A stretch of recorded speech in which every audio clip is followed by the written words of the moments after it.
This story is unlike any other recap we have done. Our main character is none other than a weak snake who happened to unlock his consciousness. He gained intelligence to the point where he's now aware how to defend and keep himself alive against these freaking snake catcher cultivators. This snake is no lame MC. Watch him devour demonic beasts that were 10 times or even 100 times larger than him. Aside from that, we also have a thick plot. I mean, an interesting plot. The title of this manhwa is Snake Immortal, the tale of a snake's cultivation to immortality. Please comment SNEK if you loved the video. The story begins at this rural village. Since it was getting dark, the people on the streets were advised to go back home quickly. Their place hasn't been peaceful recently. A man informed the villagers to light the incense and close their doors properly to prevent the old black snake from getting into the house. A rumor about the old black snake is going around. That this snake devoured 2 more people at the mountain god temple a few days ago, and one of those people is a cultivator. The man he's conversing with replied that he's unaware of the snake eating some people, but he had heard that chicken and ducks disappeared in the village recently. A child suggested to his father to bring the chicken inside their house too. He knows it is going to be stinky, but he thinks that it's better than losing the chickens. The father agreed that it's better than losing the chicken to the old black snake. They decided to hurry back home. The father complained that the houses that they passed by felt chilly. Little did they know there's something inside that abandoned house. A snake started to hiss. It knew that the old black snake that they talked about is him, but he denies being old. Nor does this snake think he's scary.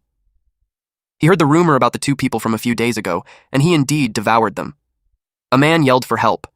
He was called a human-shaped pill and was told that he must pay for his life, especially after he'd fattened up from the medicinal herbs. The man cried and begged for mercy since he doesn't want to be eaten. He kept praying to the mountain god to help him. Back then, the snake couldn't understand what they were saying, but the guy looked really miserable. So, the snake decided to end his suffering and ate the man. And then another person came in. The old man felt bad seeing his human-shaped pill that way. The snake perceived the old man as pitiful and miserable. The old man pointed to the person being devoured since it's his human-shaped pill that he spent 10 years refining. He demanded for the man to be returned. Because the snake wanted to end the old man's suffering too, he decided to reunite those 2.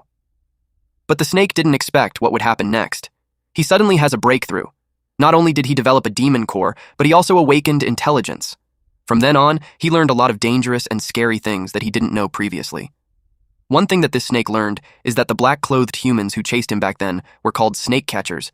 They all were cultivators from the snake catcher sect. The snake once witnessed them encircling an enormous reticulated python. He realized that those human cultivators were really strong. The snake learned that cultivators can keep increasing their strength as they have cultivated. They started from chi refinement stage to foundation establishment stage, then core formation stage, even the nascent soul stage. The snake knew that his previous escapes were due to luck. He realized that humans are scary, but cultivators are scarier. It wasn't easy for the snake to awaken his intelligence, and that motivated him to survive. Because of that, the snake realized that hunting raptors and humans have too many risks, and stealing poultry is the safer option. The snake's tummy growled because he's getting hungry again. Not only a couple of chickens and ducks doesn't fill him anymore, they are also getting harder to steal. The snake heard that the Chen clan's village has many rich people who raise pigs. He decided to steal there instead. The snake noticed that humans like to name themselves. He didn't like that the humans kept calling him an old snake when he's not that old.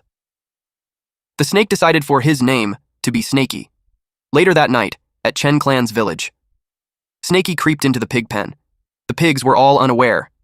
Upon seeing the fat pig, Snaky knew that it was enough to fill his stomach. Snaky inspected the surroundings and assumed that the humans who raised the pigs have already gone to bed. Snaky didn't hold back and devoured the pigs. The other pigs woke up and made loud noises while running away. The snake wants them to stop screaming since they might get him killed if they attract people. Snaky targeted another pig and devoured it. He was happy and full. It was only at this time that he realized that he had eaten too much. He decided to sleep since there's still time before humans start their day. That would help him digest before he leaves. 2 hours later, a man screamed that a brat stole his woman. Someone suggested that the man should stop hitting Chen Fan because it looked like the guy had stopped breathing. But the man didn't care since the brat dared to steal Master Chu's woman. They made their way to the pig pen. The snake woke up and saw them coming. For Snaky, humans are scary, so he decided to hide. The man decided to throw the brat into the pig pen. Snaky hid behind the planks on the ceiling, hoping that the humans won't notice him. The man informed his big bro that the brat is no longer breathing. The man replied that it's good that the brat is dead and his corpse would be fodder for the pigs. They left the pig pen while complaining that it's stinky. One man also noticed that the number of pigs had decreased. Snakey peeked. The pigs approached the body. Snakey had heard before that a dead human is bad luck, so he decided to leave quickly. To his surprise, the human opened his bloodshot eyes. Snakey was surprised to see the man came back to life. He wondered if this man was just pretending to be dead. The man started laughing loudly while saying that he, an immortal, had finally possessed someone and reincarnated. Coincidentally, the name of the owner of the body and his name is the same, Chen Fan. The immortal soul that transferred to the body commented that the previous owner of the body is trash. The engagement was called off and his core was destroyed. But this immortal soul who has inherited the body decided to get revenge for the poor man. Snakey wondered who that man was talking to. The immortal soul inspected the body and uttered that it was heavily injured. If it wasn't possessed by him, the body would have died. But the injuries aren't a problem for him. Snakey knew staying any longer would be bad for him. The man turned around and saw Snakey. He realized that it's a spiritual beast. Snakey panicked internally that he's now discovered. He's worried that the man is a high-level cultivator, or worse, a snake catcher. He wondered what he should do. Contrary to what Snakey was worried about, the human didn't mind him since the snake was just a low-level spiritual beast that it's not even worth it. The man sat down with his legs crossed. He focused to circulate his energy to heal and release his spiritual energy to scare the snake away. While doing that, an item appeared. This man didn't expect that the supreme treasure of the demon clan, the divine demon cauldron, would also reincarnate with his divine sense. While speaking to nobody, he uttered that the ancient dragon of the void was mistaken. Snakey thought that this man, a snake catcher, had started to cast spells to kill him. He assumed that it must be because he devoured 2 pigs. Snakey overthinks the scenario since he didn't want to die yet. He wondered if he should just return the pigs, but he's almost finished digesting them. The man continued his spell while Snakey panics further. Snakey felt cornered, and that's why he opened his mouth wide as it approached the man. Snakey kept thinking that he was just forced to do that. The man was surprised that half of his body was already inside the snake's mouth. Snakey gulped him down. Snakey was happy that he had done it, but he can't relax just yet. He crawled as fast as he could since the place wasn't safe anymore. The man was still alive inside the belly. He's annoyed that a lowly first-level spiritual beast ambushed him. He told the snake that he gave him a chance, but instead of running away, he devoured him. The man gathered strength and told the snake that it just invited its doom. The man used his skill, Fury Boundless Ocean, a powerful punch. The snake felt that. The man continued to punch its gut. Snakey was surprised that the man isn't dead yet and that it can cast spells inside his stomach. Snakey felt the pain of being kicked in his gut, but he still willed himself to calm down. Eventually, the man found the snake's demon core. There's a demonic core protective shield. The man thought that the snake was acting cocky because of that, but in reality, for Snakey, it's a lifeline. The man gripped it, causing cracks to form. Snakey coughed up blood. Experiencing this kind of pain, Snakey couldn't help but think how scary snake catchers are. Snakey writhes from the pain. It hurts so much that Snakey wonders if it's the end for him. He couldn't move anymore. Snakey was frustrated since he worked hard to condense his demon core, to the point that he awakened his intelligence. Snakey shed a tear while wallowing with regrets of going in that place to steal the filthy pigs. Meanwhile, the man munched on the insides of the snake.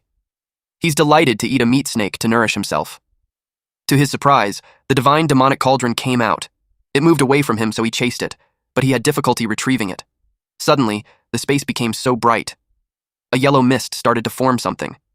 When it was done, it revealed a menacing face of a dragon. The man assumed that it was because the divine demonic cauldron absorbed the beast's demon core fragments. He couldn't believe that the demonic cauldron was helping that beast. It dawned on him that the snake isn't just an ordinary spiritual snake. The demonic cauldron made a ding sound, making the dragon roar loudly. The man was enveloped with the beam of light. The light came out of the snake's mouth and eyes. It made Snakey writhe from the pain. The man's skin was being burned. He couldn't accept it since he's an immortal. Eventually, nothing was left of him. The sun then rose and the birds chirped. We could see that Snakey's body was torn apart. But then, one pig started trembling in fear. And that was because something started to crawl again. It was none other than Snakey. He's alive and was shedding tears from the sadness of having his demon core breaking. He laid there in a puddle, and that water reflected the dragon from the demonic cauldron. The next day, we could see that the pigs were biting the tail of the snake. It was like they were having a feast. One pig chomped on the tail. To its surprise, the tail moved, and it threw the pig in the air. Snaky rose while telling the pig to stop biting his tail. Snaky vowed to devour all those pigs later. The pigs ran away as fast as they could. Snaky's tail quivers. It aches, which made Snaky annoyed with the pigs. But Snaky is also confused that he's still alive. He then remembered that his demon core was shattered by the person that it ate. The demon core is the foundation of cultivation for every demonic beast. Snaky wondered how he's going to cultivate without his demon core. Snaky cried as he assumed that he's completely done for. But then it started to realize that he's still alive despite his demon core being shattered. He wondered how it happened. And a thought dawned on him. He remembered the divine demonic cauldron mentioned by that human. He's confused as to why it's sitting there in place of his demon core. He wondered if it replaced the demon core and saved his life. And now, he can see the insides of his body. And it's not just his body. He can see the insides of the pigs, too. His theory is that it's one of the divine sense cultivators.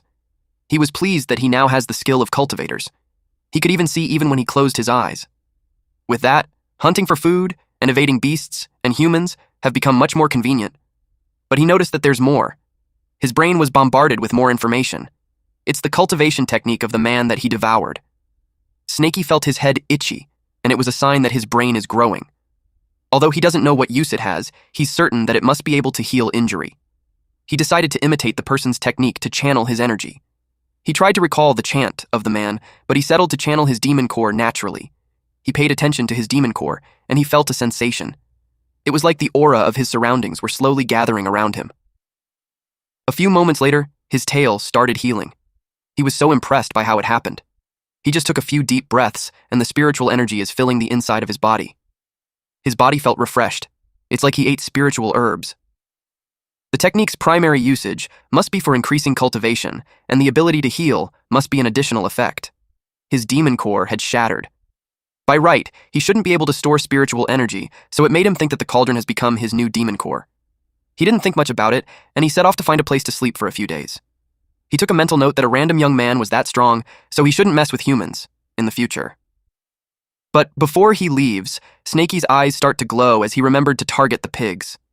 He reasoned that if he's going to cultivate, he should fill his stomach first. Later that day, at a river. After swallowing that human-shaped pill and gaining enlightenment, Snaky's brain often experiences new knowledge popping up. And after swallowing Chen Fan, that feeling got stronger.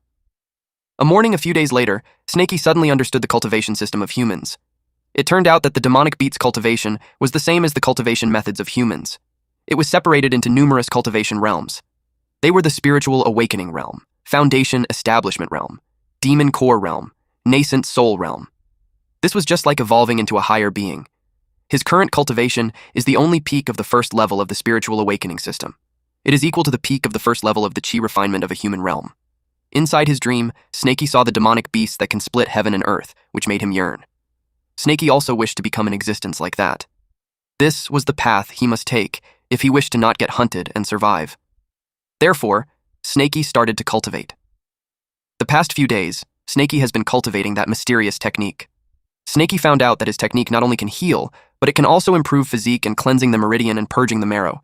Not only did it help him expel a lot of impurities, but it also caused him to shed a layer of skin. It's been a week. Snaky felt so much different than before. The horn above his head has become longer, and his scales have also become stronger and imposing. However, something really bothered our MC. Snaky became so small. He should have become one size bigger upon shedding his skin. He wondered why his size went down from 33 feet to 6 feet. Right now, he's just the same size as the small bird. And since this irritated him, he smacked the bird with his tail and devoured it. But even though his body became smaller, his speed and strength has increased quite a lot. His flexibility also became better. His skin can stretch more, so he puts more effort. He should be able to eat big-sized prey. Now, Snaky is certain that the cauldron has become his new demon core. He has a feeling once the spiritual energy inside the cauldron is full, he will be able to break through. The consumption for cultivation is too huge. Although that technique can let him absorb the spiritual energy of heaven and earth, merely absorbing spiritual energy is not enough. It is impossible for cultivator demonic beasts to live without food. If Snaky wants to break through, he will need a lot of energy and blood to replenish. It meant a lot of food. Later that night, he saw a boar on the field happily eating a watermelon. It's a big-sized beast and is dangerous. According to the cultivation system, Snaky is now at the peak of the first level of spiritual awareness. And the boar doesn't have an intelligence and its level is below Snaky's, which is why as long as Snaky is prepared, he'll be able to fill his stomach. He held a stone in his mouth as he thought that it would be enough to kill the boar.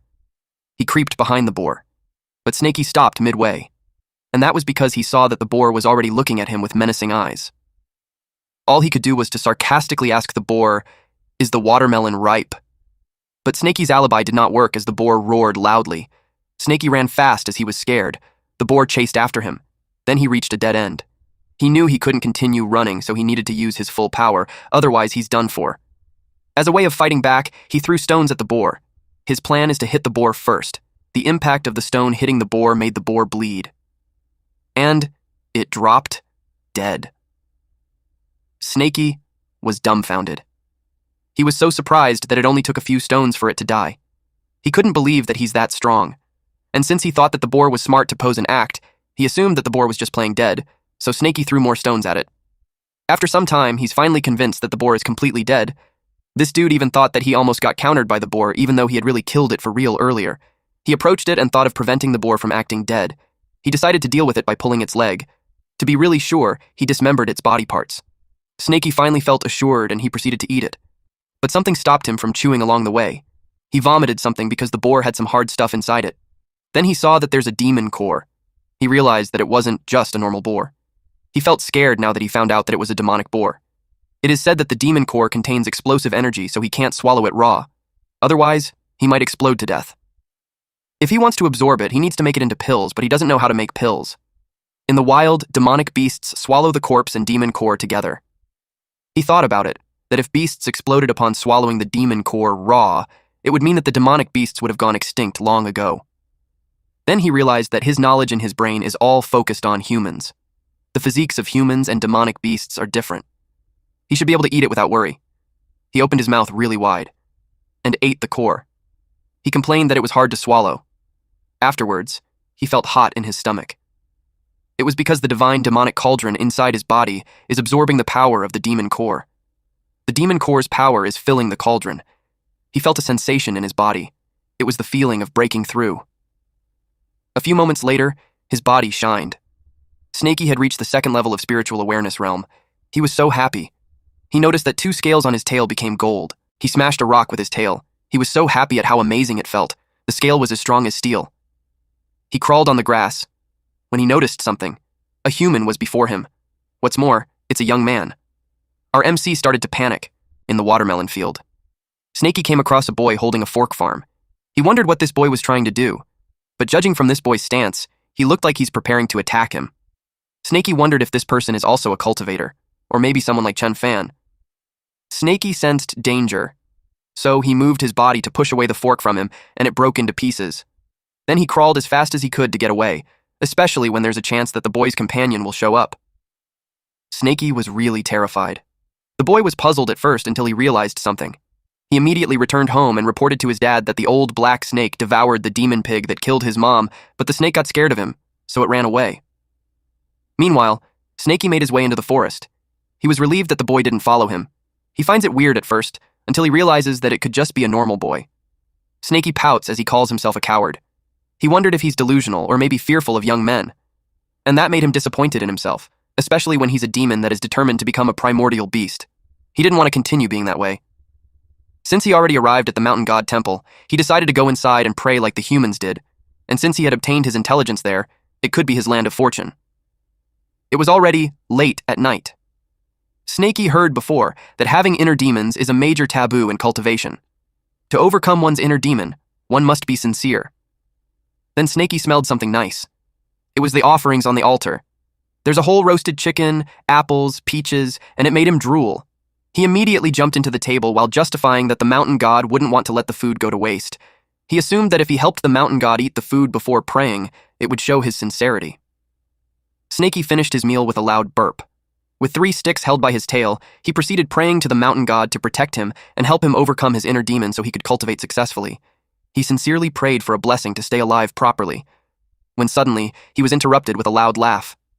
A man asked the little miss where she was trying to run. The girl screamed for help. Snaky felt annoyed that there are humans again. A woman ran inside the temple while the man can be heard telling his disciples to wait for him outside while he goes in to have some fun. Snakey hid and observed. He judged the woman to be an idiot for running into a dead end. The mountain temple has a single entrance. Because of that, it's impossible for Snakey to escape without being discovered. He decided to wait and see. The man called himself Master Chu and told the girl that there's no woman that refused him when he set his eyes on her. The woman trembled as she held out a knife. She yelled at the man not to come near her. Master Chu told her to think twice before she acts otherwise. He'll make her life worse than death. The woman threatened the man that even if she can't kill him, she can kill herself, and the man wouldn't get anything. The name Master Chu sounded familiar to Snakey. He remembered the incident in the pig pen. He's the man who threw Chen Fan into the pigsty. Snakey assumed that this man is an expert since he had beaten Chen Fan half to death. That made Snakey careful not to be discovered. Seeing him grab the woman and cover her mouth, Snakey wondered if he's in heat. It made him think that humans are weird since they can go in heat anytime, unlike him, who only goes into heat during spring. The woman is being forcefully undressed. While Snakey watches it, it makes him think about which part of that weak body attracted Master Q. Snakey felt embarrassed. To him, if the woman was left in the mountain, she'd get devoured immediately. Master Kui grabbed the knife while scolding the woman for daring to kill herself and acting arrogantly by threatening him. He told her that he'll take advantage of her before he kills her. Snakey commented that Master Q is muscular, but he's an idiot. The woman was angry at Chu Gang for forcing her to break off her engagement and killing her lover, Chen Fan. And now he's trying to harass her. She vowed that she won't let him be at peace even if she becomes a ghost. Snakey watches them while munching on the snack held by the hand of the statue of the mountain god. He commented that if killing isn't for food, then it's not necessary. He prayed for the mountain god to protect him and make them go away immediately after they are done. But Snakey didn't expect for the hand to detach from the body. It fell and shattered on the ground, which caught the attention of the two humans. Master Q realized that there's someone in there while the woman thought it was the mountain god. Chu Gang asked who was hiding behind the mountain god while the woman ran towards the mountain god, seeking salvation. She thought that the mountain god had manifested. She kneeled in front of it, prayed hard, and she prayed to be saved. The look on Snakey's face when he was found out was hilarious. Immediately, the woman screamed that there's a demon. Chu Gang asked where. He was frozen while holding the knife in front of him. When the woman turned around, she was accidentally stabbed with that knife. It pierced her chest. Chu Gang turned red. He cursed out loud while turning pale. Immediately, his men went inside and asked what happened. They asked if he had finished quickly. He called his men an idiot and told them that there's a demon in the temple. They looked around to see where it went. He was angry that it hid behind the statue and ruined his fun. Chu Gang announced that he's an outer disciple of the snake catcher sect. That made Snakey nervous. Since Snakey isn't showing himself, Chu Gang instructed his men to take a look. They searched for the snake near the statue. Snakey panicked that he's about to be killed. But rather than waiting for his death, he decided to take a risk and came out bearing his fangs. The men got terrified of the snake demon, but Chu Gang dismissed it, saying that it's not even 7 feet, so there's nothing to be afraid of. Chu Gang planned to kill it with one attack after he gathers his energy. If he brings it as a gift, he should be able to officially join the snake catcher sect. He told his men to hold the snake, since the snake catcher sect's space-splitting palm needs time to gather energy. He told them that he will reward whoever kills it. Snakey judged that the strongest among the three is Master Chu.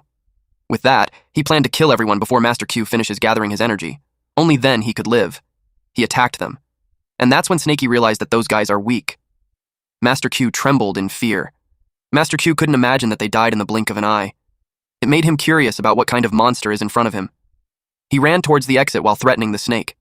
On the other hand, Snakey was confused as to why he's running away, instead of gathering his energy. Chu Gang threatened the snake that he would ask his master to make a pill out of that monster. Snakey expected that things won't be simple, so he couldn't just let him run away. Snakey whacked Chu Gang's head with his tail, with the intention of shattering Chu Gang's brain. Then Snakey dragged him inside. He was relieved that Chu decided to run and not gather energy. He feels fortunate to have avoided another danger. It made Snakey reflect that he encountered danger because he ate the mountain god's offering. He asked himself if the mountain god was angry. The worry made him think of replacing the offerings. He settled the corpses on the altar. Once it was properly in place, he prayed to the mountain god not to blame him and that he's offering those people to him. He assumed that because of that, he had pacified the mountain god's anger. And then he interpreted the whole scenario as a message from the mountain god for him to hasten his cultivation. Otherwise, he will have to keep hiding for his entire life. He thanked the mountain god for the message, and assured him that he will return to the mountain and cultivate right away.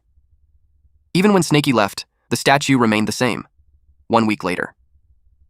Snakey had cultivated for a week, and yet he still required a lot of spiritual fog to fill the second level. Not only do the small beasts he eats every day fail to satisfy his hunger, but they also don't contribute much to his cultivation. He wished for another demonic boar. He set up a trap.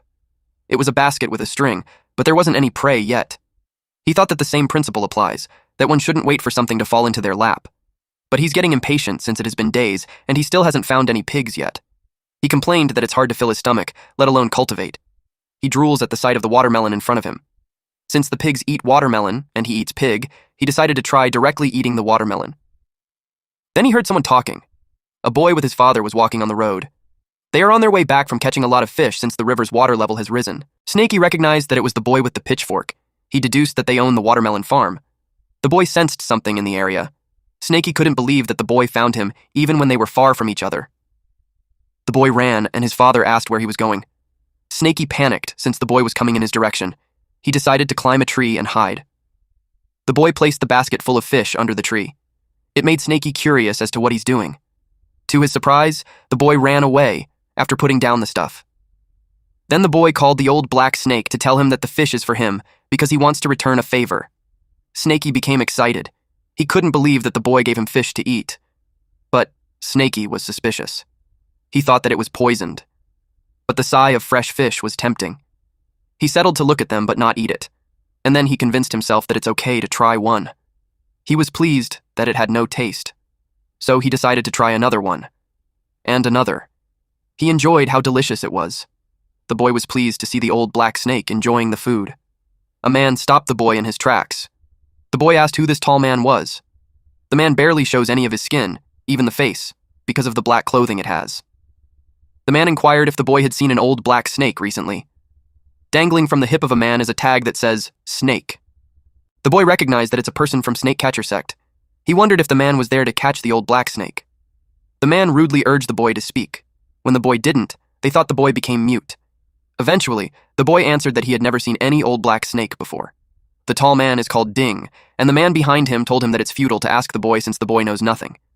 Ding was pissed off. Suddenly, they became distracted by murder of crows on the cliff. They knocked the boy over as they went to take a look. They entertained the possibility that the old black snake was there. Deep inside, the boy wished for the old black snake not to be found out. All of a sudden, they heard news that the old black snake devoured someone at the river. Now they had a lead. So those two men went straight to the river. The boy was confused since he saw the old black snake eating fish from the nearby area just a moment ago. It would be impossible for the old black snake to devour people in the river at the same time. Meanwhile, Snakey was annoyed with the birds because they pecked at him when he accidentally broke a few eggs. He was almost found out by the snake catchers. He was also confused about when he devoured someone at the river. And on top of that, he's curious as to why the boy said that he didn't see him. He commented that the human world is so complex that it's difficult to understand. But the most important thing at the moment is that the snake catchers have their eyes on him. If he wants to survive, he can't stay any longer. He decided to escape to the other side of the river and hide for a few months. Winter is also coming in another 3 months, but he hasn't stored any food yet. It will be hard for him to improve his cultivation during that period. While swimming across the river, he noticed something. It was a gigantic eel-like creature with sharp teeth. He almost got eaten. He didn't expect a demonic beast in the river. It looked just like a snake. It must have come from the upper stream. Snakey realized that it must be the one who devoured a human, and he's the one taking the fall. Snakey and the eel monster were underwater, and that's when Snakey saw that it was injured, and it must be from fighting the snake catchers. He has no idea why it's attacking him when he's just passing by. Snakey realized that it might be on the run when the snake catchers found it, and now it is trying to eat him to replenish itself. Snakey took it as a challenge and decided to treat it as his food for hibernation. But he thought of it, and since it escaped from the snake catchers, it must be quite strong. He swam away while telling himself that hunting it is dangerous and his life is more important. Snakey was in a dire situation since it had made up its mind to catch him. The monster was persistent, and Snakey was almost out of breath. Snakey thought that if he used his full strength at its weaker part, such as the stomach, then he'll be able to escape. He made up his mind to fight it until the end. He chomped it down, but he was disgusted since the meat is slimy and there's a weird taste. Suddenly the meat burned even if it was underwater. Snakey was confused since even the surrounding water caught fire. He thought that it's an illusion from the mucus of the monster eel. Snakey tried to determine if he felt burned. Then Snakey remembered Chen Fan's cultivation technique. When facing an illusion, one must focus their mind first. Snakey concentrated all his energy into a single point of consciousness. Snakey used divine sense and had destroyed the illusion. He was so pleased that he did it. But just right after shattering it, he's faced with the wide mouth of the eel monster. He just closed his eyes since he couldn't avoid it. Surprisingly, his tail hit its mouth, and Snakey's tail became so sharp that it smoothly sliced the eel's body. He was surprised by what just happened. He couldn't believe that his tail split the demonic eel into half. His golden scale is so sharp. If he cultivates until it covers his entire body, he might be invincible. But he knew not to be careless since there was still an element of luck in the battle. Since the demonic eel was heavily injured, it must have mistakenly slammed straight into his golden scale. Snakey decided to hide the mountain and be careful. He was out of breath, and that was because he collected the demonic eel meat. It should be enough for him to cultivate inside the mountain for a few months. In addition to the demon core, it should be enough for him to break through into the third level of the spiritual awareness realm. Our boy Snakey also noticed something. It was a badge that has the word snake at the center. That's when Snakey realized that the demonic eel devoured a snake catcher. He talked to his fellow demon even if it was just meat. He stated that it helped him deal with danger, but he still tried to hunt him, so all he can do is follow the law of nature. But he assured him that he will enjoy him properly and won't let his death be in vain, including his demon core. Snakey devoured it, but he had a hard time swallowing it. He didn't persist, since the snake catcher would arrive anytime soon. He held it in his mouth while dragging the mean by tying it to his tail. Later on, the snake catchers inspected a corpse. They found out why the demonic eel was able to escape so quickly inside the river. They realized that the one who devoured people inside the river was a water demon and not the old black snake. And the one who fought the water demon in that area is the old black snake. They wondered if they should pursue it. The mountain in front of them is the Iron Bear Mountain. There's a massive bear demon with a cultivation base at the third level of the spiritual awareness realm over there. They knew not to underestimate its strength. The mountain is wide and full of forest. They might not be able to find the old black snake even if it takes them months. And there's also a risk that they might encounter the bear demon. The man with Ding inquired how he knew all of those things. Ding explained that a few days ago, the old black snake devoured a pill master from the Astronomical Bureau, as well as the human-shaped pill he nurtured for years. The man inquired further, and then he realized that human-shaped pill's medicine effect must still be in the snake's body. This man knew that his senior brother had been stuck in the third level of the true refinement realm for years, and to encounter such a fortuitous opportunity, he suggested that they take the chance secretly. Ding was pleased with the sharpness of this brat, but still, it's just the two of them right now. It would be too dangerous to go into the mountains. He's concerned that they tried going for wool and coming back shorn. The junior replied that they have nothing to worry about since in a few months, the mountains will be covered in snow. By that time, both the snake demon and bear will go into hibernation. Then they can go into the mountains and gain what they want. Meanwhile, Snakey felt really warm inside the cave. He decided to hide there for a few months. He's oblivious of the danger that could lead him to be an offering for a cultivation. 2 months later, the forest turned white from the snow. Snakey sighed. He didn't expect that breaking through from the second level to the third level of spiritual awareness would be so much harder compared to when he broke through from the first level to the second level of spiritual awareness. He had refined the demon core, blood, and flesh that he obtained back then. He even continued to cultivate for a few more days, but he still hasn't broken through yet. But at least he made minor accomplishments. 3 more pieces of golden scale had appeared on his tail. The spiritual fog inside the cauldron is also full. He is at least at the peak of second level. Now, he just needs an opportunity. Then he'll be able to break through to the third level. It was unfortunate that winter had arrived. Snakey could feel his body getting stiff, and he's only left with a little eel flesh. All he can do now is go into hibernation. He decided to wait until next spring to go out of the mountain and hunt food for cultivation. A man walked through the snowy forest. This man is from the snake catcher sect, and he told the people that those who will help them in their search at the mountain will be rewarded with a string of coins. He told them to stay focused and find it properly. A man replied to Sir Taoist, assuring him that the people of Snake Village are highly skilled in catching snakes. Sir Taoist reiterated to find it quickly. The villager instructed the dogs named Big Huang, Little Huang to hurry and find the snake pit. An old villager complained that the people from the snake catcher sect are arrogant. A fellow villager scolded the old man since those people have real skills unlike them. The old man named Li wanted to make sure that they are also benefiting from the trip. The man agreed. He was delighted to share about his child, Xiao Niu, who loves reading books. Back then, the child cherished a book that someone else had discarded as if it was a treasure. That is why once they received the string coins, the man planned to bring his child to Teacher Chu's place and study. He knew his child would be so happy, and just imagining that makes him really happy as well. The dogs barked loudly. It was a signal that they have found what they are searching for. They reported to Taoist to inspect the hole, since it's most likely the nest of the old black snake. Taoist immediately told them to get away so he could take a look. When Snakey heard that, he cursed. The snake catchers brought someone to come with them into the mountain, and the dogs' noses are good, really good since they found him. Snakey's body was stiff and cold. He's at his most vulnerable state. He couldn't escape, let alone fight. The villager informed Taoist that the old black snake's feces is in the area too. They started bringing up the reward, but Taoist called them an idiot and told them that it was a bear's feces.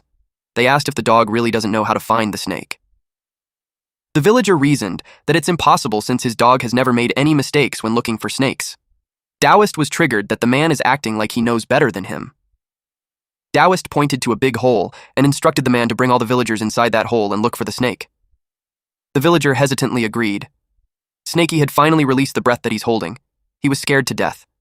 But he was grateful for being smart and cautious. He blocked the entrance with stones and branches, and he placed bear feces on the branches. He even dug a 20-meter deep hole. He anticipated that those men wouldn't be able to differentiate it. Although he might be scaring himself, he knew that he should concentrate his energy and restore his body just in case. A man from the snake catcher sect called Senior Brother Ding and told him that the hold is obviously a snake pit. Ding replied that it certainly is a snake pit, and since they have reached their goal, those villagers have no more use, and the less of them to survive, the less money they would give out. So, it turns out that Ding intentionally made those men search for the bear's hole. Ding replied yes and told the man that he should know what to do next. The man assured Ding that he would lure the demon bear out. They will use the bear to kill the villagers first, then kill the demon bear together. Then they will hunt for the frozen demon snake. Snakey heard that and commented that not even animals do that, killing their own companions. But he reasoned that it is how a human heart is, and human hearts are really scary. He shifted his attention to what's more important to him, which is the fact that those men knew that he's there, and that put him in great danger. Since those men planned to fight the demon bear first, Snakey thought of taking the chance and going out to devour the demon bear, and then he might be able to break through the 3rd level in one go and be able to deal with those snake catchers. Snakey smacked his head for dreaming crazily when he's already in danger. He knew those men would deal with the bear first, thus, they weren't in a rush to kill him. Moreover, there's no way he can devour the demon bear in front of those snake catchers. That would actually seem like he's seeking his death. The senior snake catcher thought of how much of an idiot his junior is. Unfortunately for the junior, the 2 beasts are only enough for one of them to break through. Otherwise, he would have been able to spare his junior after defeating the demon bear. Snakey heard that, and was surprised to know that they are having an internal conflict. It was a chance to change his situation. Snakey planned to slowly walk towards the hole's entrance, observe calmly, and act when the opportunity arises. The junior member informed Ding that he is done with the arrangement, and in less than 30 minutes, the bear will wake up. A loud scream can be heard from the cave. It was followed by a loud roar by the bear while charging forward. The humans scrambled as they ran away from the bear. They complained since Taoist told them it's a snake pit. Then they saw 2 Taoists on the top of the cliff. They thought that they were there to help them. But the Taoist called them a bunch of trash and scolded them for causing a lot of trouble and having the nerve to still ask for help. He told them to just die. The villagers were furious, and they finally realized that they were directed to the bear's cave to be killed so the Taoist could save money. The old man shot an arrow towards the Taoist, and that made the Taoist step back, and his pouch was ripped. Snakey saw it, and it was a good shot. His eyes are already peeking from the ground. A pill fell on the snowy ground, and Snakey smelled the human pill. He sneakily grabbed it by his tail. This pill is also called the Chi replenishing pill. It was such a magical pill that Snakey drooled, and his body felt revived just by smelling it. The junior complained to Ding that his storage pouch spilled. He asked for help to pick it up since the bear is coming. Ding scolded him for being careless, but deep inside, Ding had picked it up for himself. The junior praised Ding for a well-thought plan that ended up killing all that trash. They didn't expect those men to survive. Ding reasoned that it was an honor for those men to sacrifice their life for the snake catcher sect. The junior told Ding that he should accompany those people too. He started casting a spell. Ding was taken aback. He was blown away towards the cliff, and he fell down to where the bear was. The bear loomed over him. Ding cursed at the junior named Zhao Wenzhuo for tricking him.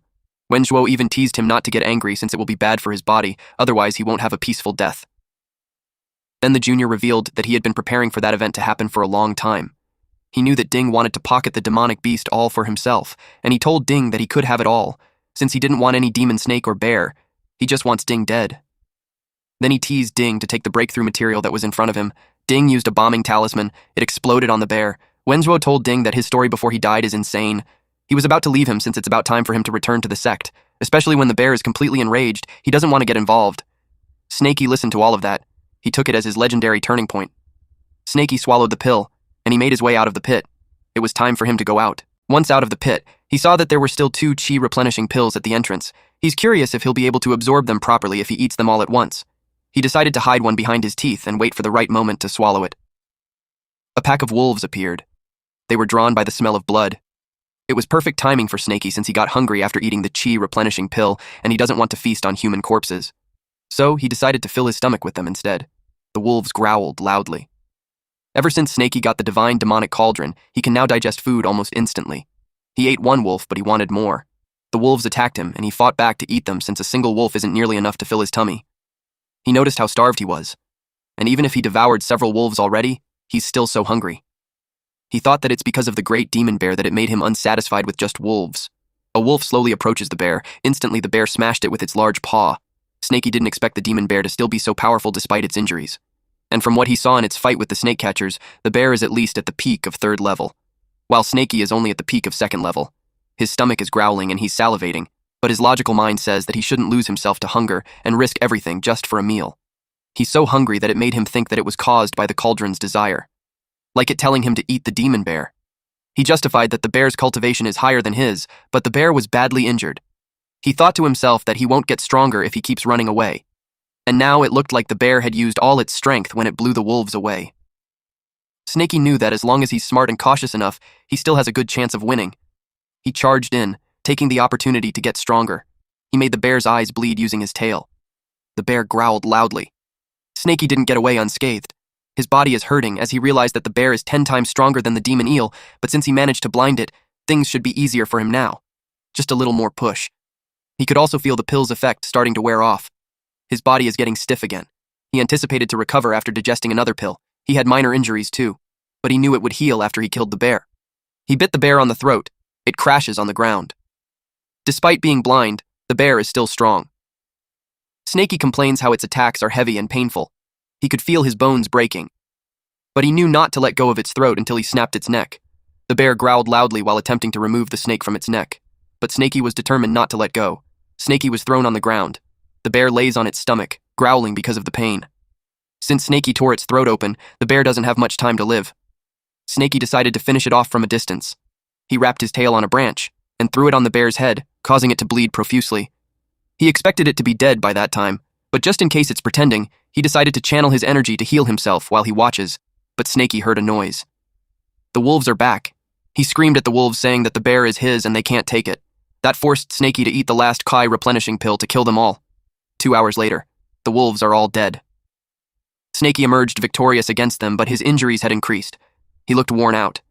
He knew that the QE replenishing pills effect won't last long, and he's still injured. He needed to find a safe place to hide and recover before cultivating. Snakey tore up a cloth just in case the snake catchers came again. He wrapped it in his tail and dragged the meat while he went through the corpses that surrounded him. It made him wonder how many times does it take to reincarnate as a human, and to think that those humans just end up dead like that. Snakey noticed something. It was the corpse of the man and his dogs were beside him. It was the father of the young boy. Snakey asked the dogs why they weren't running away when the man was already dead. If that continues, those dogs would freeze to death. When Snakey checked, the dogs' bodies were already stiff. They have already frozen to death. Seeing how those dogs stayed by their master's side even when the master is dead, somehow it made Snakey's heart feel conflicted. Snakey knew that in their world, only the most cunning and deceitful survive. Snakey was determined to survive no matter what happens next, inside a certain cave. There's a puddle outside the cavern, making it hard to notice, so Snakey assumed that the place would keep him safe. While he can still move, he decided to start cultivating with the demon bear. The bear was delicious. Now Snakey knew that it was no wonder that the divine demonic cauldron was so restless. He felt a familiar sensation, and he had done it. His tail looked nice with the golden spikes. Snakey celebrated his ascension to the 3rd level of spiritual awakening. He finally broke through to the 3rd level. Not only that, he reached the peak of the 3rd level, and his tail has grown 10 golden spikes. Despite having a great risk, he had received a great reward. The fight for him was worth it. He imagined himself next spring as someone who occupies a mountain and becomes the king. 3 months later, winter ended and spring arrived. Snakey woke up from slumber. His length now is 8 feet, and his golden scales increased to 11. In those past few months, not only his length increased, his divine consciousness has expanded as well. He senses 2 boars nearby and decides to hunt it for his meal and exercise. He attacked one boar. He saw that it's a female and she's pregnant. He decided to eat the male instead. In the past few months, Snakey gained some amazing new knowledge. It's called ecological balance. Since he can't go into the village anymore, he needed to figure out how to be self-sufficient by relying on the mountain. It's not enough to occupy the mountain and become king. If he wanted endless prey, he knew not to kill the young ones. Snakey has knowledge that the mountain has 25 roe deers, 20 wild boars, a few hundred rabbits, and water deer. There's a lot more animals. That could total to over 1,000. Snakey is aware that as long as he doesn't overeat and plan his diet properly, filling his stomach wouldn't be an issue. But it wasn't enough for his cultivation. From what he had seen in the previous situations, cultivation needs to be accompanied by opportunities and adventures. Snakey decided that it's time for him to return to his hometown. In a certain forest, there were a lot of black snakes of different ages. It was the Myriad Snake Valley.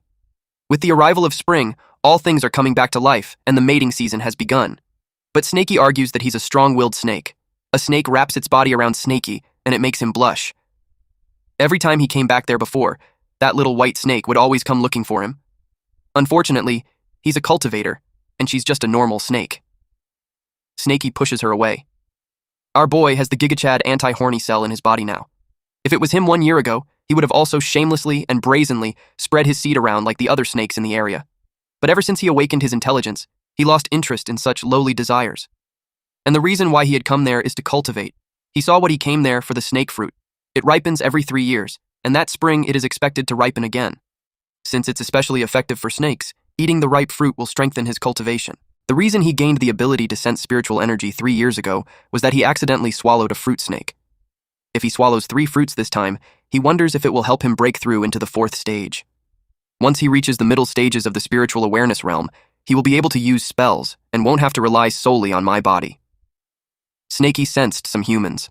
One spoke towards the so-called sister song to tell her that they are in the Myriad Snake Valley that senior brother Ding and him found, and the snake fruit is just inside. The voice of the one who just spoke was familiar to Snakey. The man dramatically expressed how he was sad about senior brother Ding. Song told him to leave the past in the past. She told him that he had done well as he was able to redeem himself. Snakey realized that it was those snake catcher bastards again. The man uttered that he'll let the senior sister Song have all, especially when the demon eel and demon bear had killed them before. Suddenly, Snakey sensed an awful smell. He dipped into the water to hide and watch for the time being. He takes into consideration that those humans would also have internal conflicts and end up fighting among themselves.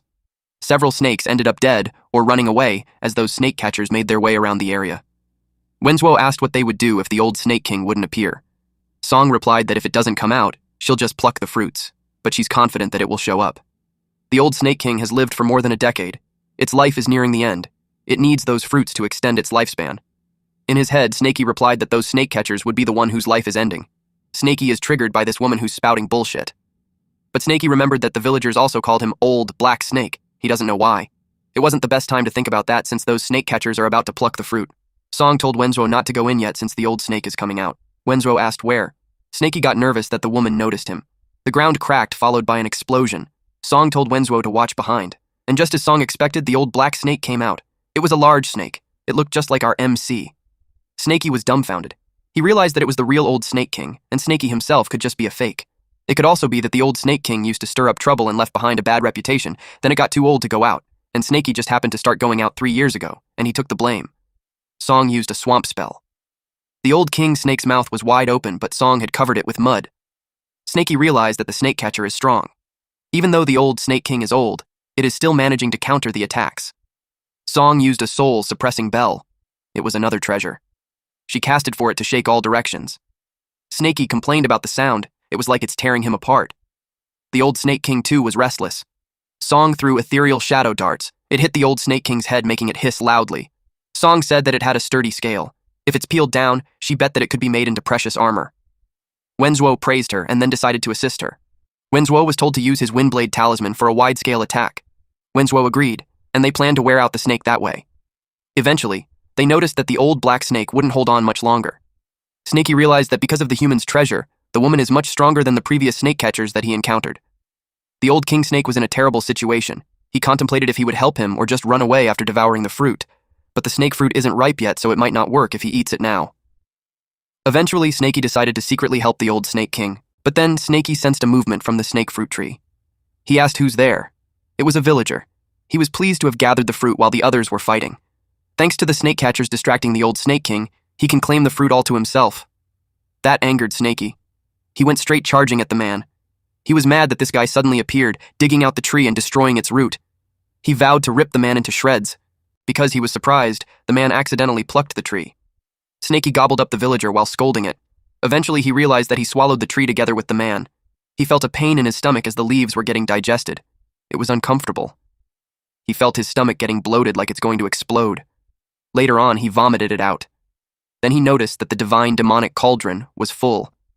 He had reached the peak of the 3rd level of the spiritual awareness realm. He was relieved that he wasn't poisoned. It was just way too powerful for him to handle. He ate so many of the leaves of the tree. He wondered if the berserk power he experienced just now was because of the leaves. The herb gatherer digested the moment he got devoured, but it took a moment for the divine demonic cauldron to cultivate the leaves' energy. Snakey moved fast. He couldn't let the snake fruit tree fall into the hands of others. He pushed the tree with him. Later on, we see that the old snake king's body was shredded into pieces. Wenzhuo praised Song for defeating the old snake king in just 30 minutes. Song was confident that she could do it. Then she replied that Wenzhuo's performance was mediocre. It was time for them to harvest the fruit. But when they reached the tree, it was just an empty lot. They were so confused as to where the tree was. Song asked who had done that. She suspected Wenzhuo. Wenzhuo told her that if she wanted the tree for herself, she could have just said so, and not do something underhanded behind his back. That made her furious. She asked what he's instigating about. Wenzhuo replied that it's exactly what she heard. She told him that he's feeling guilty and was trying to shift the blame on her. Wenzhuo continued saying that she should call her accomplice who stole the tree. Wenzhuo promised that he wouldn't tell the master when they returned to the sect. Song argued that she doesn't have any accomplice. She suggested that someone else must have taken the tree. Wenzhuo doesn't believe her. In Snakey's head, it was a perfect scenario, since they both think the other one stole it. He cheered for them to fight. Wenzhuo took out the teleportation jade token, a green round crystal, and suggested that they call their master to settle the issue. Song challenged him to do it. Suddenly, someone grabbed Wenzhuo's hand and told them to stop. Wenzhuo was surprised to see their eldest brother, Senior. The man told Wenzhuo that the master knew about their movements and sent him secretly to watch over him. He just arrived and saw the two fighting among themselves. He expressed how disappointing it was. Wenzhuo asked eldest brother if he's the culprit. The man replied that it wasn't him and that someone else took it. He commented that it was a clever move to use a mortal to dig up the tree then escape. Otherwise, he would have sensed it through spiritual energy and tracked down immediately. They're left with a single option, to trace the culprit by following their footprints. The man saw that the footprints had vanished there. Wenzhuo asked what they should do now. The man assured him that as long as that person is alive, he'll be able to track him. Wenzhuo had no doubt about it since the man is at the 6th level of the QE replenishment realm. He'll definitely catch the thief. Snakey trembled upon hearing that since he's not a match for that. He thought that the hole dug was deep enough, and all he could do was to temporarily shut off his divine consciousness. He assumed that even someone at the peak of the QE refinement realm won't be able to find him. Snakey smelled something. It was such bad timing. The fruit is ripening. Eldest brother immediately sensed that. He informed them that it's coming from underground. He used earth traversal technique to dive into the earth. Snakey knew that the man was coming. All middle-stage cultivators know how to use spells, and the spell is the earth escape technique of the 5 elements technique. Snakey hurriedly swallowed the fruit before deciding to run. He prayed for the divine cauldron to digest it fast. He wished for the divine cauldron to refine it quickly. The man finally arrives. He commented that the thief is quite the runner, and that the traversal technique of the thief wasn't bad. He wondered what the cultivation level of the thief was. The man ate a pill, and dug on the soil while announcing that he would kill every single of them. He was furious that the thief dared to steal from the snake catchers. The man ran at the speed of lightning. Snakey felt him coming closer. He told the divine demonic cauldron to stop slacking and refine it ASAP, otherwise they're both finished. The mouth of the divine demonic cauldron got wider. Snakey was surprised that he understood what he's saying. Snakey felt the golden energy rapidly spreading throughout his entire body. His venomous fangs are growing, his muscles are expanding, and new golden scales are forming. He could feel a brand new version of him. The man has arrived while Snakey is breaking through the 4th level of spiritual awareness. The man was taken aback that what he had chased for half a day was not a cultivator, but a snake. Snakey looked at him with grumpy eyes. It was funny. The man noticed that the exact snake had just broken through the middle stages of the spiritual awareness realm. It hasn't fought him yet, but it's already taking the tree and fleeing. He had observed that the kind of intelligence even most great demons in the Foundation establishment don't possess it. He knew that the demon couldn't be killed. He decided to catch it alive and bring it back to the sect and investigate. It will be a great achievement for them. Snakey finally broke through to the 4th level of the spiritual awareness realm. The golden scales on his tail had grown, and he felt that he became bigger, stronger, and faster. He knew that he would be able to escape. But to his surprise, the man had caught up to him. Not only does the human know the spell, but he also has treasure.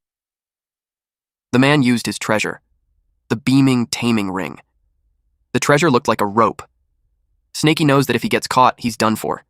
He tried deflecting it using his tail, but he was taken aback that his golden scales can't destroy it. More so, he can't even swat it away. What? The spiritual treasure that the man has is upper grade. He's confident that a mid-stage or even a late-stage spiritual awareness realm demonic beast would be forced to submit without a fight. Snakey is annoyed. He knew that spiritual treasures are all controlled by divine consciousness, so he decided to wipe off the man's divine consciousness. But to his surprise, it resisted his divine consciousness, so it looked like it's not going to work. In his head, the man thought of Snakey as naive. He infused his divine consciousness into the beast taming ring, making it indestructible. It can't be wiped off unless a Foundation establishment realm cultivator interferes. He assumed that Snakey would have no chance against him. But he was shocked. Snakey was gobbling up the treasure. In Snakey's logic, if he can't wipe it off with his divine consciousness, then he'll just use brute force to imprison it with his body. It hurts Snakey, but thankfully, he has thick skin. All he needs to do is endure it. Snakey expected the man to give up once he knew he couldn't break free, since controlling the treasure drains a lot of true ki. The man was furious that Snakey devoured the treasure. It was funny how Snakey just ran away after that. The man yelled for the beast taming ring to break through from it. 1 hour later, the man used earth traversal technique. He had just realized how the wretched beast is incredibly cunning. It has made him run in circles for the past half an hour. In addition, the terrain is too cramped. It kept forcing him to use the earth traversal technique. He's aware that his true kui is depleting rapidly. He needed to end it quickly. He told the beast to stop running and give him back his treasure. Snakey had felt that the treasure inside his stomach was starting to calm down. He also noticed how the man is running out of true kui. But Snakey knew that he can't just keep running. He needed to come up with a way to kill the man and end it once and for all. The best way for a demonic beast to handle human cultivators is by getting up close and fighting them with his body. Even though the man is chasing him, the attacks are from over 10 meters away. That could only mean that the man feels safe at that distance. Snakey decided to slow down just a bit, lure him in, and while he's distracted, paralyze him. The man saw that the beast was slowing down, and he thought that it's reaching its limit. He planned to cut the beast's stomach first, since it swallowed the beast taming ring. His plan is to retrieve the beast taming ring and then bring him to the sect alive. The man used celestial wind blades.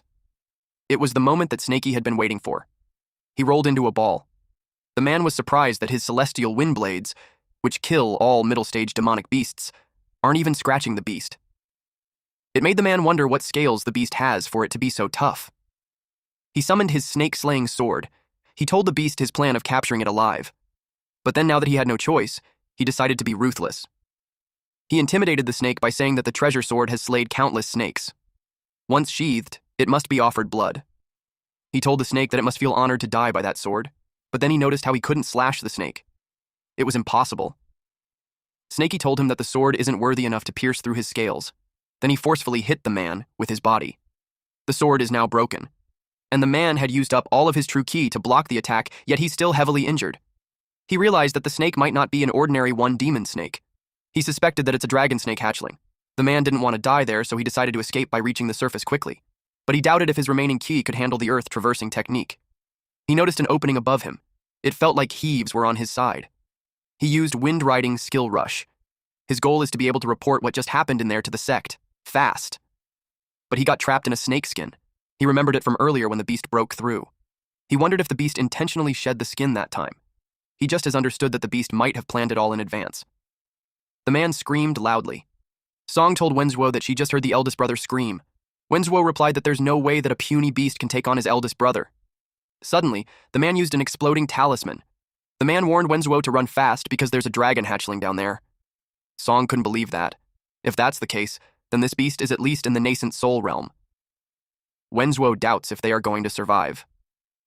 Wenzuo pointed out to Song the elder brother's condition. It's evident that they have to get out of there first. Wenzuo suggested that they go in a different direction from the eldest brother. It was the only choice that they have. Meanwhile, Snaky admitted to himself how he got careless. He didn't expect the man to activate the explosion talisman, even after losing one of his arms. Snaky knew that if he left the man alone, it would lead to endless trouble. The man expected to escape soon since the beast is still over half a yard away, so it shouldn't catch up to him. He hurried back to the sect. He cursed at the beast. Little did he know that another pair of eyes had locked in on him. The old black snake who's laying down on the ground spit some venom on the man. The man rolled on the ground while screaming in pain. He didn't expect that this snake could still release venom despite being decapitated. He couldn't believe himself for making such a foolish mistake. He hurriedly looked for the antidote, and while he's taking it, he sees that the demon snake is closing in. At this point, he had no choice but to use his last resort. He intended to save the upper-grade spiritual jade for cultivation, but he activated it now and ran. He was going way too fast. Snaky panicked since he wanted the man to be eliminated. He had one option left. Using his mouth, he plucked a golden scale from his tail, and then he threw it at the man. He won't allow the man to escape. That scale pierced through the man's back to his chest. It was Snaky's way of making sure the man meets his end that day. The man begged. But as soon as he turned his head, another spike blasted his brains off. Snaky complained that plucking out his scales hurt so much. He checked at the man expecting it to be completely dead now. But he got cautious, thinking that the man could just be pretending to be dead. Snaky looked evil when he decided to decimate the corpse first so that the man wouldn't be able to act dead. At some point, Snaky felt how it was a waste of his scale. He wondered if it would regrow. Snaky opened his mouth wide and swallowed the man together with his scale. He decided to park the thought until he fully digested the corpse. He's still wishing for his scale to grow back. He noticed the man's storage bag. He secured it first, since it could have quite a lot of treasure inside. He removed the person's divine consciousness and added his. While he was busy, he heard someone say, "Child." It was the old Snake King.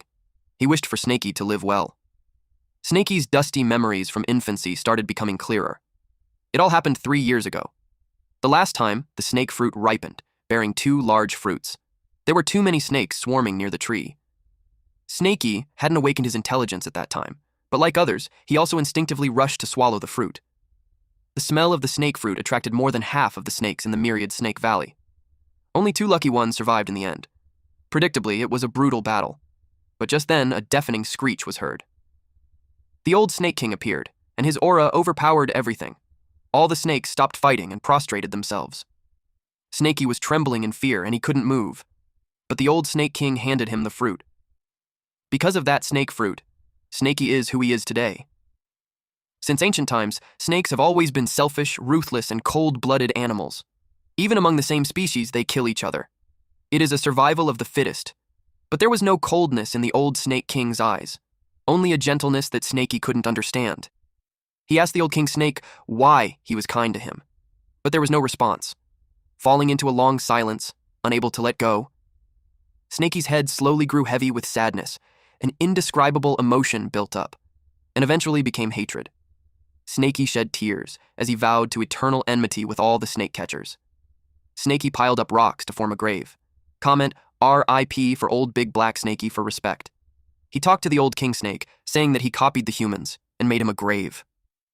He wished for old King Snake to be reincarnated as a human in his next life. Snaky uttered that he now understands the old King Snake's final word. He made sure to remember that anything with spiritual intelligence cares for its descendants. He assured old King Snake that when he's strong enough, he will carry on his teachings. Snaky acknowledged that he can't do it with his current capabilities. The snake catchers have discovered Myriad Snake Valley, so he can't stay there anymore. When he turned a corner, he saw Song unconscious, and several snakes were coming up to her. It looked like she only had a few breaths left and wouldn't survive much longer. He sneakily approached her while thinking that if he swallows her, his scale might grow back faster. But when he thought about it, Song managed to escape but ended up there. It could be a trap. Or that there could be some kind of restraint on her. Snaky told himself not to be greedy. Then he remembered Wenzuo. Last time he tricked Ding Hao on the Iron Bear Mountain, Snaky got suspicious that it was his doing. It's also possible that he's the one who placed the old Snake King's head at the exit on purpose. Snaky wondered what his motive would be. While occupied with his thoughts, in the background, a large snake devoured Song. He was about to scold it. But before he could finish his sentence, the snake's head exploded. Just as he suspected, it was a trap. That bastard Wenzuo is definitely a cunning man. Snaky wondered what Wenzhuo was trying to accomplish by doing such things. Wenzhuo visited a grave and narrated that the bomb had been triggered, and Song was now dead. He talked to the grave of his dad, mom, and little sister, vowing that he will avenge them no matter what. Liu Tong, Chen Shui, Ding Hai, Song Xiu, Mu Yun have all been sent to the afterlife to accompany his family.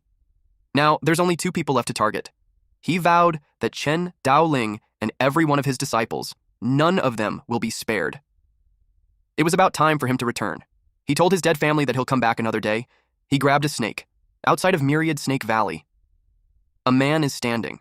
While Wenzhuo was rushing the snake to bite faster since Chen Daoling would arrive soon, he let the snake bite him on the shoulder. Now he just has to wait and attract the snakes from the valley to devour him. He flopped down while begging his master to save him. Half an hour later, it was reported to Chen Daoling that they couldn't find any trace of the senior brother, and senior sister's breath has also completely vanished. The junior brother is still alive. Immediately, Wenzhuo was given an antidote. He was advised to channel his energy to heal his wound, and after a few months of rest, he will be perfectly fine. Wenzhuo acted weak and regretful before their master. Chen Daoling was furious. He asked which demon dares to kill 2 of his disciples. Inside the cave, in the Iron Bear Mountain, Snaky is finally back on his own mountain. He assumed the snake catchers to still be at the Myriad Snake Valley, which makes his cave safe for now. Snaky replanted the snake fruit tree, and it was thriving because the environment is similar to where it grew before. Snaky wished for it to regain its vitality. Snaky decided to check the treasures inside the storage bag. It's all food and pills. It should last him long enough to cultivate and regrow his golden scales. He also remembered that he got the beast taming ring. He wondered if he could tame a demon beast to be his underling. He saw a book among the belongings. It's an encyclopedia of all kinds of snakes. He scanned through it and found out that he's a black yin snake. He read that a snake was slain by an ancestor and refined into a pill. He understood that even after reaching the Foundation Establishment realm, a great demon snake that spits fire can still be killed by humans. Snaky became certain that the most important thing for him right then was to become stronger. Even better if he can learn some techniques. He looked at the jade slip and noticed how crystal clear it was. It looked unordinary, and it made Snaky wonder if it could help him. When he looked at it, he was surprised to see the spells listed by human cultivators, and there are also detailed steps on how to master them. Because Snaky is different from normal demon beasts, he has the intelligence that's on par with humans. He definitely will be able to learn them. 1 month later, Snaky used Earth Traversal Technique. After a month of cultivation, his Earth Traversal Technique has become much faster than Mu Yun's. And Snaky's golden scale has also regrown. His speed doubles when he uses Earth Traversal Technique while his tail digs pits. Ordinary snake catchers won't be able to catch him. Snaky appeared from under the ground because he's feeling hungry. It's because he has 2 little true kui. With his current cultivation, Earth Traversal Technique only lasts for half an hour, but it's enough to use as his trump card. He used a fireball on the bird in front of him. Poor bird got roasted in a snap. Snaky's mastery over fireball spells is quite satisfactory. Although the Myriad Snake record states that only upon reaching Foundation Establishment does a black yin snake develop demon fire within its body. It only took him a few days. While Snaky was munching on the bird, a wolf appeared. It's no surprise since there have been so many footprints outside his house. He thought it was a lone wolf. But it isn't just an ordinary wolf. It's the Wolf King. It also knows how to use spells. But of course, Snaky isn't just an ordinary demon. Snaky used Gravity Technique and Beast Taming Ring. He took this as an opportunity to get himself an underling for mountain patrol. The wolf roared. The Beast Taming Ring was used to hold the wolf down. He commanded it to lie down, which it did. When Snaky said, "Come here!" Even if the wolf didn't want to, the Beast Taming Ring forced the wolf to do it. Then Snaky played with it by asking for its paw or wagging its tail. Snaky praised it as he gave more commands. Our boy even made it to play dead. With an evil grin, Snaky commented how interesting the Beast Taming Ring is. He jumped at the back of the wolf and commanded it to go patrol around the mountain. Snaky had noticed how the boar population has grown, and the roe deer and water deer have increased in numbers. The number of goats stayed the same. He speculated that wolves must have gotten them. Then, he saw that the rabbit population went up by a few hundred. Not bad. Snaky's self-sufficiency plan is effective. Snaky smelled something familiar, and he found the white snake from the Myriad Snake Valley. He wondered if it followed his scent. Now that he had taken a closer look, it looked like she also seemed to be a black yin snake. It's just that her color mutated. She hasn't fully become a demon beast yet. She lacks intelligence and can't speak. And judging by her size, she's likely Snaky's junior. The white snake rubbed herself against Snaky, which made Snaky blush. Since she's his junior, and they seem to share some kind of fate, Snaky decided to look after her as her senior. He scolded her not to make a fuss since they're in public. The wolf bared its fangs and growled against the white snake. Snakey consoled the white snake by patting her and scolding the wolf for scaring her. Snakey advised the wolf to smile instead, but on second thought, maybe it shouldn't. Snakey told the wolf that he will take off the beast taming ring and set it free, but there are conditions. First condition is that the wolf has to agree to be his underling. The wolf is tasked to hunt daily and deliver it to Snakey's cave. Second, it should patrol the mountain each day. If it ever finds any human traces within a 10-kilometer radius, it has to report to Snakey immediately. Snakey threatened that if the wolf fails, he'll kill him. The wolf nods in response. Snakey ordered the beast taming ring to return. The wolf licked Snakey as a way of gratitude. But Snakey scolded it to stop licking. Later, inside the cave in the Iron Bear Mountain, Snakey named the white snake Snowy and told her that it will be her new home. Snakey told her that he will teach her some basic cultivation techniques. From then on, she was advised to stay inside the cave and cultivate next to the snake fruit tree. With Snakey around, she won't worry about going hungry. Snowy nods. Meanwhile, in the Myriad Snake Valley southern peak, someone was using a compass. They talked about how unfortunate it is that Wenzhuo could only give a vague outline of the demonic beast. Otherwise, with the great treasure compass's power, they wouldn't have to search for so long. They recalled that the opponent has been called a dragon hatchling. Dowling replied that it's impossible. If it were really a dragon, even Dowling wouldn't stand a chance, let alone his disciples. There was no way they could escape. So Dowling reasoned that it could just be an awakened demon snake, or may once have been possessed by a cultivator with a bit of intelligence. He added that calling it a dragon hatchling must have emerged from the embarrassment after losing to it. Their compass dinged and it pointed at the mountain. They planned to search the mountain from both sides, and if they spot the demon snake, they have to notify Dowling immediately. Everyone obeyed their master. One disciple has felt an aura of the snake nearby. He wondered if it's a demon snake. The wolf had appeared. They started closing in on the man. It's a pack of wolves led by the demon wolf, and the man had noticed that those wolves carry the snake's scent. The demon wolf roared loudly. The man called those wolves idiots for not knowing their place. He used the thunder seal, which electrified the wolves all at once. The demon wolf got scared. And flee. After seeing the man's power, the demon wolf was determined to warn the black snake. But too bad for him, there's a cliff up ahead. The man used the thunder seal again and it hit the wolf's tail. Snakey sensed that the wolf king must have howled. He knew it was bad, and probably the snake catchers had arrived. He instructed Snowy to stay in the cave and guard the snake fruit tree. He warned her not to come out. Snakey dug the ground to get away as far as possible before the snake catchers locate his cave. If there's going to be a fight, he wouldn't want it to happen there. He expanded his divine consciousness. He wondered how strong those men were compared to Mu Yun. Snakey detected a divine consciousness. The man's divine consciousness had detected Snakey's divine consciousness and found him. It was as exactly as his master said. The demon snake is at the 4th level of spiritual awareness. His master also advised him not to act hastily. He only needs to hold off the snake for half an hour until Dowling arrives. He proceeded in secretly sending transmission. Then he noticed that the snake ran, but it wasn't that fast. He remembered Wenzhuo saying that the demon is clever aside from being strong. It pretends to be weak, luring the opponent into chasing it, then counterattacks. Because of this information, the man had become cautious. Acting weak is this man's specialty, so he can do it too. He uttered that since the beast is only at 4th level of spirit awareness, there's no need for his master's involvement. He was confident that a 6th level QE refinement like him would easily kill the demon snake. Snakey had found out that the man's cultivation level is about the same as Mu Yun, but his speed is less than half of Mu Yun. It was evident that he's pretending, and from the man's statement, it implies that Dowling would arrive soon. Snakey knows that this person is a bit more intelligent than Mu Yun, but he's still a fool. Snakey can't afford to take any chances. He ran at full speed and observed the man's reaction. And if the man dares to pursue him at full speed... The man wasn't pleased that Snakey had sped up. He panicked. He blasted the ground with thunder seal and explosion. Snakey had observed that this man's power is quite formidable, about half of the strength of his fireball. The man used earth traversal technique. He was determined not to let this demon beast get away. He kept yapping to taunt the beast. Just as Snakey expected, the man pursued him at full speed. Suddenly, Snakey changed direction. He anticipated that soon enough, the man's strength would be depleted, and he would have no way to escape. The man was surprised that the demon snake had turned back and was on its way to him. He couldn't dodge, so a collision is expected to happen. The beast is coming right at him. He used the thunder seal to smash Snakey into pieces. Snakey has a golden shield talisman on the pouch. The man was surprised that it had withstood the attack. The man had seen the storage bag, and he knew the next thing that would happen is an explosion. The man moved quickly. Fortunately, he managed to use the recoil of his own thunder seal and escape. But to his surprise, the mouth of the snake is wide open as it is about to release black flame using fireball technique. In his head, the man wished for Life Jade to save him. But the Life Jade's alignment is slightly off. It can't envelop his whole body. Snakey released a massive black flame.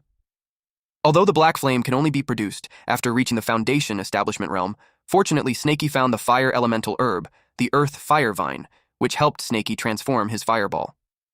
Snakey took the man's storage bag. He was surprised to see that the Life Jade shielded that. The Life Jade protected the man's body except for his left arm. Not soon after, Snakey decided that it's time to deliver the final blow. The man screamed, asking for his master to save him. Dowling is actually already on his way towards the black flame, ready to save Muley. Snakey was slightly pissed that Dowling arrived at that moment. He knew that the guy was difficult to handle, so he decided to get out of there. Muley weakly called his master. Dowling hurriedly sent him a golden essence pill and advised him to circulate his energy to heal while Dowling pursues the demon beast. And he instructed Muley that once he's all better, he should meet up with him. While pursuing the demon beast, Dowling blames himself for causing Muley to lose an arm. He vowed to kill the damned snake and put its corpse on the altar as a sacrifice. Snakey sensed Dowling's divine consciousness range, speed, hostility, and it could at least be a perfected chi refinement. Which means Dowling is stronger than Snakey, but he's bluffing. Dowling must have thought Snakey is a fool. He was determined to escape at full speed since he can't fight him. Dowling had found out that the snake was beneath the ground. He finds it strange that the snake has learned the earth traversal technique. He wondered how it became so intelligent. All of a sudden, he bumped into something. He was surprised that it happened. He complained that it hurts. Then, he saw that it was caused by granite. Earth traversal technique would be rendered useless. Even if his tail can break the rocks or break through the stone, his speed will slow down. He sensed Dowling closing in. Snakey had no choice but to escape upward. He went above the ground and saw a cliff. He thought he could use it to his advantage. Dowling continued to chase after him at full speed, but Dowling was caught off guard, and suddenly boulders were raining down on him. He used golden body protection to save himself. Snakey was surprised to see that protective artifact. He changed his tactic. If he can't crush him to death, he will bury him instead. He used exploding talismans. The explosions continued for half an hour. Dowling cursed at the beast, despite being buried beneath the rocks. Snakey thought it was enough to keep Dowling confined. Dowling thought little of the rocks, but to his surprise, it wouldn't budge. Even the earth traversal technique isn't working either. He asked what kind of stone it was. Then he realized that the beast must have planned to trap him there. He never thought the ancestors' treasured gift would have to be used at that moment. As he swallowed a pill, he uttered, "The great Tao, be my guide. Breakthrough." The divine berserk pill left by his ancestor at the cost of 20 years of lifespan. It will temporarily elevate his power to the Foundation Establishment realm. Breakthrough into the Foundation Establishment realm was successful. Dowling is now at the first level of the Establishment realm. Dowling is furious that a mere beast forced him to use that secret technique and sacrifice 20 years of life. He had collected the beast's demonic energy, so now it won't be able to escape him. He used wind riding skill. He pledged on his name that he will rip off the demon beast's skin, pull out his tendons, and crush his bones. He went berserk. Snakey panicked that Dowling had escaped. He could also feel the killing intent and speed. He speculated that Dowling had broken through into the Foundation Establishment realm. Snakey is near the river when Dowling had found him. He used gravity technique. He pulled the snake upwards. Snakey didn't expect that the gravity technique would have great power when used by a Foundation Establishment cultivator. Dowling challenged him to break free. He lectured it to have considered a painful death before he killed his disciples. Deep inside, Snakey is getting annoyed at the hypocritical old man, when it was those bastards who stole their snake fruit first. Snakey knew he was in a hopeless scenario, and he didn't want to just wait there to die. He threw a golden scale at the old man. Dowling was surprised that the demon beast knew how to use hidden weapons. Dowling insultingly asked the demon beast on why it bothers to struggle when it's the end for him, and that those useless tricks are useless against him. But he was caught off guard. His gravity technique didn't work. He barely dodges the sharp spike. Dowling is confused and curious as to what that weapon is for being able to pierce through his protective shield. Snakey used water traversal technique to escape. Since the old man is in the Foundation Establishment realm now, Dowling's water traversal should be superior to Snakey's, so Snakey's plan is to hide. He kept thinking where it could be a safe place. Then he thought about the Mountain God Temple. That was it. It was his sanctuary, and he trusts that the Mountain God will protect him. It was about nighttime. Dowling had followed him there. But Dowling was cautious since the demon beast is cunning. It was a wonder that it would choose a dead-end place, so he assumed that it's a trap. He screamed for the beast to come out. Meanwhile, Snaky climbed up the mountain god statue while praying to be saved. Even if the mountain god doesn't come out, delaying Dowling was enough even just until Snaky restored his ki. If that doesn't work, Snaky plans to rip off all his golden scales and fight him to death. Dowling lost patience, so he decided to destroy the temple. He sent exploding talismans towards it. Snaky panicked as Dowling lost it and bombed the temple. Snaky was buried in rubble. Suddenly, there's a black mist forming a gigantic, ominous creature in front of Dowling. It called Dowling an audacious fool for daring to defile his statue and provoke his wrath. Dowling turned pale and froze. The black, misty creature thought that Dowling didn't hear him. Dowling recognized that it was the legendary old monster's primordial spirit. He knew that he had to escape at any cost. At that moment, Muley appeared to help Dowling. Dowling replied that Muley just arrived right on time. He used gravity technique on him. Muley asked his master on what's going on. Dowling threw Muley towards the creature. Muley screamed why. Dowling told him to help by blocking it. The black creature utters that fools perish for their lack of sense. Dowling used his divine moving talisman and hurriedly ran away because he knew he's no match for that creature. He wondered how there are such powerful experts in the remote mountains. Suddenly, he felt his chest constricts. He was threatened that if he dared to show his face again before the black creature, that creature would ensure his soul's annihilation, and there would be no reincarnation for him. Dowling was surprised that the creature could injure him even from afar. He thought about how the snake beast got lucky. He vowed to come back for it. The black misty creatures enter the corpse of Muley. Snaky finally got up as he noticed that the young man was dead and the old man had fled. That was a close call. But he made the right gamble, and the mountain god truly possessed a spirit. Snaky was surprised to see Muley stand up. He thought he was faking death. The zombie, like Muley, turned to Snaky's direction. And Snaky, who was under the impression that he's faking his death, burned him to ashes. Afterwards, Snaky removed the rubbles on top of the broken mountain god statue and lit up an incense while thanking the mountain god for saving him. He promised to worship him every year, but the black misty creature appeared before Snaky's face and complained about Snaky uttering some nonsense. Snaky was surprised to see that the mountain god had appeared. He asked if the mountain god doesn't want him to worship him. The black misty creature pokes Snaky's head and asks in a condescending tone if Snaky is trying to make his primordial spirit disappear with Snaky's offerings. This black misty creature is annoyed at Snaky for ruining his plans. He ordered Snaky to go and find him a body within 30 minutes. Otherwise, he'll curse him so he'll never reincarnate. Snaky turned pale upon hearing that. It's better to be killed than never being reincarnated again. The mountain god told him to hurry up. He particularly stated that not anybody would.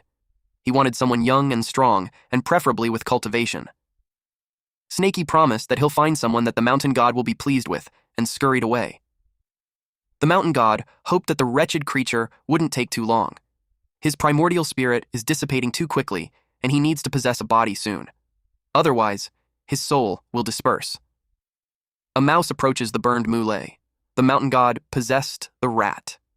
He looked cute, acting high and mighty and grumpy while in that body. He's pissed off. He is the wandering heavenly demon. He lived for centuries, yet he never encountered such troublesome creatures before. He regretted enlightening such a being. A few hundred years ago, he was hunted by the great sex and was reduced to a mere primordial spirit. Fortunately, he escaped into the mountain god statue. He sealed his primordial spirit and survived by feeding on the power of faith. Not long ago, he finally accumulated divine power and was able to possess others. Coincidentally, a human-shaped pill and a cultivator appeared. It was the perfect opportunity to possess someone. But the wretched snake devoured both of them, ruining his possession attempt. And because the snake had consumed some of his primordial spirit's power, it had gained intelligence. Later, members of the Kui family came. He tried to possess someone again, but once more, the damned snake interfered. The corpse with a bit of his primordial spirit in it even got devoured by a stray dog, which then gained intelligence. When he saw the snake return, he knew he had to be cautious, but that damned old cultivator blew up his statue. Then he finally found a suitable body, but a fool burned it into ashes. He's pissed off at that wretched creature. He vowed to make him wait until he gets his hands on a new body. He will make sure that the snake will pay for it dearly. He looked forward to the body that the wretched creature would find. He's hoping that the snake will bring back a few strong ones from the village so he can choose. Meanwhile, Snaky uncovered a tomb. He complained that it all contained skeletons. He knew that those bodies were useless. He knew that if he doesn't hurry, he'll be cursed to never reincarnate again. He sensed some movement nearby. He wondered if someone was burying a corpse. But he saw a dog digging a grave. He thought he was just seeing things, but then he realized it was eating the corpses. He thought how ferocious that was. The aura that the dog is eating is sinister. The coffin opened. The dog saw that the corpse was perfect. It is young, handsome, and with a strong physique. He sensed the demon snake and thought that it's there to steal the meat. The dog thought that the snake was going mad out of hunger. Then he felt weird. He realized that the snake was not staring at the meat. It's staring at him. The dog felt terrified knowing that the snake had his eyes on him. It ran away, and Snakey followed it. The dog yelled for help because the demon snake was after him. Snakey was surprised that the dog has intelligence. Not only is it strong and good-looking, it even has an intelligence. He thought that there's no other vessel than that dog. Snakey used the beast taming ring. The rope wrapped around the dog's head. The dog barked loudly. It ordered the snake to release him, otherwise it's going to eat the snake. Snakey expected that the dog had such a strong, malicious intent because it ate too many corpses. He got pissed off and yelled at the dog to stop barking and follow him. The dog tried begging, but Snakey had no mercy. Instead, Snakey gaslighted the dog to feel honored since the mountain god wants to meet him. Meanwhile, the wandering heavenly demon felt anxious since the time was running out and the mouse wouldn't hold out much longer. He needs a new body quickly. At that moment, Snakey appeared with great news. Snakey proudly brought out the dog who looked strong and handsome, which met all the criteria. Snakey asked Wandering Heavenly Demon what he thought of it since it's perfect. Wandering Heavenly Demon replied that Snakey should just die. Snakey was confused as to what he did wrong when he just followed orders, accurately.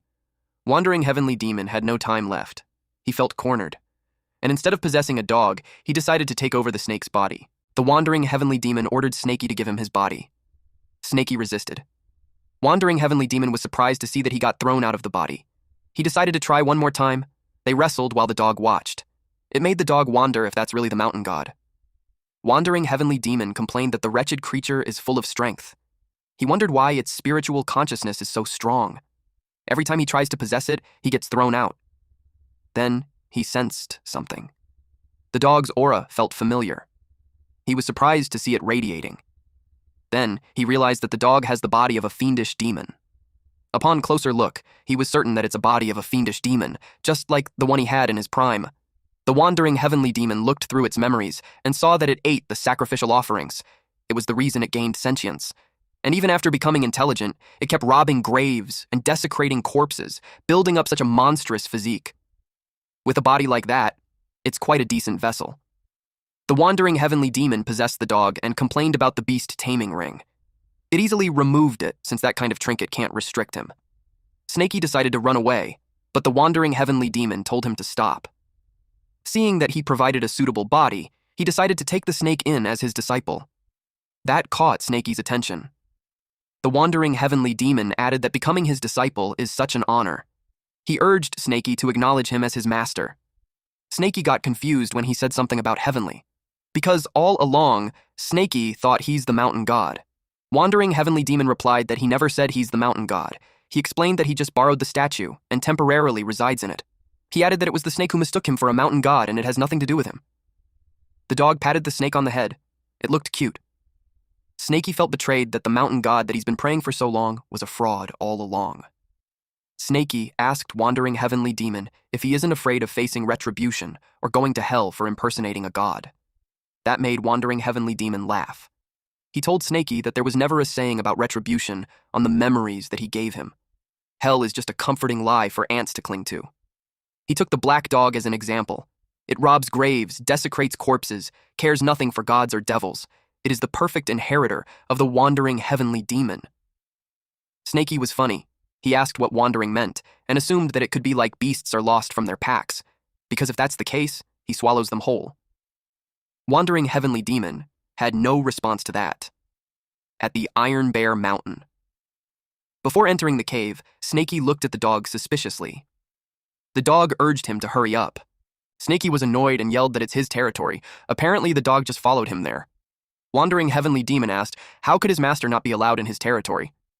Wandering Heavenly Demon knew that the puddle in front was connected to an underground cave. He asked if it's the snake's nest. Earlier, Snakey subtly tested the dog's speed, but he couldn't shake him off. As if to tease him, the dog smiled and asked if he's tired already. Snakey understood that the dog's strength is clearly immense.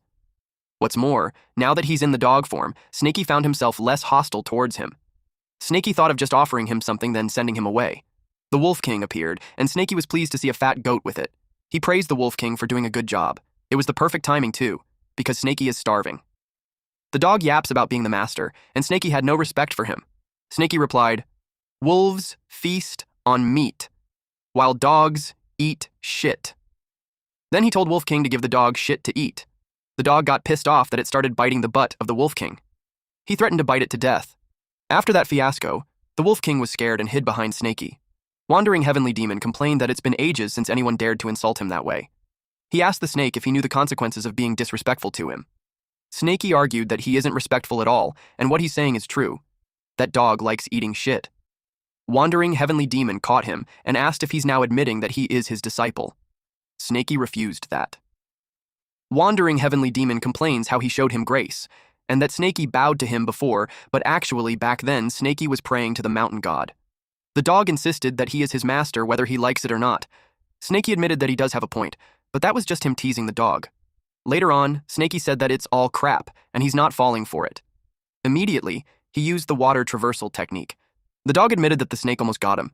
He added that it has been so many years since he laughed like that. He enjoyed having a fun snake with him. Snaky already dove under the water, at Snaky's nest.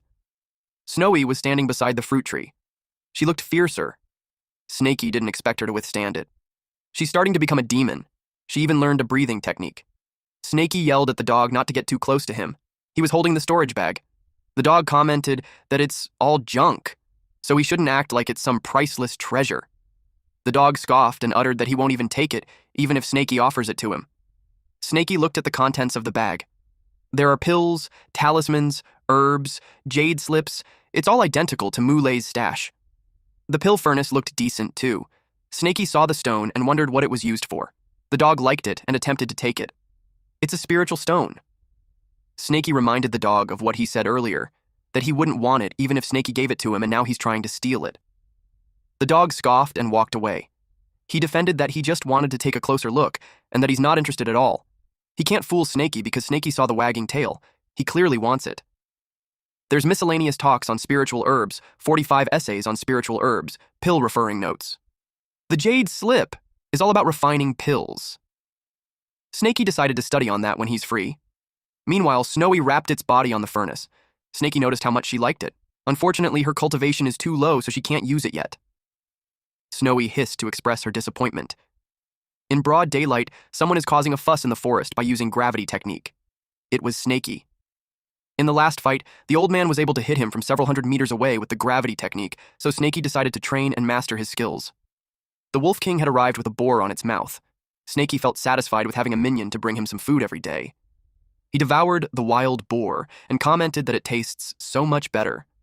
The goat last time had a strange odor. The dog appeared and informed his disciple that if he keeps eating ordinary animals like that, it will take him forever to make a breakthrough. Snaky wasn't happy that the dog returned. Wandering Heavenly Demon replied that even a dog would turn its nose up at food like that. Snaky asked what he should eat. The dog called him an idiot. It was obvious that Snaky should hear the flesh of demonic beasts and extract spiritual herbs. Snaky argues that it's easier said than done when there's no demon nearby. Snaky pointed out that the only demonic beast is the Wolf King, and that there won't be much improvement even if he eats him. So, it was better to keep him around for something else. The dog replied that it was Snaky's problem, but if he's going to be a recluse, he shouldn't expect gourmet meals. The dog showed Snaky the ring he found yesterday, and his lunch. It was a bird, a demonic beast at the late stage of spiritual awareness. It is called the spiritual tailed chicken. It's a spiritual fowl raised by a nearby sect specifically for eating. Wandering Heavenly Demon informed Snaky that it tastes way better than wild boars, and he happened to snatch too. Snaky got mad and panicked.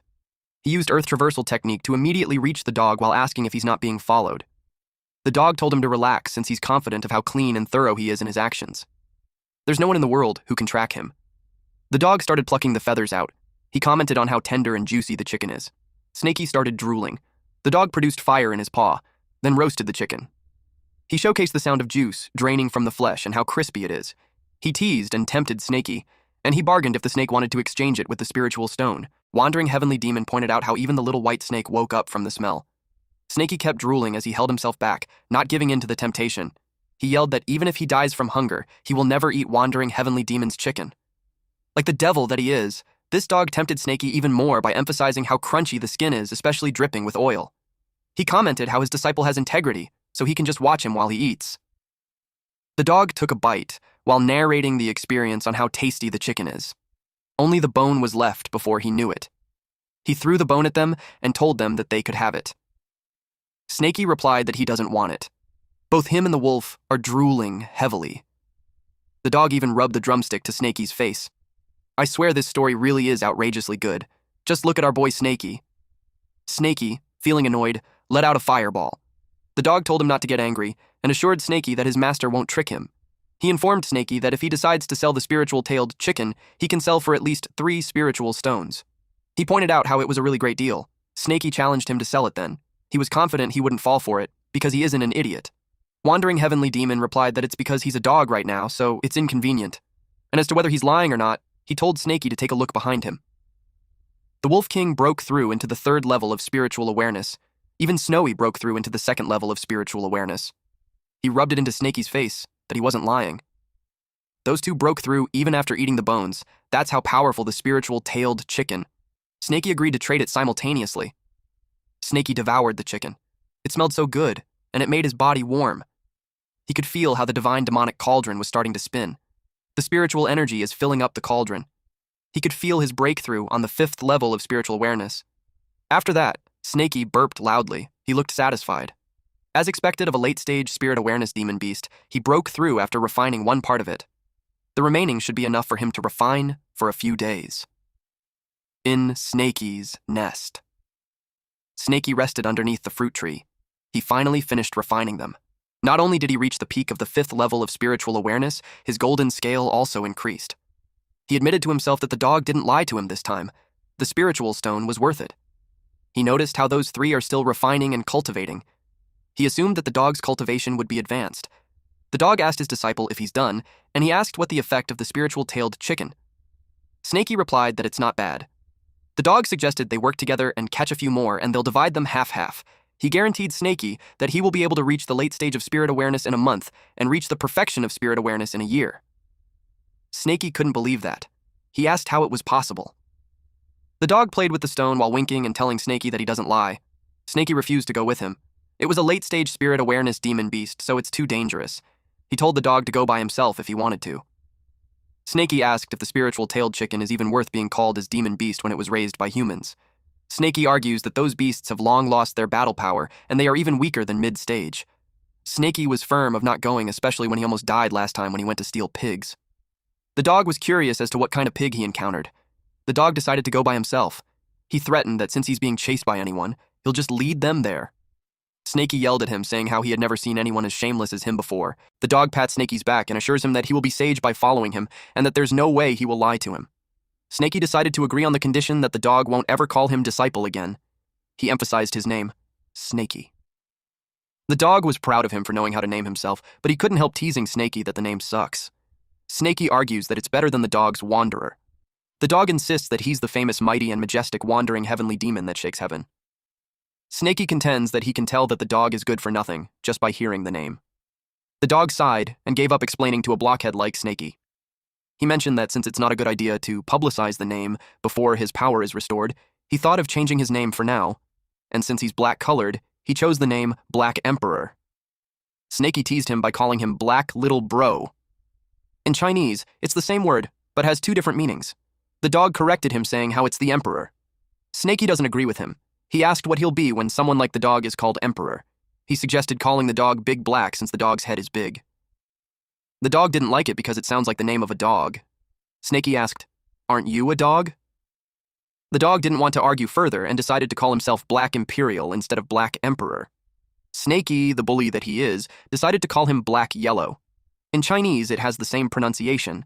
At the Carefree Sect. The dog asked Snakey if he knew how many cultivation sects are there in the country. Snakey only knew about the snake catcher sect. Snakey asked if there are other sects who catch snakes. The dog replied that it's normal for a snake to only know about the snake catcher sect.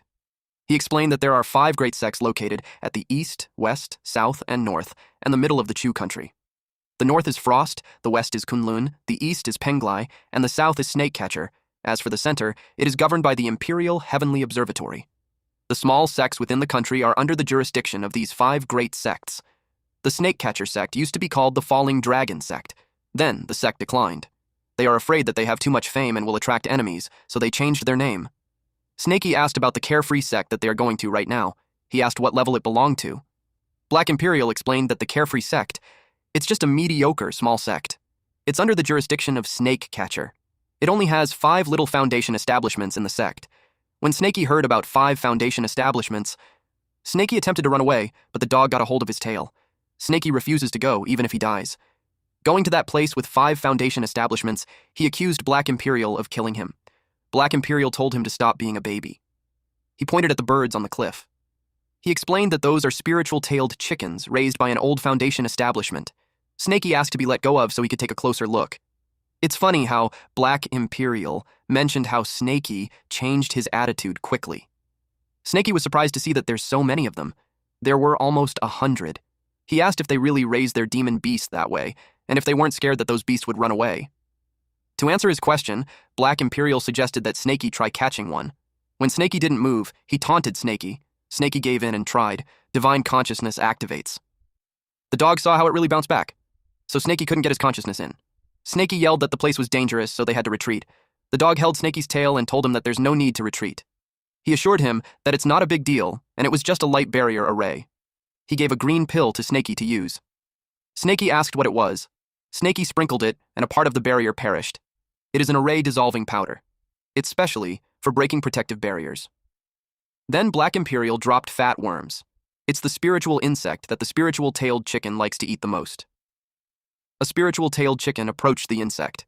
Then several of them gathered there. Black Imperial's plan is to lurk in the underground first and wait for the spiritual-tailed chicken to come near. Then Snakey has to wait for his signal. Then they will make a move. He told Snakey to catch as many as he can and then run after catching them. They started getting ready. Black Imperial gave the signal. Snakey used the beast-taming ring on one of the spiritual-tailed chicken that attempted to run away. Black Imperial caught 1, 2. The Black Imperial yelled to retreat, but he was surprised to see that Snakey already ran away. Snakey used Earth Traversal technique. Snakey advised him to run quickly, too. A floating man saw them. He stated how he wondered why some chickens disappeared 2 days ago. It was the Carefree sect's elder, Joe Shu. Now, he knew who stole the chicken. Snakey panicked since the man was coming. He told Black Imperial to run quickly. Black Imperial told him to calm down since it's just a small matter. They decided to split up. Black Imperial used Earth Traversal technique. Shu saw it and wondered where they learned it from. He started saying a spell, which made the ground turn into stone, and that hindered Black Imperial from digging. He had another technique in mind. He just ran on the ground. Shu chased after Black Imperial. He noticed the posture of the dog, and realized that it doesn't look like any ordinary demon dog. Black Imperial used Maniac Wind technique, which made him run on 2 feet. It made Zhu ask if he's a freaking human or dog. Snakey saw them, and he felt relieved that he ran away quickly and was not being chased down.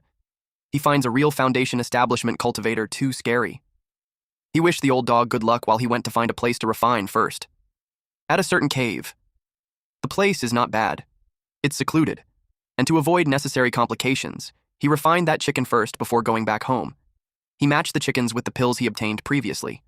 With this, Snakey should be able to easily break through to 6th level and reach its peak. Just as he thought, the bigger the risk, the better the reward. Snakey roasted the chicken, but he burnt it.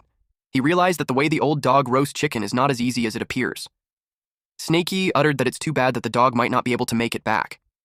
Suddenly the dog appeared behind him. He yelled, "Who says I'm dead?" Snakey was surprised to see that he didn't die. The dog sat down with his legs open, showing his balls. He scratches his groin while complaining how he was forced to give up 3 spiritual-tailed chickens because of the old man. He cursed that all his efforts were in vain. Snakey offered him spiritual-tailed chicken. That confused Black Imperial, so he asked what Snakey was doing. Snakey explained that if it wasn't for the dog distracting the enemy, Snakey wouldn't have been able to obtain 3 chickens. And according to their promise, they will split them in half, so he gave him 1.5. Black Imperial was pleased and uttered how Snakey is nothing like his disciple at all. Snakey blushed and argues that he isn't his disciple. Black Imperial told him to stop being stubborn and took the one that Snakey burnt. Snakey explained that only half of that could be eaten. Black Imperial replied that it can be saved and that he'll teach Snaky. He borrowed Snaky's tail. Using that, he chopped the carrots, then he placed it on a boiling soup together with the chicken. While mixing the soup, Black Imperial explained that the chicken isn't only for roasting, but it can also be turned into soup. He scolded Snaky since the fire is big and instructed him to add water. Snaky complied while being amazed on what Black Imperial is doing. Black Imperial told him to throw the other chickens too. They added more ingredients, which made the dish more nourishing. Snaky blushed while gawking at it. He commented how it smelled nice. Black Imperial scolded him for drooling inside the pot. Snaky insisted on calling Black Imperial by the name Black Yellow. He asked him if he could eat it now. Black Yellow agreed. Snaky gobbled up 2 chickens at once. He enjoyed it. Black Yellow told him to eat slowly. Snaky burped. He looked satisfied. He gave thanks for the food and decided to refine first. Black Yellow let him be. Deep inside, Black Yellow thought how stupid his disciple is. The 3 chickens he had been long eaten by him. So not only Snaky gave him an extra chicken, he also thanked him. He finds Snaky innocent and cute. Snaky went ahead and refined the divine demonic cauldron. He's going to break through the 6th level of spiritual awareness. But the breakthrough failed. He wondered if it's because he hasn't finished refining the spiritual-tailed chicken. But he knew that shouldn't be the case because previously, he broke through into the 5th level immediately after eating it. He tried to break through again, but he failed again. He wondered if it's because he just broke through not long ago, and his foundation is still not solid enough. Black Yellow called him an idiot and told him that as his master, he will help him. He dragged the pot and yelled, "Rise!" Then he condensed the debris and burned it. Snaky saw that it's the leftover herbal residue. Black Yellow condenses into pills, then he shoved it in Snaky's mouth.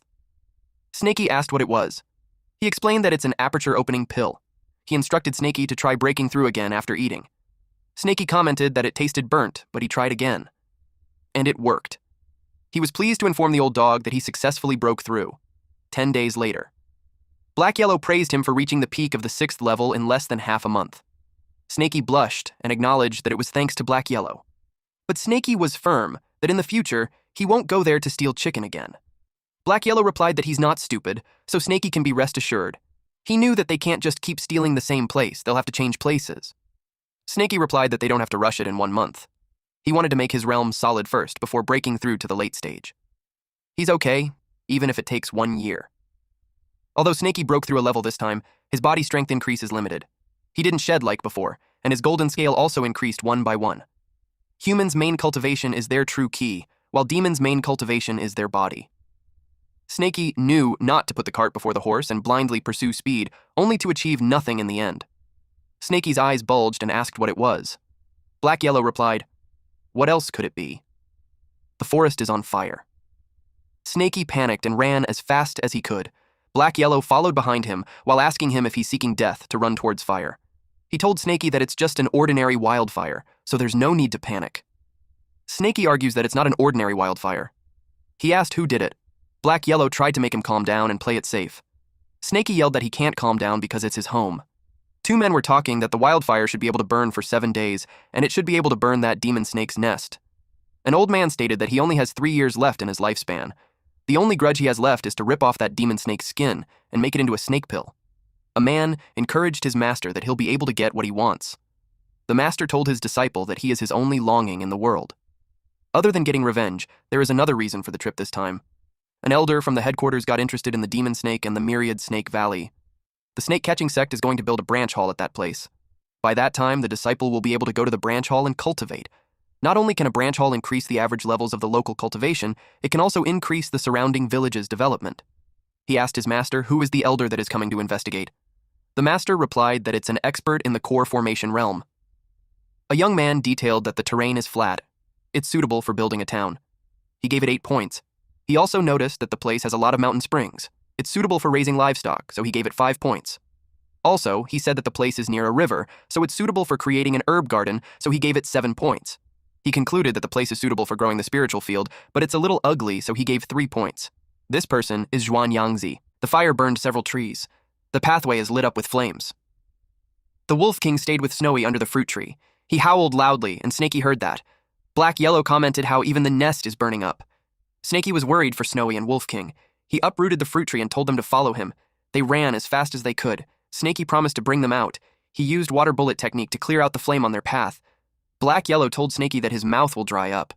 That little amount of water is not going to save the forest from the wildfire. Snaky felt that his mouth was drying. He replied that he knew what a drop in the ocean means. Black Yellow said that the weather is hot and wildfires happen once in a while. He told Snaky not to worry too much about that kind of accident. Snaky argues that the scale of the fire is definitely not an accident. He pointed out what Black Yellow said earlier, that the snake catcher sect has a lot of branch halls. They open them at a place that is rich in spiritual energy and has a lot of snakes. Black Yellow asked if Snaky meant that there's a place nearby that is suitable for building a sect. Snaky replied, yes, and that place is the Myriad Snake Valley. Snaky shares that he goes there every spring. There's more than 1 million types of snakes there. Black Yellow now understands why it would make sense. But he also knew that when the snake catcher sect builds a branch hall, there's always someone from the Foundation establishment reel to the core formation realm standing guard. Now, it's not a surprise why they burned up the mountain. Snaky, fueled by his anger, decided to charge in to kill those scums. Black Yellow tried to stop him. He told him not to act rash since they got the time out there to cultivate. Our MC replied that he's not stupid. But he sensed something in front. A man in white clothing was there. Black Yellow saw a man 30 miles in front. A human cultivator is coming. Snaky asked if he could see what cultivation the man was in. Black Yellow managed to make fun of Snaky for not immediately running away like last time. Black Yellow answered his question by saying that the man is in the core formation realm. It was funny how Snaky immediately burrowed himself on the ground and ready to use earth traversal technique. Black Yellow commented on Snaky's cowardly face, but he hasn't said anything. That the man is just a clone, not a real body. Snaky got mad at him for not saying it earlier. Snaky asked how strong the clone is. Black Yellow doesn't know because clones have several levels. The strongest one is external avatar. It is at least in a fake core formation realm. The weakest is a paper clone. It's only in the Kui refinement realm. Yangzi sensed something, so he immediately ran. Snaky panicked since it seems to have noticed them and is now coming towards their direction fast. Black Yellow used a concealment talisman. Snaky asked if they were going to run. Black Yellow told him not to panic since not even Great Luo Greatest Immortal will be able to notice his talisman. Black Yellow shushed him since Yangzi was already there. Yangzi uttered that he can only give 2 points to their hiding skill. He told them to stop hiding. He blasted the area while telling them to come out. Snaky panicked since a slap from Yangzi is that powerful. Black Yellow again told him not to panic. He explained that the person felt a presence, but he has no idea where it is, so all he can do is bluff. Snaky mentioned that earlier. Black Yellow said that even the Great Luo Greatest Immortal won't be able to notice. Black Yellow explained that Great Luo Greatest Immortal is the name of a pet he used to raise. Yangzi saw nothing, so he thought it was just his imagination. He also considered that the quality of the clone is bad and it's unable to detect. He decided to leave, since he has a more important task. The Myriad Snake Valley is just in front, so he decided to take a look first and see how many points he can give it. Snaky was relieved that he was gone. Black Yellow asked Snaky if he saw the storage ring on the clone's waist. He suggested getting that, but before he could finish, Snaky cut him off and told him to just go by himself since Snaky values his life. He emphasized that the man is in the core formation realm. Black Yellow sighed and told him to listen to him first. He explained that since the clone can't even notice the concealment talisman, it could only be a Foundation establishment paper tiger at most, even if the real body is in the core foundation realm. Black Yellow expected that the guy's resistance wasn't good. He told Snaky to believe in him. He stated that he has more than 50% confidence in getting rid of the guy. Black Yellow stated that they will split the rewards in half. He liked the core formation realm cultivator's clone storage bad, since there could be many spiritual stones in there. Snaky was worried since they're still the real body, even if they kill the clone. Snaky doesn't want a core formation realm to retaliate to him. Black Yellow was suggestive by asking Snaky if he wants to take revenge for his house being burned into ashes. That made Snaky stop on his tracks. Black Yellow tempted him even more by suggesting that Snaky could hate the person who burned his house. He asked if Snaky just wants to be a homeless dog for the rest of his entire life. Snaky was slightly annoyed and told him that he's the dog. Black Yellow pointed out how Snaky knew what he meant and asked again if he wanted to get revenge or not. Snaky wanted to, but 50% confidence is too low. Snaky poured out the scales that he plucked from his tail. Its strength is only half as strong as when it just shed off, but there's quite a lot. He asked how much confidence they would have if they added that scale. Black Yellow revealed that it could be 70% or 80%, and by that time, Black Yellow planned to do a bit of planning by observing the situation, then it can exceed 90%. Snaky looked at the situation. Forest fire is spreading. He instructed Snowy and Wolf King to follow the path to the mountain beside. He told them to find a hole, hide, and cultivate properly, and he will go find them once he has finished his business. In his head, Black Yellow considered it fate that they met, so he gave them a little gift. But as to when they will be able to digest it and gain intelligence will depend on themselves. Yangzi was rating the Myriad Snake Valley and gave it 10 points. It even exceeded 10 points. He claimed that it's the perfect snake farm. He knew that all the snakes within 200 miles would gather there every sprint, so there's nothing else perfect than that. He decided that it was time to send the jade slip back. He's excited since his real body will love it. He sensed something from behind. A beam of light appeared in the forest. He thought earlier that it was just his imagination, but now he confirmed that someone is really following him. They even know how to draw an array. He blasted a part of the area and told them to stop playing hide and seek. He saw that he didn't get them because they moved quite fast. He used gravity technique and saw a mangy dog. He asked the dog where the master was. Black Yellow's face got deformed. Yangzi was surprised that the dog self-destructed. Yangzi denied that it was an illusion. He couldn't believe that he got pulled into an illusion array. He was worried that there's an expert. He decided to send the slip first, but all of a sudden Black Yellow's body formed again and attacked Yangzi while commenting how Yangzi believed it was really just an illusion. Yangzi didn't expect that the mincemeat gathered again. He realized that the exploding dog is real and not an illusion. Black Yellow grazed a scale on Yangzi's neck. Yangzi's head fell from the sky. Black Yellow watched him and assumed their plan was successful. He didn't expect it to be easy. But to his surprise, the headless body choked him. The head is still conscious since he's just a wooden clone. It didn't really matter if he's headless. He gave them 6 points for their little trick. It means that they barely passed. Black Yellow complained that the dog paws are difficult to use. He wondered what's going on with the clone. Its hand is twisted like a pretzel, yet it still has such strength. Then he realized it. He recalled his conversation with Snaky earlier that the clone is only meant for scouting, so it should be made of paper. Their plan is that after Black Yellow chops that person's head off, Snaky should follow the plan and play his part. Then they will split whatever's in the storage bag. Snaky was concerned that if it's not a clone, it would put Black Yellow in danger. But Black Yellow arrogantly replied that he could tell in one glance that it's a worthless clone. He even insulted Snaky by saying that Snaky has a lot to learn. Snaky was annoyed and told him to get his paws off him. He cursed Snaky for being a jinx. He yelled his name out loud to cry for help. Snaky threw his golden spikes, which hurt the clone, causing it to drop Black Yellow. Yangzi's head was shocked when he realized that the dog was just a decoy. Snaky bit the head of the clone and used fireball technique point blank.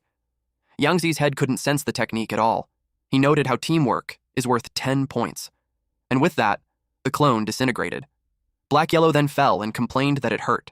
He miscalculated. No one expected it to be a wooden clone. It was expensive, so using it for scouting is such a waste. Meanwhile, our boy Snaky kept shooting fireballs. Black Yellow panicked to stop him since the guy is already dead. He told Snaky if he keeps it up, even them will turn into ash. Snaky was pleased to see Black Yellow still alive. Black Yellow was touched. That moment immediately turned into banter as Snaky called him out for his 80% confidence when it was so flimsy. He called the dog a liar. Black Yellow complained that Snaky doesn't know anything when just weakening Yangzi's power cost Black Yellow dearly. Then, he pointed out that if not for the divine consciousness sealing array, Snaky wouldn't be able to snuck up on the guy. Snaky argues that even if Black Yellow didn't lift a finger, he could have handled it himself. He told Black Yellow that what he's saying is bluff. Black Yellow pondered on where Snaky got that bastard attitude. Black Yellow couldn't accept that Snaky thought he was bluffing when he was the one who stopped the guy from using his jade slip transmission. If it had gotten out, they would certainly be dead. Snaky suggested burning that thing already. The item was on fire. Black Yellow commented how Snaky's black flame is so strong that it can even burn jade. Snaky confirms if they're safe now. Black Yellow replied not yet. The news didn't make it back, but that person is still a golden core expert. If that guy found out that his clone died there, he would personally come to investigate. Snaky looked displeased. Then he started running away. Black Yellow called him a coward and told him not to run around blindly like a headless fly. Snaky argues that they are waiting for death if they don't run. Black Yellow told him that the snake catcher sect's power in Chu country is widespread, so if Snaky wants to avoid being hunted, he'll need to flee to a neighboring country and lay low for a while. Meanwhile, at the snake catcher sect headquarters, Immortal Cave abode. Yangzi realized that his wooden clone was dead. Even the recording jade slip couldn't be retrieved. It made him curious as to who did that. He's amused. Although the wooden clone's strength is mediocre, its aura and divine consciousness perfectly mimic a golden core cultivator. For someone not only to see through it, but also dared to attack it. That truly caught his attention. He called his servant Su Bei. Bei responded immediately. Yangzi ordered him to bring 5 inner disciples with him and go to the vicinity of Myriad Serpent Valley to investigate the person who attacked his clone. Bei followed his command. At the same time, Snaky and Black Yellow are running away.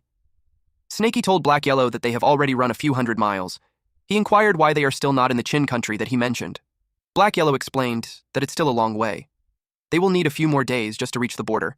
Snaky didn't expect that it would be that long. Snaky complains that he's exhausted. Black Yellow reminded him that he's the one who brought this on himself. He pointed out how Snaky could have just slithered normally, but he insisted on using the earth traversal technique. Snaky reasoned out that he was just trying to strengthen his physical body. They arrived at a remote area where there's an abandoned excavation ahead. Black Yellow suggested camping there for the night. Snaky agreed and planned to take a look at what's inside the storage bag. It was funny because Snaky had fallen asleep on the vast lands because of exhaustion. Black Yellow woke him and scolded him, but he ended up dragging the sleeping snake into the cave. Then he went to hunt after that. After that rest, Snaky felt refreshed. He uttered that running a few hundred miles with the earth traversal technique made his body stronger. Now it's time for business, checking the storage bag. He erased the divine consciousness imprint, but it resisted, so Snaky couldn't open it. He tried again, but he got hurt in the process. Snaky had 2 bumps on his head already, but he still can't open it. Black Yellow appeared, dragging a deer with him. He noticed that Snaky is still trying to open it. Snaky finally realized the power of the golden core cultivator. Snaky was determined to force it open using his golden scales. Black Yellow stopped him because he might damage the treasures inside. Black Yellow wanted to take over instead, but Snaky doubted him because he might secretly hog it all for himself. Black Yellow replied that it's bullshit. He asked for 3 days to open it. 7 days later at Gobi Desert, they reached the Qin country's border. They will camp there tonight and cross the border in the morning. Snaky agreed and told Black Yellow to cook while he digs a little more. Snaky noticed that the earth is hard and rocky, perfect for training. Black Yellow reminded him not to overdo it because if he gets stuck, he won't save him again. Earlier, Snaky could only reach 100 meters at most. But after training for a few days, he hit 200 meters to 300 meters, and he can still go on. It was uncomfortable. The pressure is making his bones feel like it's breaking, and he can barely breathe. Snaky was at his limit. He saw the golden scales at his tails growing again. Just as he suspected, the number of scales is tied to physical strength. The stronger his body, the more scales he will have. He knew that a demonic beast can't just level up rapidly without strengthening their body. Snaky returned and asked Black Yellow if he's done cooking. Black Yellow responded that he had already eaten and all the leftovers are for Snaky. Black Yellow was pleased that the storage bag's divine consciousness had finally been undone, but it left Black Yellow exhausted. He advised Snaky to open it later. Snaky teased him for saying that it will only take 3 days. Snaky opened it and saw pills, talismans, herbs, low-level treasures, technique jade slip. It contained ordinary items. There were no spiritual stones. It made Snaky wonder why the golden core cultivator's storage bag is worth less than Mulay's. Snaky asked Black Yellow if he wanted to take a look since they planned to split it. Black Yellow replied that it's useless to him. Snaky was suspicious. Black Yellow sensed that and replied that there's no way a master would steal his disciple's item. Snaky's anger bursts and yells at Black Yellow to take out what he hid. Black Yellow was flustered that he replied that he didn't take any spiritual stones. He outed himself on his own, because Snaky didn't even mention that. Black Yellow suggested that they talk instead, but Snaky kept attacking him and wouldn't let go. Eventually, Black Yellow revealed that there's a total of 10 spiritual stones, and they would split it in half. Black Yellow even tried to gaslight Snaky that it was for his own good since he's still young, and that Black Yellow is just helping him store it, and he'll let him use it freely in the future when he needs it. Snaky told him to get lost since he's busy studying the jade slip technique. Something caught Snaky's attention. Black Yellow replied that it's the method to refine wooden clones. He commented that it's solely for bluffing people, so he suggested not to bother learning it. He stated that it's better to use another clone technique. If anyone masters it, the clone can even be stronger than the caster's real body. That made Snaky curious. Black Yellow revealed that it's one of the 6 immortal arts called puppet technique. Qin country's top sect, Heavenly Puppet Sect, is expert in puppet technique. It's rumored that all of their puppets are stronger than their casters. Puppets can't feel pain, and their body is comparable to a demon beast. Around 80 to 100 puppets can be deployed at the same time. Not only are they unparalleled among the people in the same rank, they can also kill someone who's in a higher realm. Snakey started imagining learning it, and when he fights with someone, before anything else, he would deploy 100 puppets and give the enemy a few punches first. Black Yellow noticed him daydreaming, so he pinched Snakey's cheeks and told him to go to sleep since they need to cross the river early tomorrow. At dawn, Black Yellow introduced the geese descending river. Just as its name stated, not even geese can fly over it. Of course, any normal cultivator can't do it either. Snakey asked if they can just swim across it. Black Yellow warned him not to even think about using water traversal technique since there's a lot of whirlpools inside the river. Black Yellow even advised Snakey not to be conceited and properly pay money to ride the boat. There's only one boat going to Chin Country per day. Someone told the man that he wants to get on board. The man turned around and asked who's talking. The same person expressed that he doesn't have money on him. The man didn't see this creature at first because of the low height. This creature hides itself behind a cloak and a hat. He offered a spiritual stone as a payment. The man was pleased and welcomed him on the boat. The man even guided him so he could be careful, all because this man received a spiritual stone. Some rowdy man saw the short creature and made fun of it. The creature looked at them but stayed silent. Suddenly those men were blown off by a gust of wind. The onlookers were shocked and called this small creature an immortal. Behind the disguise, Black Yellow scoffed and complained how those people dared to laugh at him. Snakey reminded him that he was the one who stated that they need to keep a low profile, but now he's causing troubles. They heard someone say that Elder Joe, Chin Country's little prince, is already on board. The person replied with gratitude for showing him the way. Black Yellow uttered that the voice sounded familiar. A woman ushers in Elder Joe. When Black Yellow saw the man, he realized that it was the person raising chickens in a carefree sect. Snakey suggested running. Black Yellow told him not to move because they are going to get noticed if they run now. Black Yellow is riding Snakey and hides behind the cloak and hat. Black Yellow explained that since they are in disguise, as long as they don't move around, they won't get noticed. Snakey blamed Black Yellow when he said that Dog's nose should be amazing. He should have given a heads up before the elder came close. Black Yellow hushed him and argued that no one would ever remember a smelly smell of an old man. Elder Joe noticed them and felt a familiar aura. He assumed that it was his old friends. Snakey wanted to run, but the elder told them to stop. He asked if they saw each other before. Snakey panicked since he thought the elder recognized them. He doesn't know if he should run towards the land or the water. Black Yellow tried to calm him down, even if he was nervous. They faced Elder Joe, but still hid their faces. Then Black Yellow spoke, saying that the elder has good memories since they only saw each other briefly during the auction last time. Snakey thought that the excuse was nonsense. Surprisingly, the elder remembered. He reacted positively and uttered that they saw each other 6 years ago at an auction. Black Yellow humored him even more for his great memory. An attendant fetches Elder Joe because the little prince has been waiting on the second floor. Elder Joe bids goodbye since he has matters to attend to. Snakey asked if that's enough. He asked Black Yellow if he had seen him before. Black Yellow replied that people in a sect more or less have gone to an auction before. There's a lot of people in the auction, so Black Yellow knew that the elder won't remember. He's also aware how it's hard for humans to acknowledge that they have bad memories, especially those old men. Snakey was relieved that they dodged a bullet again. He suggested hiding in a corner. Black Yellow called him out for being cowardly and pointed out that if the worst comes, they just have to fight. Snakey emphasized that Black Yellow was afraid too, to the point that his sweat dripped on Snakey. Snakey noticed that the elder and the Chin's country are unrelated, but they are together. Black Yellow explained how the world's bustle and activity are all driven by profits. The world is in turmoil because all are chasing after profit. Snakey asked what kind of profits. Black Yellow theorized that Chin Country might be seeking glory. Then he sighed and uttered that Snakey is just a snake, so there's no point in him explaining all that. At Chin Country's border, Riverside City, it's already nighttime. Black Yellow knew that the place gets chaotic during the night, so he suggested finding a place to rest. They chose an inn and requested for a quality private room and best food and drinks to be served. The place was filled with rowdy men and drunkards. The receptionist ushered them. Not long after, their dishes were served. They even requested some booze. The food looked scrumptious that both Snakey and Black Yellow drooled at the sight of it. They dismissed the servant, when they ensured that the man was gone. It was mealtime. They devoured the food. Snakey liked the demonic fish. Black Yellow was excited about the booze since it had been a while. Snakey was curious as to how it tastes. When Black Yellow drank it, he spat it out and complained that it's rubbish. Snakey thought that there might be drugs in it. Black Yellow commented on him for knowing about it. But Black Yellow told Snakey that Snakey's eyesight is bad because not only the booze has it, but also the food. In an instant, Snakey spat out the food on his mouth. He yelled at Black Yellow for not saying it earlier. Black Yellow explained that they are in a lawless place, Riverside City. He told Snaky not to be alarmed since it's just a drug. He gave him an antidote.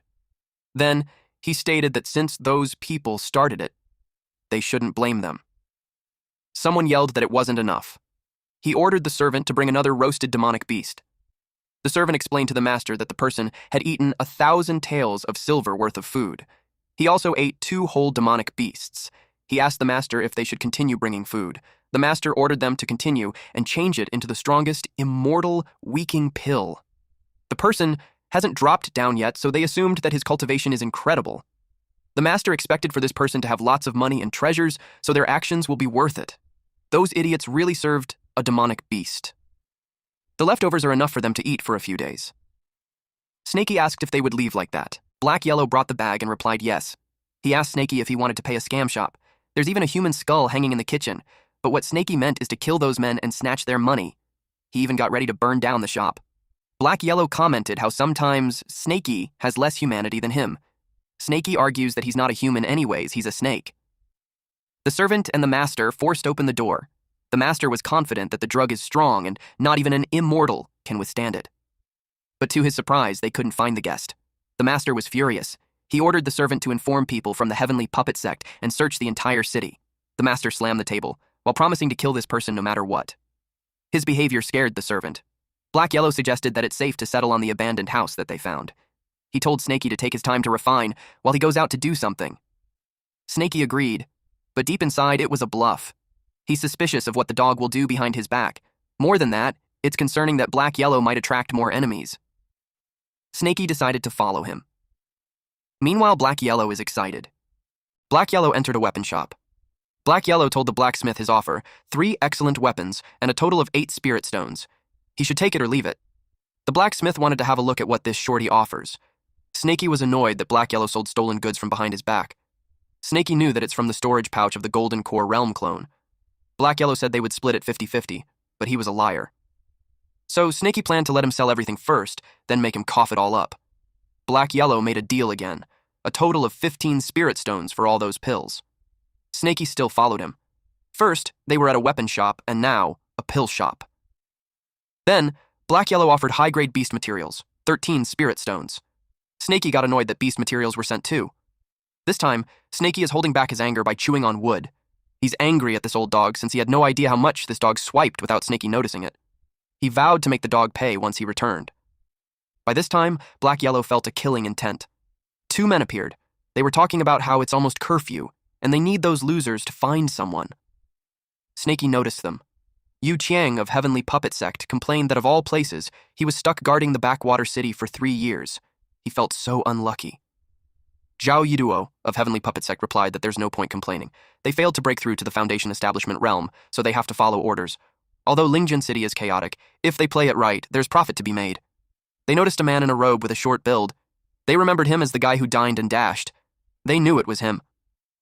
Yu complained how it's such a hassle that even that kind of trivial matter requires them to intervene. Yu told Brother Zhao to wait, and he'll take care of the guy. Zhao told his junior brother Yu to think for a moment. Yu asked what's wrong. They saw the short man enter the Myriad Treasure Pavilion, so it can be assumed that he has something valuable. They decided to follow and see first. Yu praised his senior brother for being sharp. Snaky realized they are Heavenly Puppet Sect disciples, and it looks like the old dogs caught their attention. Luckily, they aren't Foundation Establishment cultivators. Yu noticed that his senior brother was happy. Zhao was looking forward to the profits that they will gain. Snaky thought he could pull off a cat-catching mouse while the dog watches stint. Meanwhile, Black Yellow was pleased that the owner himself had shown up. He urged him to take a closer look and tell him what it is worth. The owner agreed.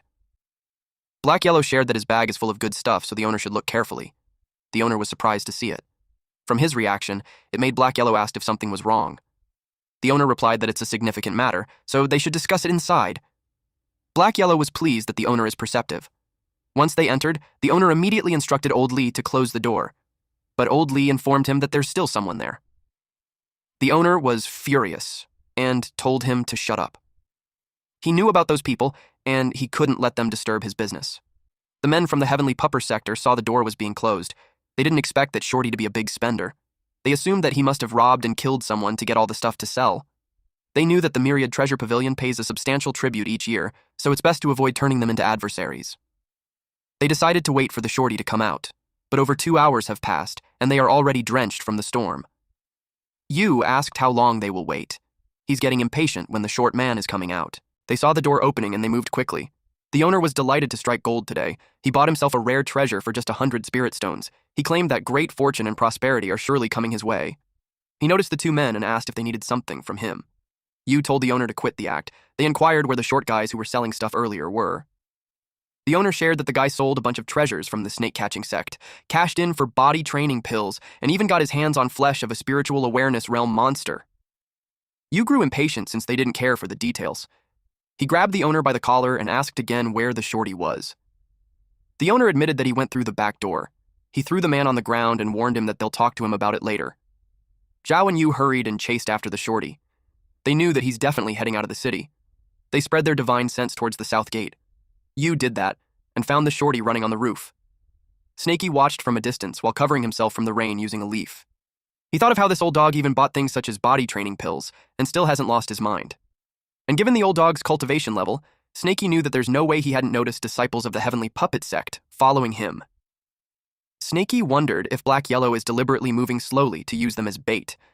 Snakey knew that given the strength of those men, they should not be able to kill the old dog. But if one of them escapes and warns the others, it could lead to an endless disaster. With that, Snakey decided to stay back just to be safe. Judging from the old dog's direction, he's heading for an abandoned house. Yu saw that the shorty entered the deserted house. Zhao wondered why the old dog would go to a place like that. He wondered if it's a trap. They entered the abandoned house and found it strange because the shorty's aura should be there, but there's no sign of him. Zhao knew that something was off. The place is too isolated. He warned Yu to be cautious. Zhao talked to the shorty, addressing him as fellow Taoist. He introduced themselves as disciples of the Heavenly Puppet sect, responsible for maintaining order in Linjiang City. They communicated that they meant no harm and encouraged him to show himself. Yu told his senior brother Zhao that his words are too formal and the person might not understand. He offered to try. Yu simply threatened the shorty that he only has 3 seconds to come out and accept questioning, otherwise he'll end up like the dog. While he was talking, the dog was peeing in front of him. He grabbed the dog and slashed it while he counted from 1. Then he continued counting to 3, but nothing happened just as they expected. Unexpectedly, the dog that Yu grabbed and slashed moved to bite him. But Yu knew that it was Shorty. He called his lizard puppets to nab at the dog. To Black Yellow, that mechanical puppet covered in skin is such low-level junk. The old dog laughed and uttered how those men were foolish for not thinking that the dog knew that they knew it was him. Snakey used his divine sense to get caught up. Snakey was creeped out that the old dog was suddenly laughing like an old schemer. Yu yelled at the dog to stop the game since he's still going to die anyway. He released a fireball. They wondered if they got the dog. The house was already burning. The dog laughed. So they knew that the dog is still live. Zhao saw the flesh chunks. He told Yu to dodge. Yu was surprised to see the lizard puppet immobilized. They were surprised to know if that is what happens when they touch its flesh chunks. It was such a bizarre technique. The dog challenged the old man to keep going. Snakey finally learned what loose cultivator really means. He doesn't feel the need to help the old dog. The man with the sword can't hurt the old dog at all, and the person in the distance hasn't made a move. Snakey knew it was better for him to stay there and keep an eye from the distance. He knew that if he went down and helped him at the critical moment, the old dog would be indebted to him. Black Yellow teased those men not to get tired when he, an old man, hadn't had enough fun yet. Yu noticed that the dog has very eerie powers, and swords aren't useful against him at all. He admitted his incompetence, for he can only help his senior brother from behind. He had no choice but to bring out the big guy. The giant frog puppet appeared. Yu told Zhao to join hands with him to attack. In Black Yellow's head, he called the guy an idiot for thinking that it's a giant frog when it's a toad. He commented that the puppet looked dumb. He wondered if they were planning to attack him together. Zhao brought out his universal fan. Black Yellow finds them interesting. The fan created a gush of wind that follows a path. Snakey was strangled with the leaf tied on his head. Zhao cued Yu and the giant frog to do their thing. While the wind led to them, the frog opened its mouth wide enough to swallow the dog. The frog gulped down. They assumed that the dog was dead this time. Zhao agreed, but he decided not to get careless. Snakey was worried since Black Yellow got eaten. Zhao noticed that the frog seemed off.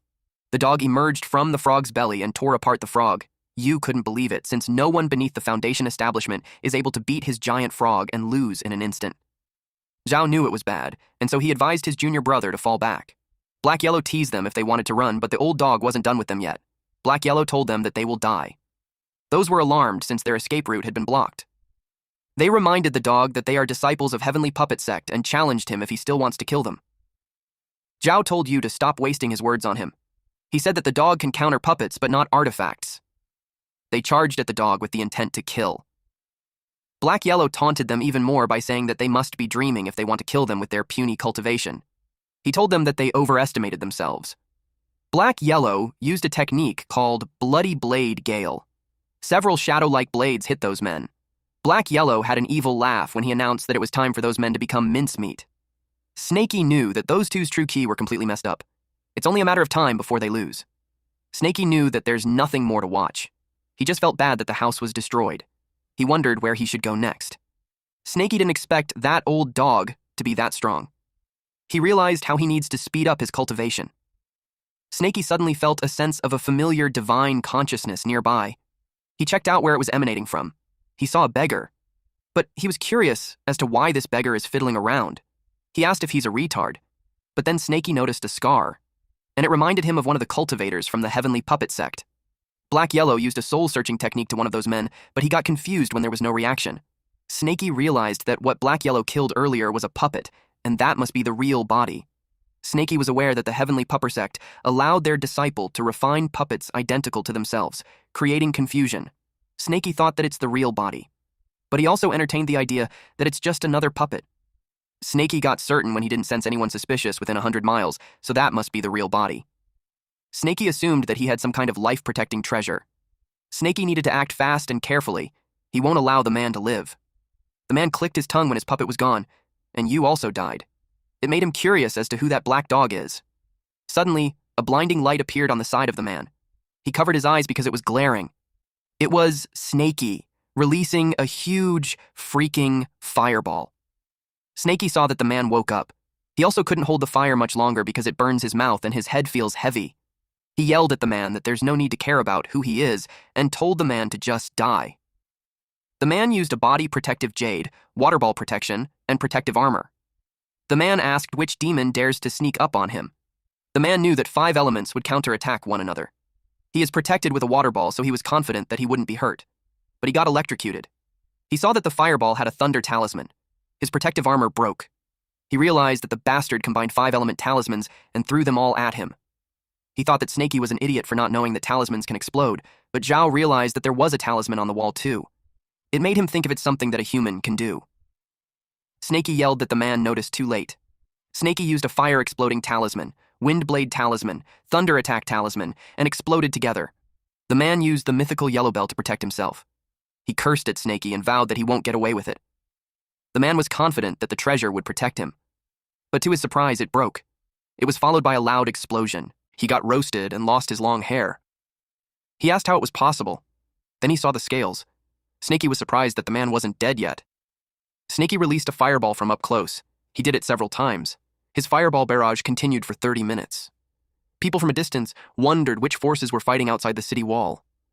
Some of them panicked and wanted to escape. Black Yellow noticed the commotion and thought that it was the snake brat. He wondered what made it freak out. He decided to speed things up, since the brat can't do a single thing properly without him. After Snaky was done, he was delighted to stash the treasures away. At the abandoned house, Black Yellow finally figured it out. He uttered how he placed in so much effort, yet all he found was the first layer of the puppet technique. He complained that the Heavenly Puppet Sect is so stingy. They didn't teach the complete technique. Black Yellow knew that he couldn't possess another body for a while, and staying in the dog's body was so inconvenient for him. He sighed.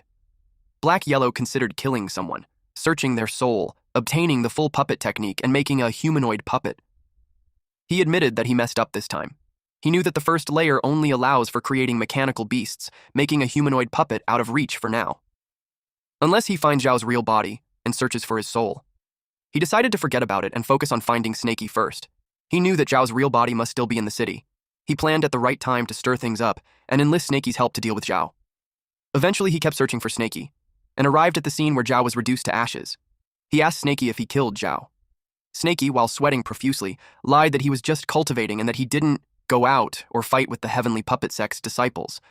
Black Yellow was pissed off. He asked if he even mentioned Heavenly Puppet Sect. He told Snaky how he doesn't know how to lie. Snaky asked him what he's talking about when he was the one who killed 2 disciples from the Heavenly Puppet Sect. He suggested that they run while they still can. Snaky decided to escape first, but Black Yellow held the string of Snaky's pouch on the neck, which restricted Snaky's movements. Black Yellow pointed out that Snaky's acting is so poor. He advised him to take the treasures out and split half of it to him. Snaky replied how he hasn't confronted Black Yellow yet for secretly selling the stolen goods behind his back, and now Black Yellow are accusing him. They were making so much fuss that they captured the attention of the people. Black Yellow warned Snaky to lower his voice. It was already late at night, and those 2 were already out of breath, but they succeeded in reaching Riverside City. Black Yellow told Snaky that the Geese Descending River is ahead, so they better stop running. He gave in to split the proceeds from the things he sold. Snaky scoffed and replied that Black Yellow should have said that earlier.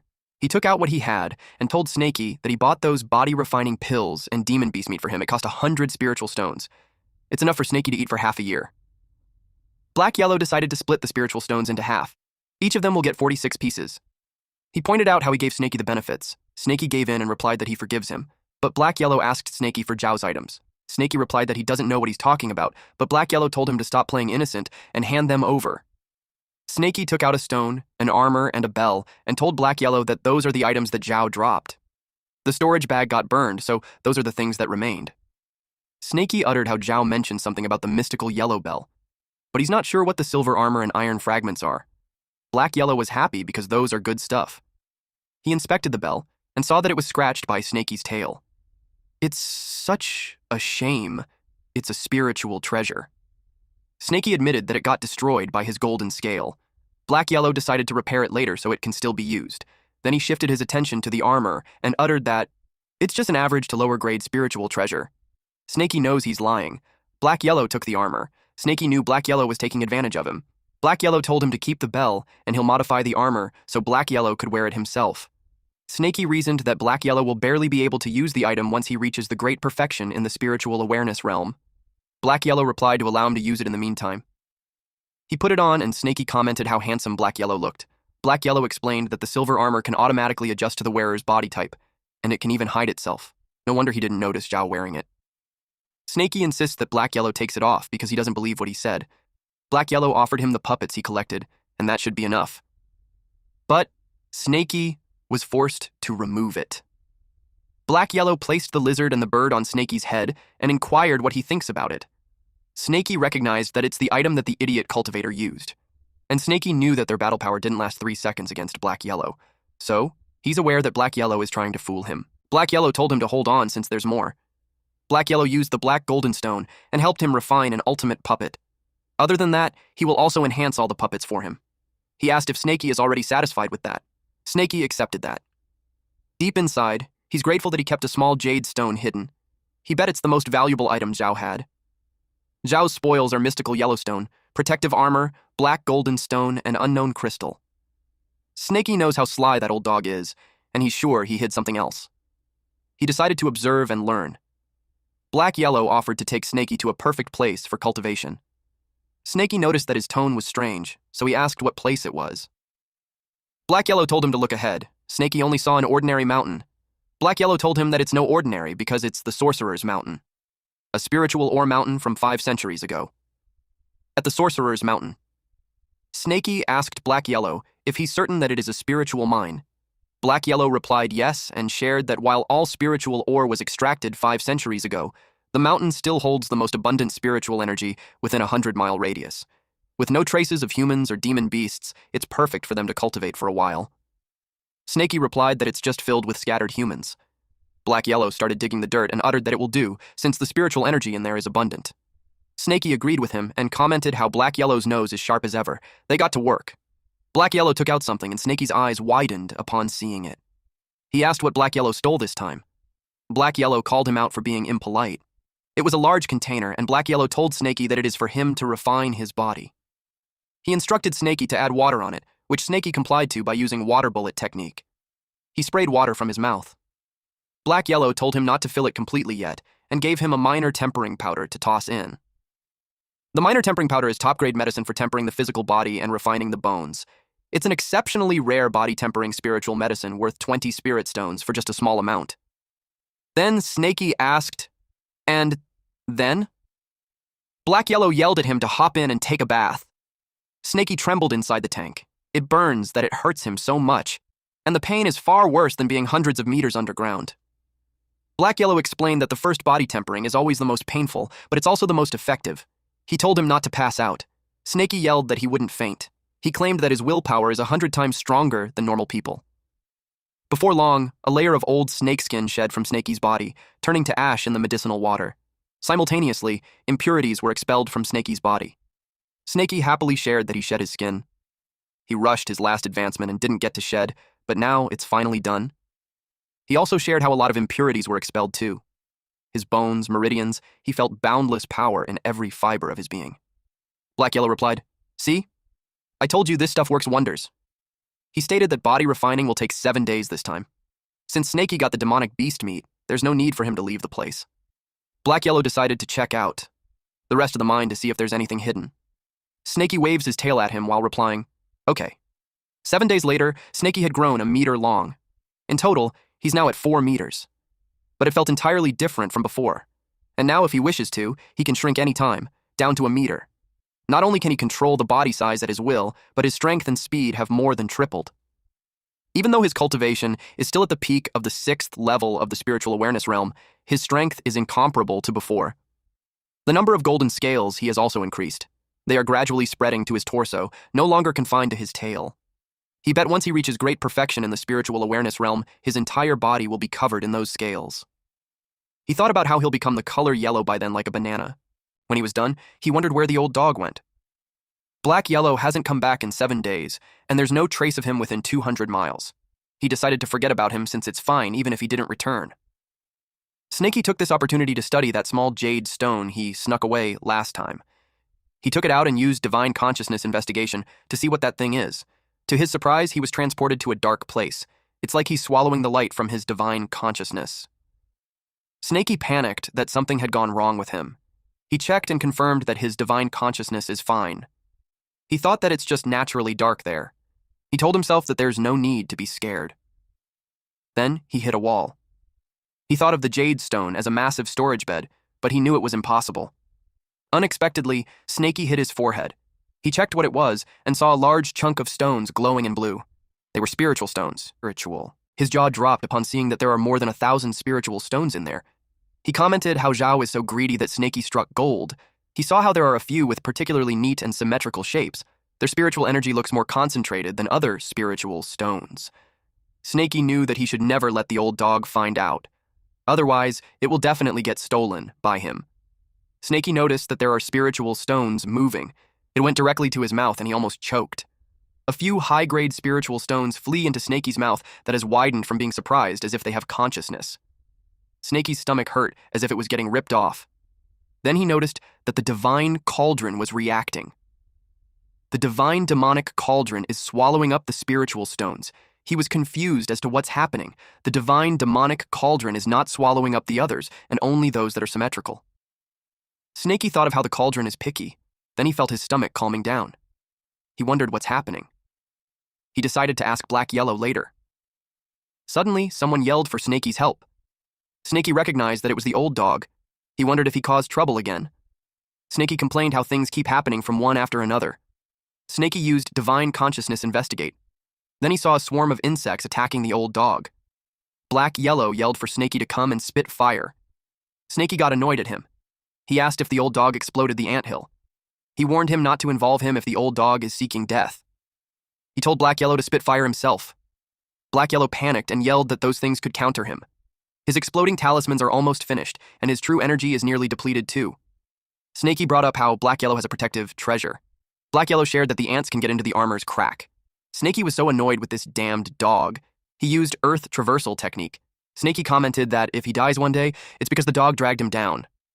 He told Black Yellow to activate the protective armor as Snaky prepares the fireball. Black Yellow was relieved that Snaky is finally there. He expressed how he believes in Snaky and he'll use his last true energy. Snaky breathes out a large fireball. Afterwards, Black Yellow asked if it had been settled. He commented how Snaky's fireball power has increased again. Then, Black Yellow said that it didn't work. A bunch of ants are crawling up from underneath again. Snakey panicked and told Black Yellow to come quickly, since he can't deal with that number of ants. Black Yellow even had the time to comment how handsome Snakey looked now. Snakey looked funny, as he ran as fast as he could. Black Yellow advised him to use the Earth traversal technique and run into the Earth. Black Yellow noticed how Snakey is so fast. He exclaimed that Snakey's Earth traversal technique has gotten better. Snakey argued on what use it has because the ants are following up closely. They couldn't get rid of them. Black Yellow told him that they will be safe once they escape to the Geese Descending River. At the Geese Descending River. Snakey asked what they should do now. He asked if they should swim across it, but then that would be suicide. Black Yellow shook his body to get rid of the dirt. He told Snakey not to be afraid and just look at him. A large fan appeared and Black Yellow boarded it. He casted, "Swift winds sweep across 10,000 miles. Feet tread upon heaven and earth." He instructed Snakey to come up quickly. Snakey was surprised to see Zhao's fan. Snakey got mad that Black Yellow secretly hid treasures behind his back. As he expected, he can't believe in the old dog. Black Yellow told him to stop talking. They flew onto the river first. That's when Snakey remembered the ants. He checked them and was confused to see that they were not coming out. Black Yellow was pleased to know that those ants are afraid of the sun. They are safe for now. Snakey inquired what those white ants are and how did Black Yellow provoked them. Black Yellow explained that those things are called soul-gnawing ant. It survives by eating spiritual stones. They normally gather under the mind to hibernate, but if a spiritual stone appears, it will start to consume it like crazy. Physique that is rich in spiritual energy like Black Yellow is the one that those ants love the most. Snakey got nervous upon hearing that. Since Black Yellow told him that those ants suddenly went berserk because of spiritual stones, Snakey inquired on how far those ants can sense spiritual stones. Black Yellow shared that for normal spiritual stones, their perception is just around 100 meters. For those very rare, high-grade spiritual stones, they will be able to smell it from 1,000 meters, let alone the finest grade of spiritual stones.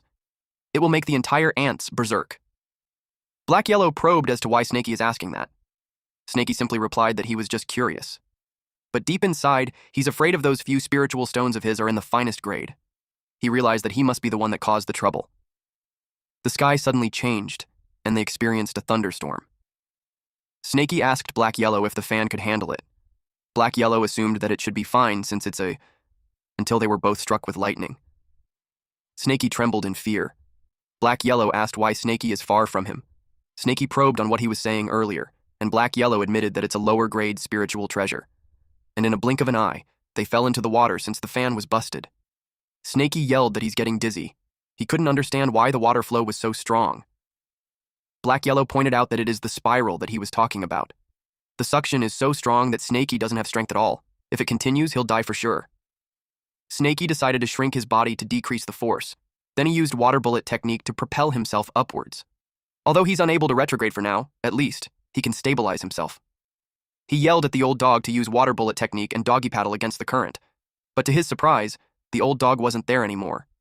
He used his divine consciousness to investigate.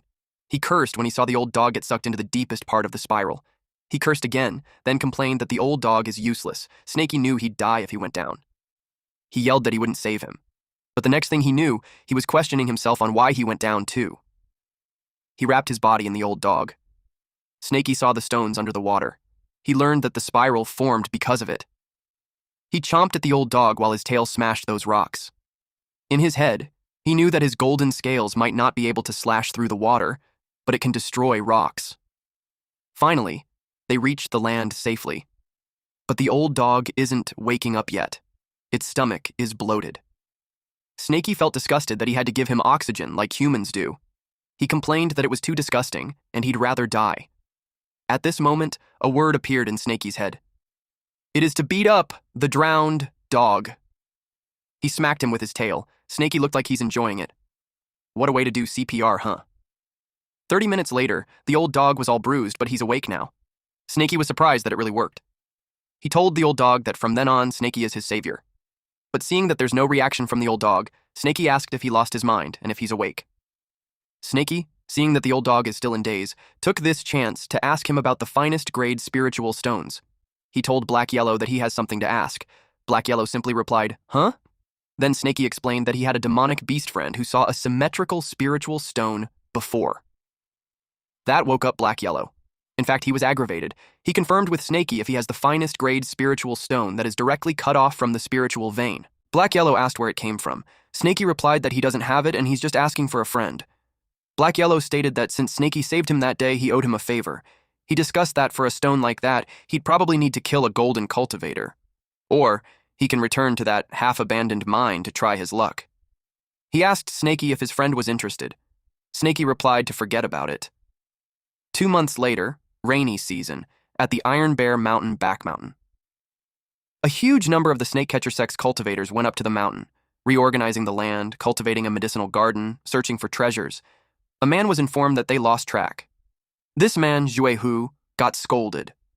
Zhu Zui of Moving Mountain sect and 8 level of key refinement stated that the demon had already devoured 5 disciples from their Moving Mountain sect, and that day, he vowed to skin it alive himself. Otherwise, the Moving Mountain sect will really end up as a joke for the headquarters, Snake Catcher sect. Not to mention that there's a bounty on it from the sect. Yue Hu, a 6th level of Qi refinement realm, is with him. One person reported that he's certain that the white snake disappeared around that area. He shared that it took his bone-crushing hammer attack so it can't have gone far. We then see Snowy, who just had a major glow-up, holding her breath underwater. Damn. She really looks fine for our boy now. In the past, she didn't know what hatred was, but now she does. She wanted to avenge the destruction of her hope. But first, she needs to escape. A man was mad that those disciples didn't even search the swamp. A disciple expressed that the white snake has a helper, so he fears an ambush. The senior brother told him to stop whining and search the swamp quickly. The man told the senior brother to do it instead, since his cultivation is greater than his. The senior brother replied that he's already investigating that for him. He asked him what he's afraid of. He used divine consciousness investigate and sensed something.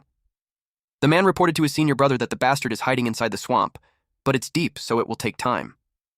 The senior brother assured him that it won't be able to escape. Suddenly, someone used the fireball technique. The 2 men were surprised, but that confirmed that the snake has a helper. And the wolf was familiar.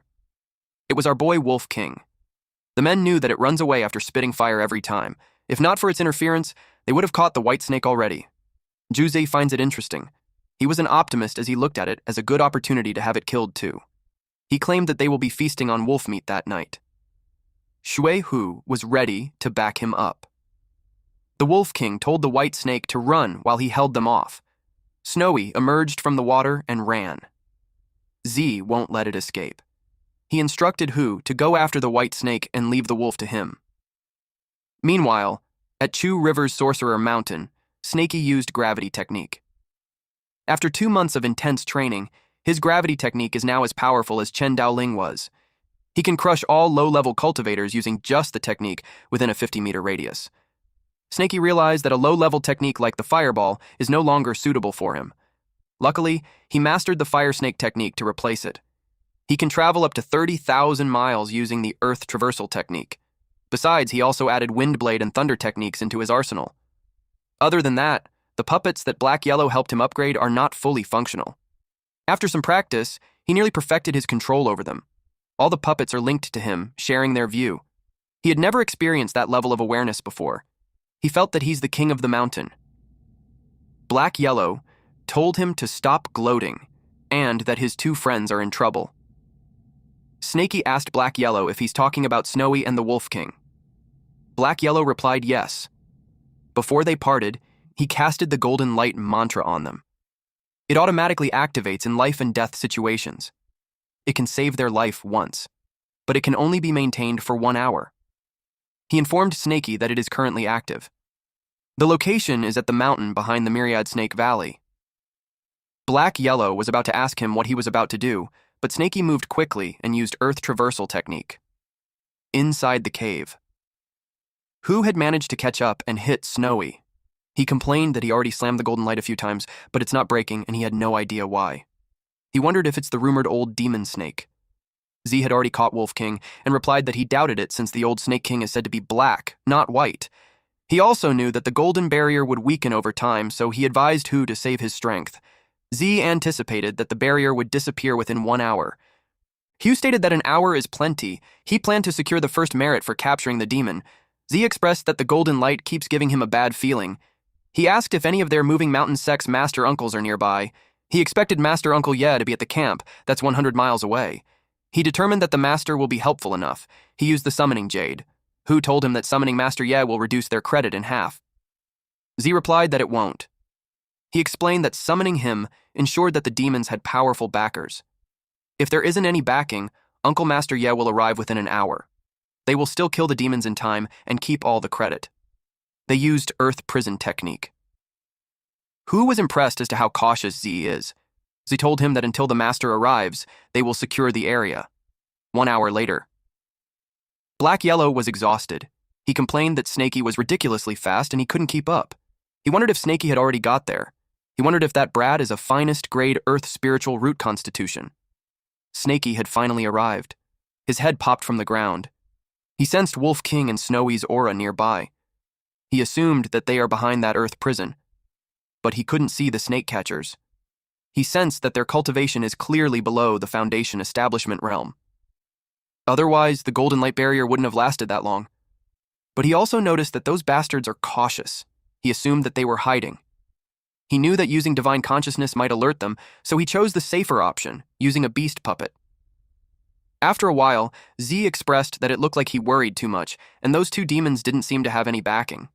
He decided to kill them before Master Ye arrived. Z noticed the lizard. Hu replied that it's just a small lizard. Hu teased Z for being scared of it. Hu uttered that it's trembling just from staring at them. Suddenly, it opened its mouth and created a beam. Surprise, motherfuckers! It fired at those men. They immediately used hardening technique and Earth's shield. Several lizards did the same thing. They knew it was too late. A loud explosion happened. The man called for Ji Hu, but that man was already roasted. The man realized that it was the Heavenly Puppet Sect's technique. The man didn't expect that a cultivator from the Qin Kingdom was there. The white snake reported to the wolf that a certain someone had returned. The wolf asked if she's certain. The man introduced himself as Zhu Zhe, a disciple of the Moving Mountain sect. He asked if there's some sort of misunderstanding between him and the Heavenly Puppet sect. But Snaky replied that he's going to bomb him to oblivion. Him and the lizard prepared to attack. The man instantly moved and used Earth's shield, rotating defense. He claimed that he is at 8 levels of the QE refinement realm, and at that moment, he was fully fortified. He yelled that the puppet beast won't be able to harm him. He used divine consciousness. He sensed that the divine consciousness of each puppet is all emanating from a single source, and that is from underground. He thought that hiding beneath Earth while facing cultivators from the Moving Mountain sect, who specialize in Earth technique, is as foolish as playing with fire. Since this fellow Taoist refuses to settle with words, Z used Earth traversal technique to go to his enemy and confront him. Snaky realized that the man found him and that the lizards are only capable of handling middle-level Kwai refinement cultivators and that they are too weak against high-level cultivators skilled in defense. Snaky noticed that the man's clothes are different from the snake catcher sect. Z noticed that his enemy wasn't running away. He realized that it was trying to fight him underground. Z took out a chain and claimed that it was his way of avenging Shui Hu. He used piercing technique stone needles. Snaky found this guy too noisy. He used wind blade technique. The guy called him an idiot for using the wind blade technique, which has a weaker effect underground. He claimed that it's as good as bashing his head against a brick wall, but the wind blades pierced through the rocks. Z was caught off guard. He couldn't believe that wind blade technique destroyed his stone spear in the underground. He sensed another attack and immediately used earth armor. Before he knew it, his hand got cut off. He sensed that the summoning jade was reacting. He thought that his Master Ye was nearby. He decided to buy time until Master Uncle Ye arrives and saves him. He planned to immediately beg for forgiveness. He pleaded with his senior, but instead of a human, a huge-ass black snake appeared instead. Snaky zapped the shit out of him as Z called loudly for Master Ye. A loud explosion happened. Eventually, Snaky popped his head from the ground. Snaky complained that the thunder attach explosion was way too loud. He knew he hadn't learned his lesson yet, and this could attract more enemies. Snaky vowed never to use the thunder attack technique in the underground again. He remembered the guy calling out for Uncle Master Ye before he died. Snaky wondered if this guy had reinforcements. With that, he decided to move fast and save Snowy and Wolf King before the backup arrives. But a blade hit the ground and it caught Snaky's attention. A man with a long mustache appeared, and he saw the black snake, which then made him think that the rumor was actually real. Snaky just jinxed himself. This bald old man is Moving Mountain Sect Elder Ye Haichuan. He is an initial level Foundation establishment cultivator. He has long heard that the mountain is home to a black snake and a black dog. Not only do they have intelligence, but they can also speak human language. He enumerated crimes like assassination of the snake catcher sect's disciples, robbery of carefree sect's spiritual-tailed chicken. He thought it was all hearsay. He never imagined that it was true. And now, the snake is murdering disciples of the moving mountain sect. He vowed not to let the snake leave alive. Snakey thought of him as a fool since his puppet had already surrounded the place. He assumed that the old man was getting anxious. He decided to bomb him. Snakey was surprised that the old man blocked it midair. The old man planned to chop off the tail first. Snakey got almost severed. He realized that the old man was too dangerous. The old man noticed the shrinking techniques and puppet arts and realized that the snake knew a lot. He claimed that those are nothing more than petty tricks. Snakey was confused as to what's happening on the ground. Elder Ye used Carnage Sandstorm. A violent wind howled, uprooting trees from their roots. Snakey's little lizards were caught in the storm, torn apart by the swirling sand. Snakey estimated that the range is around a few hundred meters. With that power, Snakey realized that the man is a true Foundation establishment cultivator. Snakey wondered how he's supposed to deal with him. Our boy knew that he's in real trouble now. You use Mountain Collapsing Slash. He had done the first move and Snakey kept evading his blade. The relentless barrage isn't giving Snakey a chance to breathe. Snakey was blasted away. He knew he couldn't take him head-on. He had to outmaneuver him. Snakey kept thinking of a way. Then Snakey remembered that he had what that old dog made for him. Ye used Mountain Collapsing Slash second move. It was a big slash that shattered the ground, but he noticed that only pebbles were crushed. He realized he missed. He looked as to where that bastard went. Snakey used Earth Traversal to dig on the ground. You saw him trying to run, so he was about to throw his sword to stop him. He threw the sword while saying, "Ask my sword if it allows running." Snakey saw the sword coming and knew that he wouldn't make it in time to use his traversal technique. He had no choice but to take the hit head-on. Snakey was determined to fight the old man until the end. He swats the sword using his tail, and the sword went flying. He couldn't believe that. Taking that hit, Snakey felt the real power of a Foundation establishment cultivator. He realized that he's on a completely different level compared to that half-baked Chendoling. Snakey also knew that the cultivation gap between them is massive. With that, there's no way to defeat him. He didn't expect for the snake to manage a chip on his sword. It made him curious as to what secret this snake has. Snakey used Earth Traversal technique. Ye saw him running and used Soil Petrification arts. He blocked the hole underground and wondered why the snake wasn't coming out. Snakey knew that Black Yellow fell for that trick before, and he refused to be like him. Besides, it's nothing like last time. Not even stones can stop Snakey. He couldn't believe that petrification isn't working.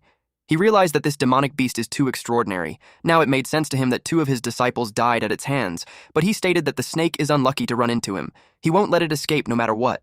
He used Earth-Piercing Strike. Snakey was surprised to see a pointy rock is on its way to him. Snakey shouted out loud because he almost got impaled. The pointy rock emerges from the ground, but to Ye's dismay, there's no corpse. He was surprised that it actually avoided it because of its agile movements. Ye used Earth-Piercing Spike Encirclement, and several pointy rocks appeared underground. Snakey evades them all. He cursed at annoyance because that old bastard is forcing him out of the ground. He's in a dire situation because even if he shrinks his body, he can barely avoid it. Snakey used the Swift Wind Talisman. He had to charge out. He was pleased that Snakey finally surfaced. He used Carnage Sandstorm. But to his surprise, the snake disappeared. He assumed that it was some kind of stealth talisman or treasure. He used Manifestation Sand so the snake can't hide. But there was still nothing. He thought it ran away while in stealth. At that point, Snakey is already 800 meters underground. It was too close, but Snakey was fortunate that he had that stealth talisman. Otherwise, without it, he would have never made it back down there. He realized that the old dog was right. Fighting a higher-level opponent is no less than defying heavens. And if he wants to rescue Wolf King and Snowy, he will have to wait for the old dog's arrival and coordinate with him. But then, Snakey didn't expect that the old man would find him so quickly. Then he noticed that he hadn't activated his divine consciousness. Since it isn't activated, the old man shouldn't be able to pinpoint his exact location at that depth. It dawned on him that if Ye really found him, he would have attacked instantly. He realized that it was just psychological warfare to rattle him. As for Ye, he got no response from the snake. He searched as deep as 500 meters and still found nothing. It made Ye think if he let it escape or it's just hiding even deeper underground. He realized that since Snakey was there to save those 2 bastards, You left since the snake won't come out. Snakey had an inkling on what he's about to do. You threatened him that if he doesn't show himself on his countdown to 10, he will rip off the skin of his companions. In such a tight space, his earth-piercing spike will kill them within 10 seconds. Yi started counting from 1. The Wolf King and Snowy prayed for Snakey to come out. Then he counted by 2s. Snakey panicked and complained that it's not the proper way of counting. Snakey yelled where he was and told the old man to leave them alone. Yi was pleased that he finally showed himself. As he expected, Snakey was still underground. Yi used Earth traversal technique and counted on how deep the snake is. He reached 800 meters and found out that Snakey was there. He couldn't help but comment that Snakey sure is tough. He asked him if he's not afraid to get squashed into mincemeat. Even Ye had to be careful past 500 meters. Ye used anti-squashing golden protection. Then he eventually found Snakey. He used earth crushing, and Snakey was hit all over his body. Snakey charged at him with his mouth wide open. He vowed to kill him. Ye challenged him as to how he will kill him. Ye's sword pierced through Snakey's head. Snakey hissed loudly. Then Snakey stopped moving. Ye was disappointed that he died just like that. He was planning to capture it alive. He didn't mind it since it's still very precious even if it died. He planned to bring it back to the sect. But then he noticed a black golden stone dropped from Snakey's mouth. That's when he learned that it was actually a goddamn puppet. But it confused him that it had blood and flesh. Then he saw golden spikes coming. He realized he got tricked, and the real body is still underground. He estimated that it's less than 3 meters away. Ye used Earth Shield, then Earth Armor, Earth Flowing Wall, then Inner Armor. He doesn't have enough time to cast all his defenses.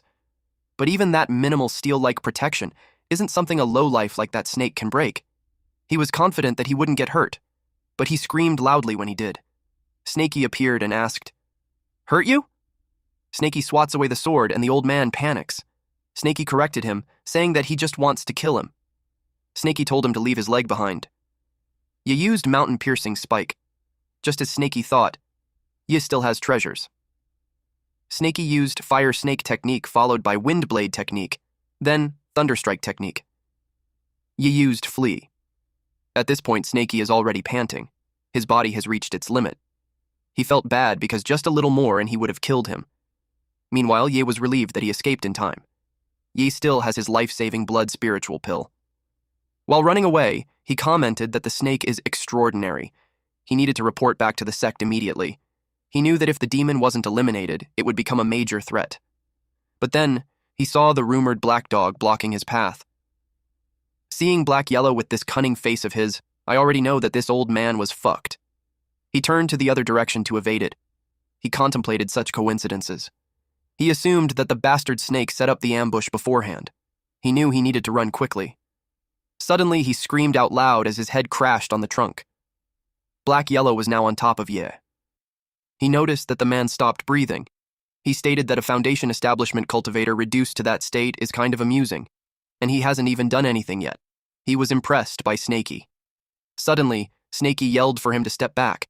Black Yellow was about to greet Snakey, but to his surprise, Snakey was about to unleash fire snake technique. He yelled at Snakey to cut it out since the man is already a corpse. When the man was engulfed in flames, he yelled loudly. Black Yellow realized that the man was just using tortoise breath to feign death. Black Yellow told Snakey that it was enough since the man had already turned to charcoal. Snakey was relieved that it was finally over. Black Yellow saw Snakey's condition and asked him if it was those mountain-moving sect bastards who did that to him. Snakey replied that some of it was done by them and the rest was done by him. Snakey had torn off his own skin, his insides, to disguise the puppet. Otherwise, he wouldn't have won. Black Yellow saw with his own eyes that these bastards really gave Snakey a beating. With that, Snakey informed Black Yellow that he will sleep for a while. At this point, Black Yellow was enraged that those mountain-moving sect scum had harmed his disciple. He held Snakey in his paws and vowed that he, the heavenly wandering demon, shall play with them. They went back to the cave. Snowy immediately cuddled Snakey. Black Yellow informed her that he already applied spiritual medicine. He also set up hidden formations around there. Their place should be safe for the meantime. He told those 3 to stay there and focus on healing, and he will be back shortly. Snowy was worried since Snakey hasn't woken up yet. Black Yellow assured her that he will be back before the incense burns out. He brought out the incense, and it was gigantic. Black Yellow, while on top of the incense, instructed Wolf King to move the incense more to the right. Wolf King's reaction and annoyance was funny, because it was thick and long. Black Yellow told him to stop whining and explained that it's a healing incense. He reasoned that since those three are heavily injured, so if the incense weren't that thick and long, it wouldn't be enough. He confirmed with them if they inherited his healing technique. Snowy replied yes. He told them to use it, and they will recover in no time. They did, and Black Yellow noticed that their wounds are already improving. He placed the pouches he got from Sui Hu, Zhuzi, Ye Haichuan, and told Snaky that all those are for him, and he didn't touch it. Now it was time for his revenge. At Mountain Moving Sect's Soul Lamp Hall, someone yelled, "Outrageous!"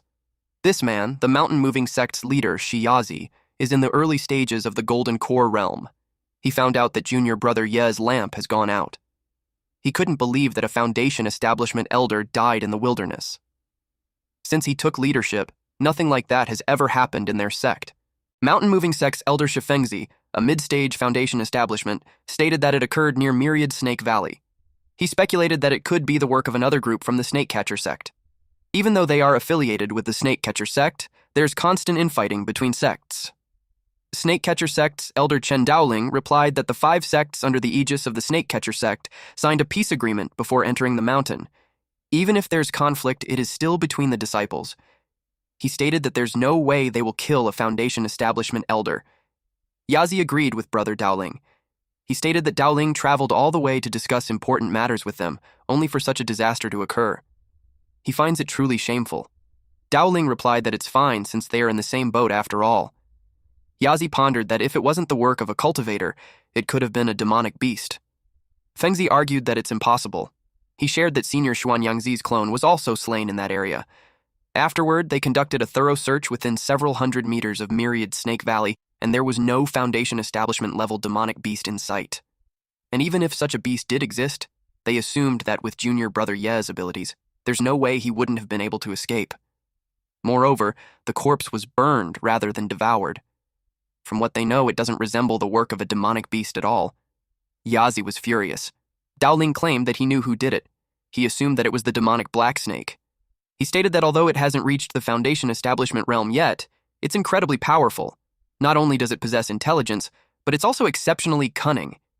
He shared that several of his disciples have fallen to its fangs. He was ashamed to share that he was also a victim, but he was certain that the snake was responsible. Fengzi noticed that Daoling was really worked up.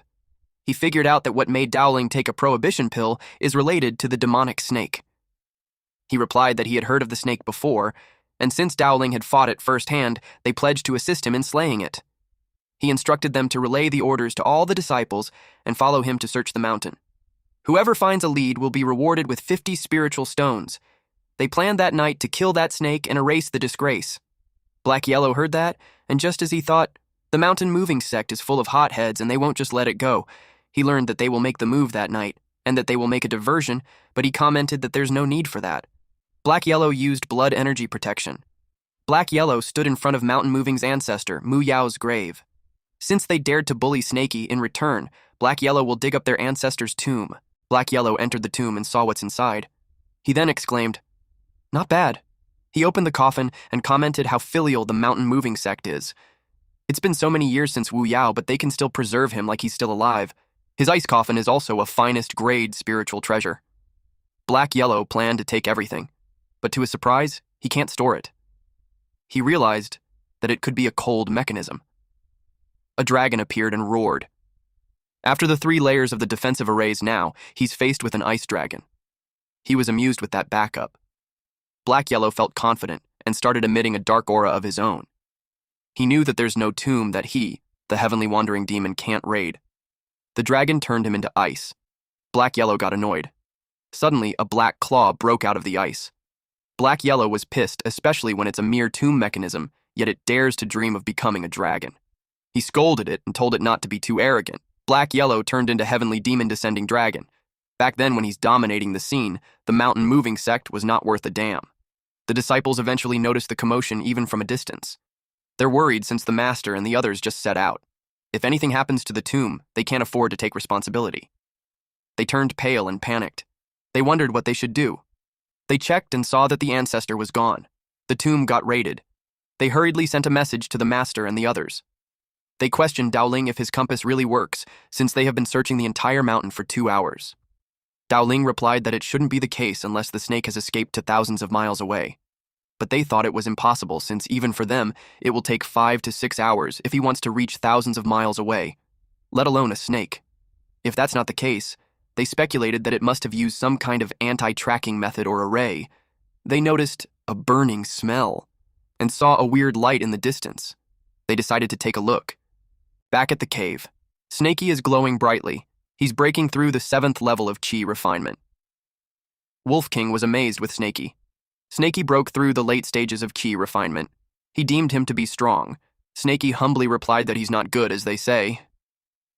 But now that they have mentioned it, Snakey noticed that the golden scales have covered half of his body. If he keeps breaking through, he wonders if his entire body will be covered with golden scales. In the background, Snowy blushed as she held Snakey's old skin and wondered what happened. Suddenly, they heard someone calling for the demon snake to come out and die since he dared to slay the disciples of the mountain-moving sect. Wolf King was about to report that there's someone, but Snakey immediately held his mouth and shushed him. From the sound, Snakey anticipated that there's still a distance. The divine consciousness also can't find anyone. Snakey speculated that they are trying to trick them. The old dog had set up an array for them, so Snakey trusts that it should be dependable enough. He told them to wait and see, and if it doesn't work, they will have to fight for their life. Again, Snowy couldn't help but blush. Yazi expected that the light was from their current location, but he's confused since there's no movement at all. He ordered everyone to search the place. But suddenly, a bird arrived. It's an emergency summoning from the sect. When he read it and learned that the ancestor's tomb was raided, he was furious. He immediately ordered everyone to return to the mountain with him. Black Yellow watched them from the tree, and he finds it funny that they scurried back home. He even wanted to disgrace them further by throwing Wu Yao's corpse into the snake catcher sect's toilet. Black Yellow also thought of refining Wu Yao into a puppet. He thought it would be interesting. Unfortunately, he still hasn't gotten his hand on the Heavenly Puppet Sect's 3rd level technique. If he knew that would happen, he should have gone to the Heavenly Sect Puppet Sect to take one back in that year. He expected no one would say no to him since he's famous. Even the Divine Puppet Sect headquarters must submit to him, not to mention the Heavenly Puppet Sect. When they arrived at the tomb, someone yelled loudly. Yazi expressed that it was unfilial. He asked who could have stolen the coffin. Back in that year, their ancestor was an expert in the Golden Core realm. The man is halfway into the nascent soul, and to dare to steal his corpse, they assume that the opponent is at least a cultivator in the Golden Core realm. A disciple asked why a Golden Core cultivator would do that. But other than a Golden Core cultivator, they believe that it won't be possible to break into the 3 layers of array and not get killed. Dowling asked why nothing happened to the other sects, and only the Moving Mountain sect got into trouble. And just when the disciples went out, Fengzi asked what he meant. Dowling told him not to be angry, as he was just analyzing who did it. He explained that there's too much coincidence left since they just left, and the ancestor's tomb got raided immediately. He believes that the opponent chose this method most likely to seek revenge or to stand up for the demon snake. Dowling asked them if they knew that the demon snake still had a black dog companion. He shared that it once dug around graves and stole corpses in the village at the bottom of the mountain. Yazi ordered a bounty on the demon snake and the black demon dog. Those who will find clues will receive 100 spiritual stones. Those who will kill them will receive 200 spiritual stones. And no matter what, they need to get back their ancestors. Black Yellow returned expecting that everyone was already healed. He yelled at them to pack their stuff and come with him at once. Black Yellow announced that he found another cave suitable for cultivating a few hundred miles away. Snakey appeared while sticking close to Snowy and the Wolf King. Snakey reasoned that there are people from the Mountain Moving sect out there. Black Yellow assured him that they all got drawn away. Snakey was surprised to hear that. He asked him how he had done it. Meanwhile, Snowy was love-struck thinking that Snakey was on top of her. Black Yellow replied that he will tell them the details on the way. If they don't leave at once, those people might return. Black Yellow didn't forget to collect the spoils. When Black Yellow looked up, he was confused since they weren't there anymore. Upon hearing that the Moving Mountain sect is going back, those 3 immediately bolted. He asked them if they even knew the way. He told them not to run around. Black Yellow called them to wait for him. Few hours later, at Phoenix Perch Mountain, Black Yellow claimed that it's the place. He already set up the array. He encouraged everyone to get some rest for that night. Wolf King told him that he's good at looking for caves. Snowy expressed that the place feels similar to the Myriad Snake Valley, and she likes it. She wants to plant the snake fruit tree again. The next day, Black Yellow threw a snake on the ground. It looked like Snaky. Black Yellow told Snaky that he fixed the snake clone for him. Snaky thanked him, but he noticed the weird eyes. Snaky brought out the 3 storage bags. Black Yellow replied that he'll go for a walk. Snaky told him that there's no need, and he can have one. Snaky told him that if it wasn't for the snake that he made, Snaky won't be able to win. Black Yellow resisted and uttered that he didn't even provide any help. He told Snaky to take it all. But his actions are the opposite. He reached out his hand at the back and used gravity technique. Snaky encouraged him to come quickly. So, the 4 of them split the spoils. Black Yellow called them to check their spiritual roots. He told them that the path of cultivation is a lifelong matter, so they can't mess around. He started with Snowy. He told her to put her tail on the orb. She was surprised. Snaky urged her. Black Yellow told her that Snaky said that she's interested in refining pills. If she can refine pills, then they will be in good fortune in the future. Snowy placed her tail on the orb and it started reacting. Black Yellow was surprised. A strong green aura started coming out from the orb. It showed a single attribute, top-tier wood spiritual root.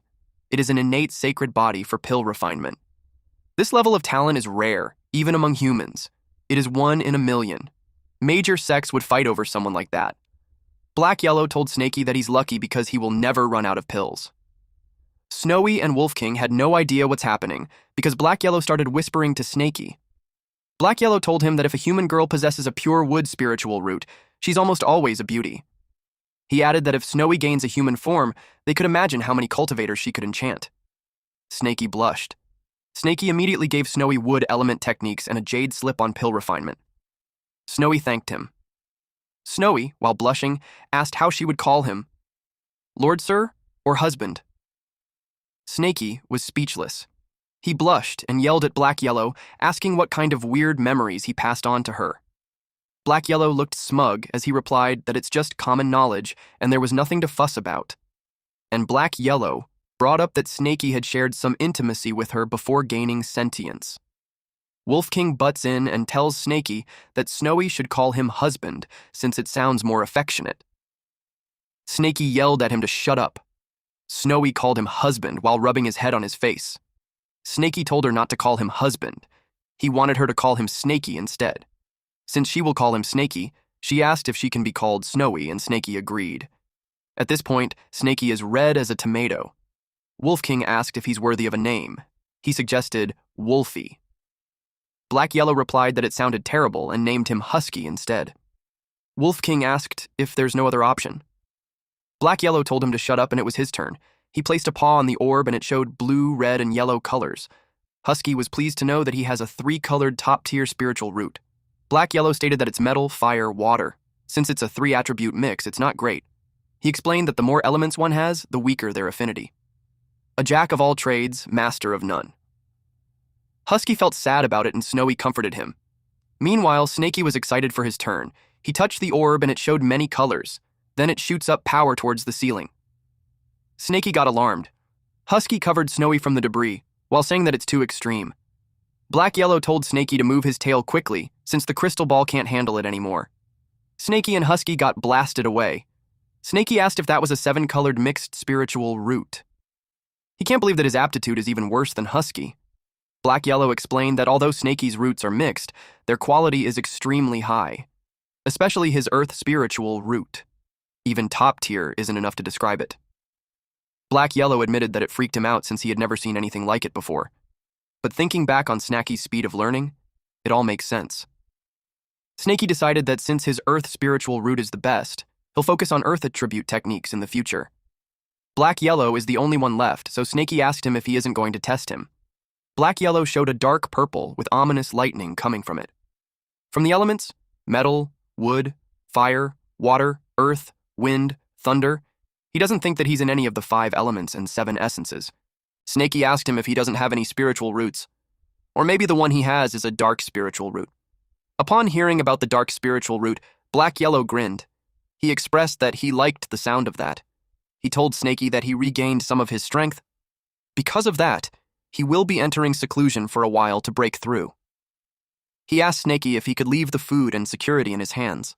Snaky replied that there's some food in the storage bag.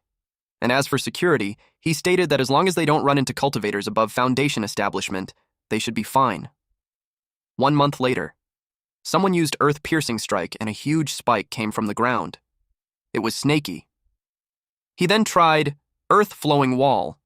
Our boy is slowly mastering all the elements now. An earthbender avatar. He didn't expect to succeed on his first try. It made him curious on which is stronger, his spike or his wall. The spike broke the wall, which made Snaky conclude that it is stronger. After that, the rocks glowed, and it enveloped Snaky as he used earth armor. Although earth-flowing wall can't withstand it alone, earth-flowing wall combined with earth armor should do the trick. There are 16 earth techniques in total. Snaky focused on mastering 1 offensive and 2 defensive ones first. If he faced a foundation establishment cultivator again, he may not win, but he should be able to escape. While his techniques are improving, his cultivation isn't progressing much. He used up all his minor nourishment pills and high-grade beast meat. He had to think of a way to get more meat. He wondered how Snowy's pill refinement training was going.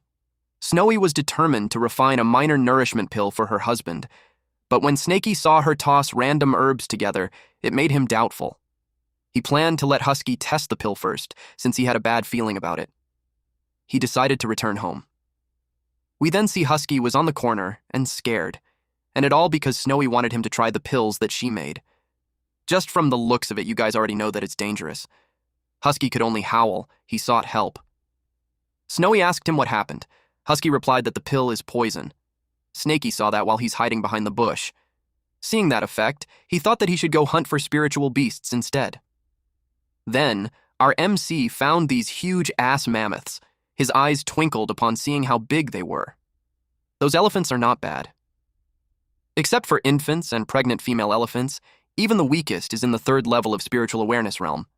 Just one of them would last them several days, especially the leader. Snaky assumed that it's a demonic best in the 9th level of spiritual awareness. He expected it to be an amazing source of nourishment.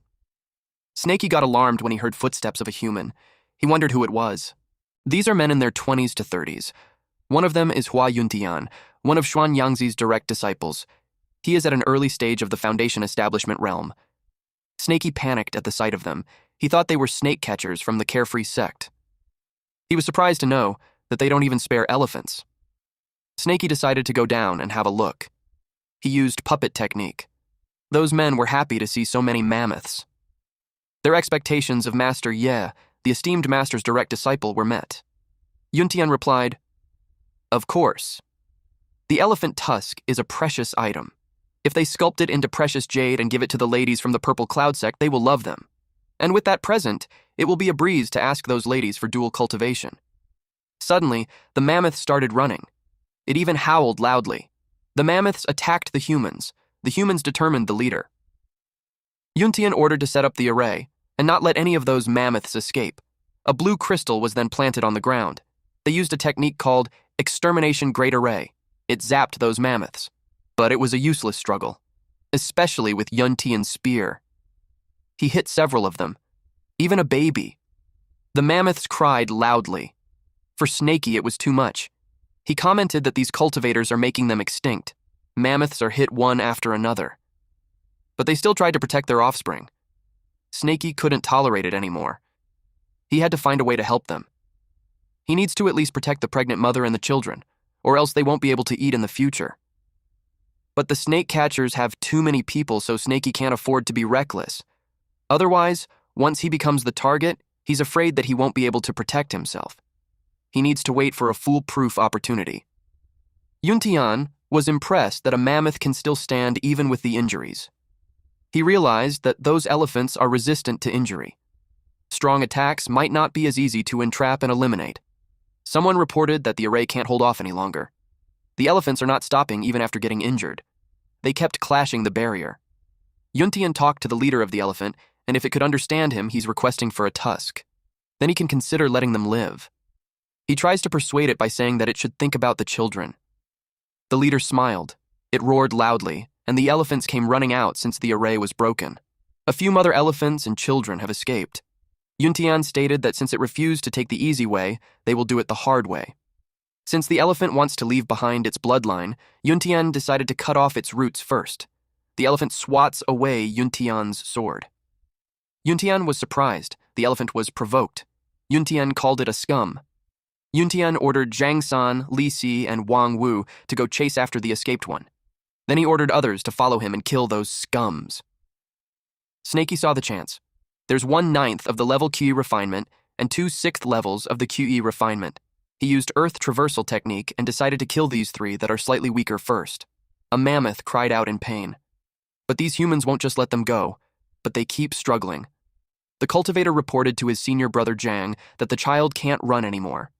Zhang saw that as an opportunity and told the guys to stay behind, then they will divide the loot with the same old rule. Zhang attacked those elephants, which he called little scums. He claimed that a little husk is also not bad. Snakey knew it's time. A bright yellow spell appeared on the side. He used the chance when the man was attacking the elephant. Snakey used earth-piercing strike. It severed the body of the man in half. The other 2 men were surprised. They didn't expect that there were other enemies. They asked what they should do. The other man suggested that they run instead of risking their lives for something like that. He ordered to activate all the Gale talisman and run. They planned to quickly report to Yuntian or the man they call Uncle Master Hua. Snakey set it up an ambush so no one will be able to escape. The lizard fired a beam at the man's thigh. The man screamed in pain, while the other one asked what happened.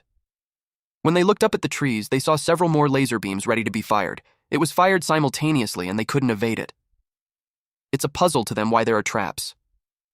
Then, another lizard puppet's head popped from the ground, and he fired straight into the man's face.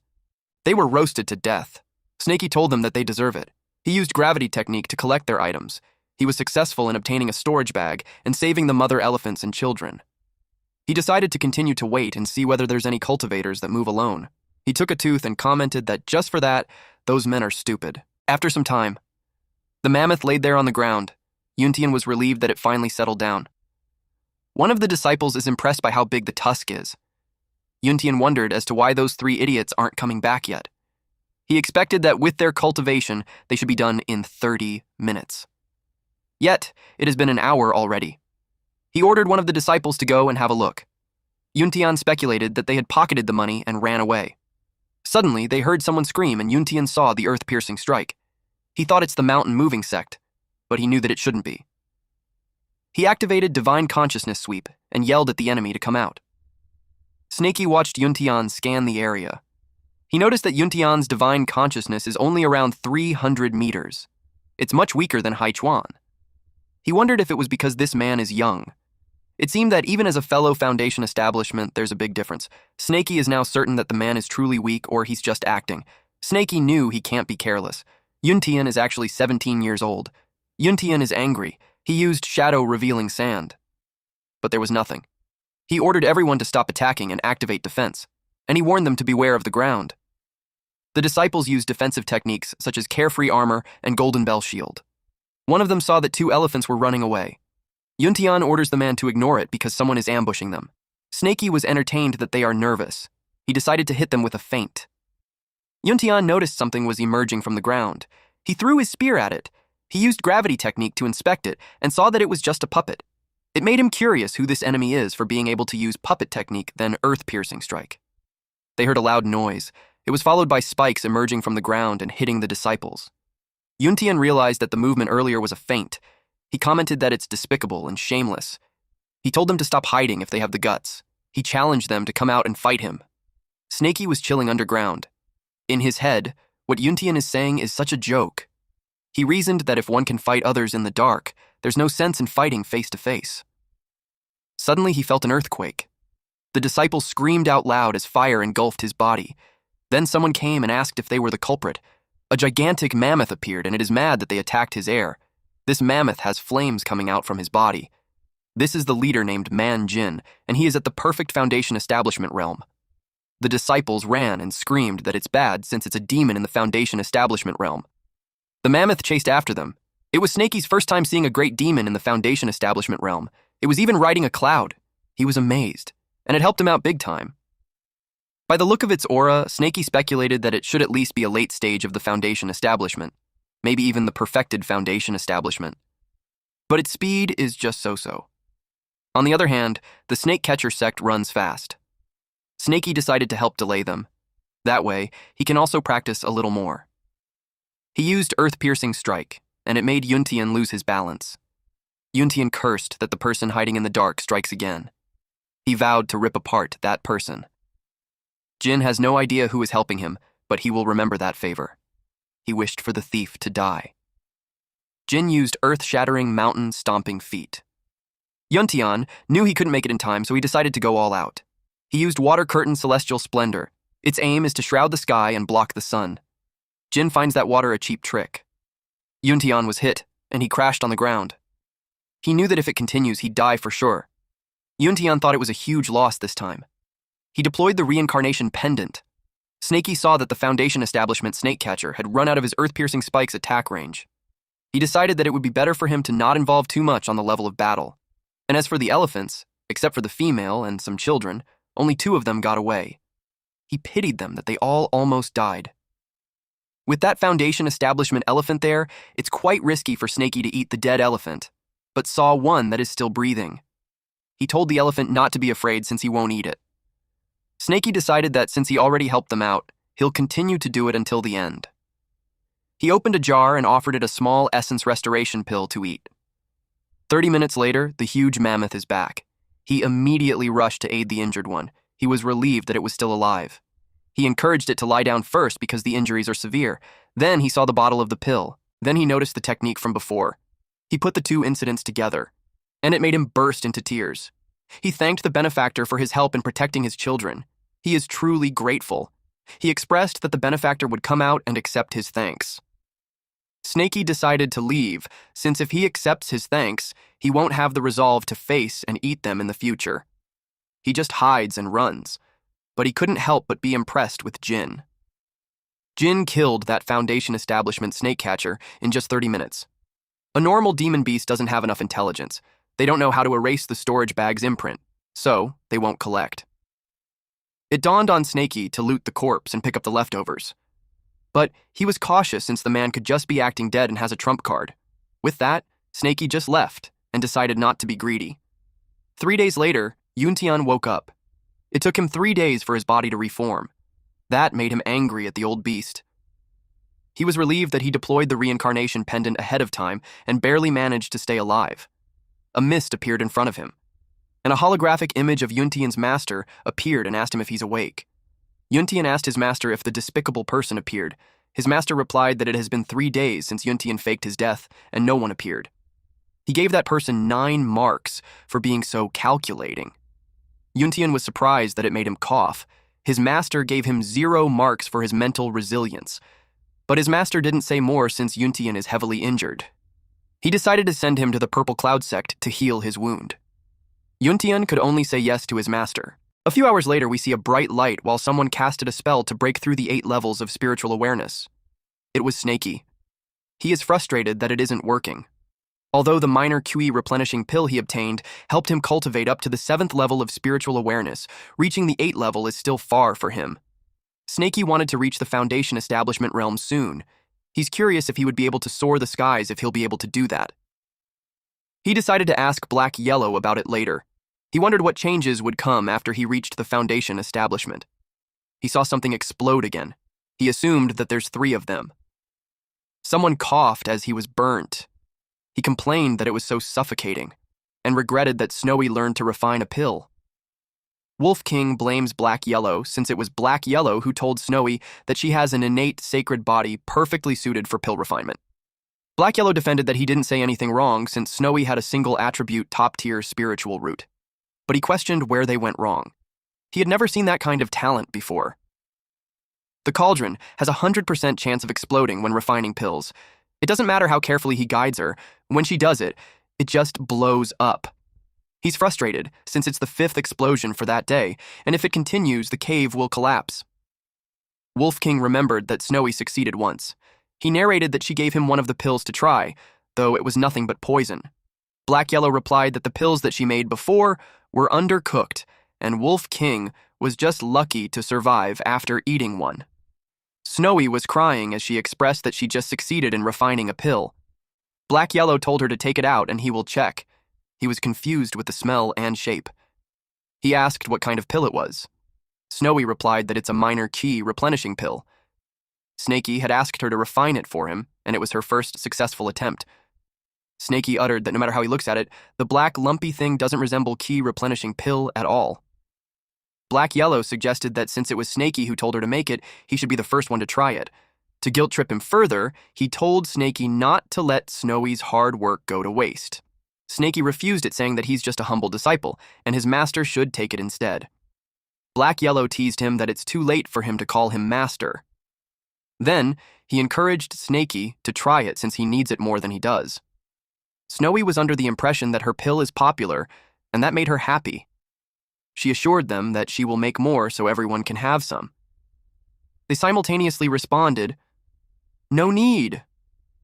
Black Yellow remembered that they still have an ally. Snaky thought about Husky. Husky ran away while saying that even if he's not talented, he's not stupid. Black Yellow ordered him to go catch 2 demonic beasts, since that was the only option they have for now. 1 hour later, Husky brought back an annoyed monkey and fish. Black Yellow determined that those beasts are in the 2nd and 3rd level of spiritual awareness, and that's enough. He tested a small dose on the 2nd level first. The fish immediately glowed. They saw it already broke through the 3rd level. But they realized it's actually at 4th level already, and it's still breaking through. Black Yellow stated that the pill is effective, and it's really a minor QI replenishing pill. Snaky was impressed that just a little chunk had that much power. He couldn't imagine if someone had swallowed the entire pill. Black Yellow uttered that it was as expected of a single attribute top-tier wood spiritual root. It's a genius in pill refining. He boasted that his judgment was right. Snowy looked proud and touched that she's called a genius. But they noticed something wasn't right. Snaky asked what happened to the fish. To their surprise, the fish grew legs. And it ran away. Snaky stated that the fish had evolved. Black Yellow corrected him that it was a mutation. The fish became a monster.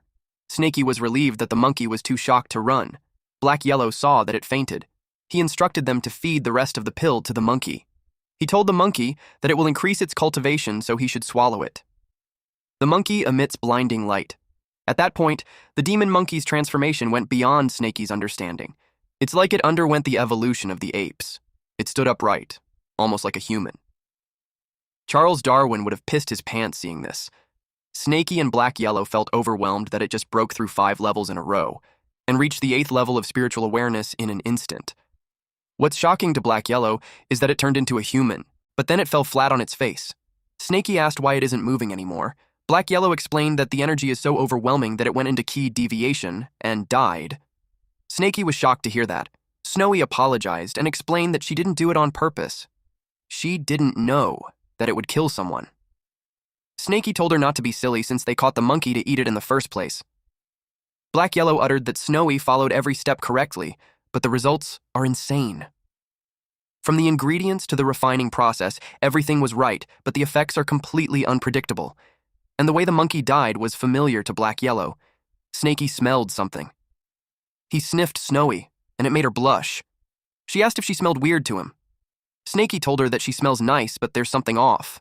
He asked her what cultivation technique she learned. She replied that it was called Heavenly Devil Art. Upon hearing that, Black Yellow got nervous. He forgot to deal with that when he helped her gain intelligence. The Heavenly Devil Art is only suitable for a demonic fiend's body like his. He had never seen a single attribute, top-tier spiritual root, cultivated before. Black Yellow told Snowy to try to circulate her technique. Then he instructed Snaky to get away from her. Snowy did as she was told, and she released spiky vines around her. It was the Heavenly Devil Art merged with the wood spiritual root. Black Yellow had never seen true ki like that before. It made him conclude that the case is solved. It must be the reason why Snowy's pills are so bizarre. Snowy asked if she can still refine pills in the future. Black Yellow replied that she's really talented, so he advised against it. Snaky, on the other hand, told her not to listen to the old dog.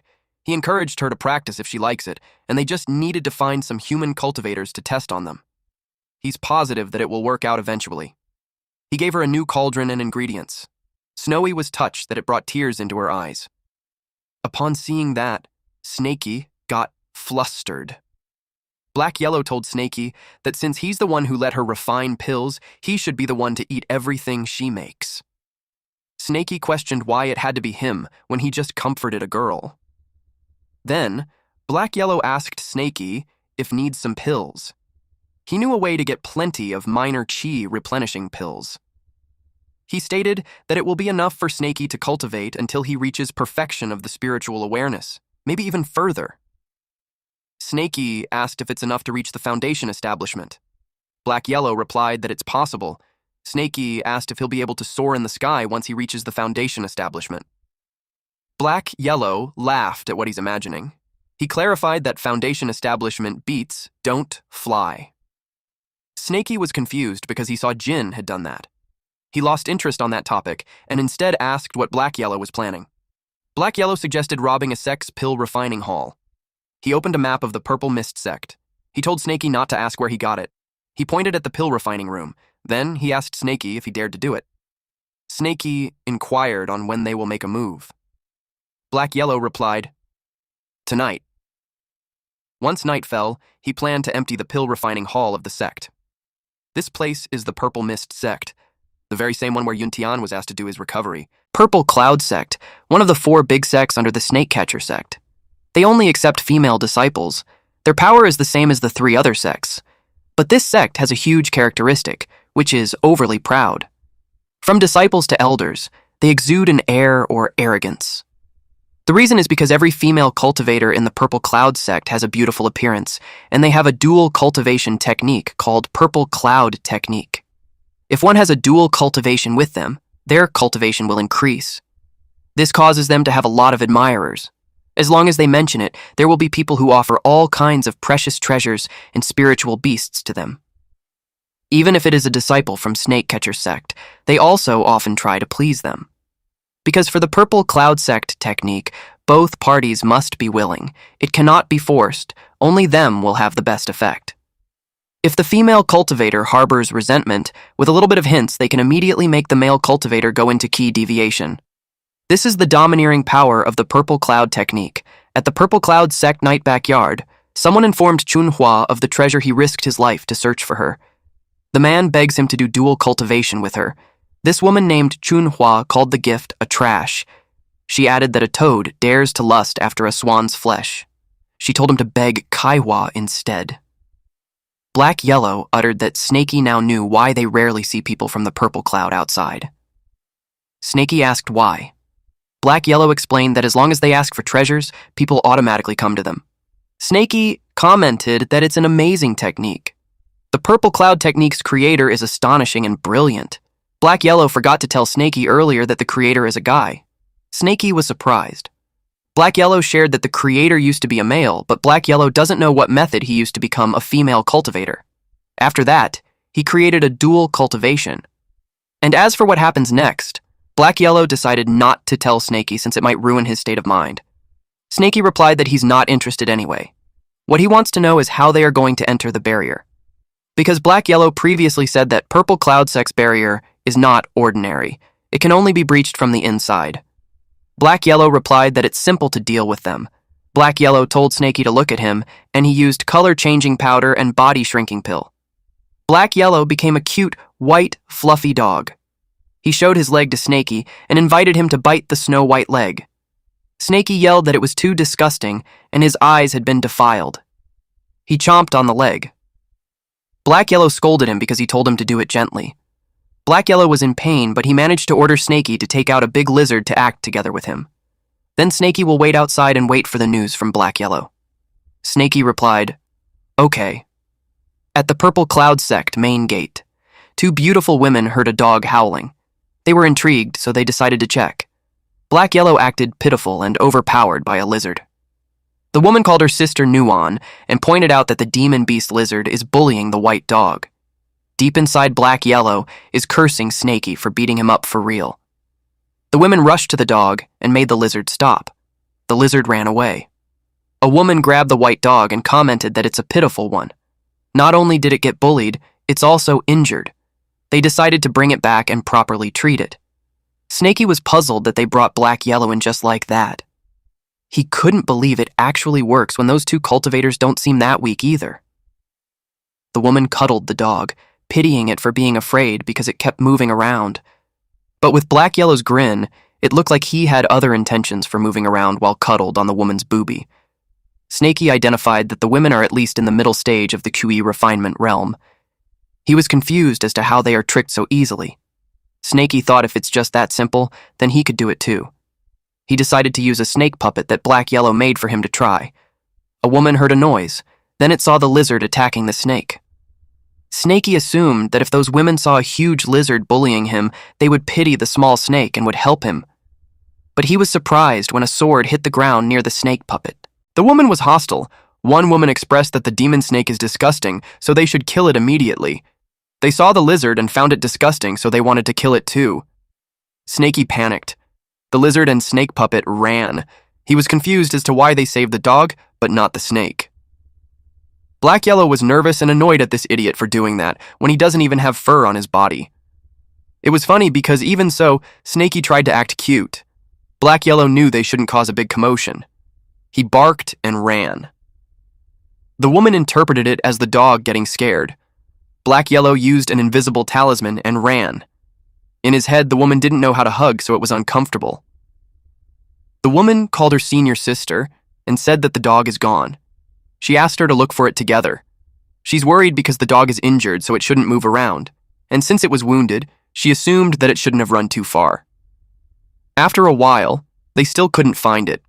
They assumed that maybe it got eaten by those few spiritual cats. The senior sister told the junior sister that it has been fated, and they can't do anything further. Black Yellow used Jade Plate Release. Then he informed Snaky that he had broken all the purple cloud sect's restraining array, and the gap can only withstand for 1 hour. He ordered Snaky to quickly come by following the sound transmission's direction from underground. Snaky went as fast as he could. He couldn't help but comment that the old dog is dependable this time. He replied that he's coming. Snaky arrived and Black Yellow showed him a map and pointed where the purple cloud sect stores their pills.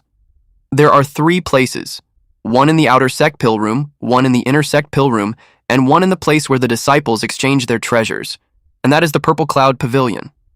The pills in the outer sect pill room are all middle to low-grade pills. Inner sect pill room has upper-grade pills. It's the main place where they refine minor QE replenishing pills. Later, they will go to the inner pill room first, then they will go to the Purple Cloud Pavilion using the minor teleportation array. Snaky knew that the old dog's target was not the pills, but the Purple Cloud Pavilion's treasures. Snaky didn't pay attention to it that much since they are already in there. He reasoned that it's good to steal more.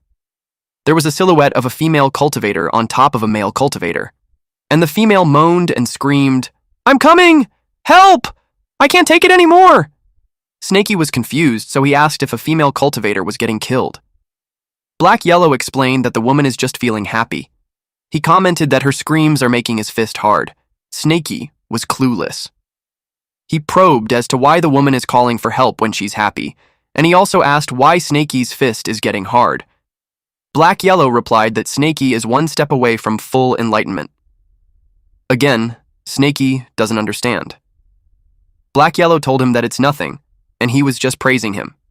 Since the male cultivators are going to get sucked up dry sooner or later and get thrown away. Black Yellow gave Snaky a piece of advice, and that was, a simp won't meet a good end. Snaky asked, "Simp?" Simp in Chinese is dog. Black Yellow reacted that he's not that. In the bedroom that they just passed by, there was a heavy panting. The naked man and woman cuddled.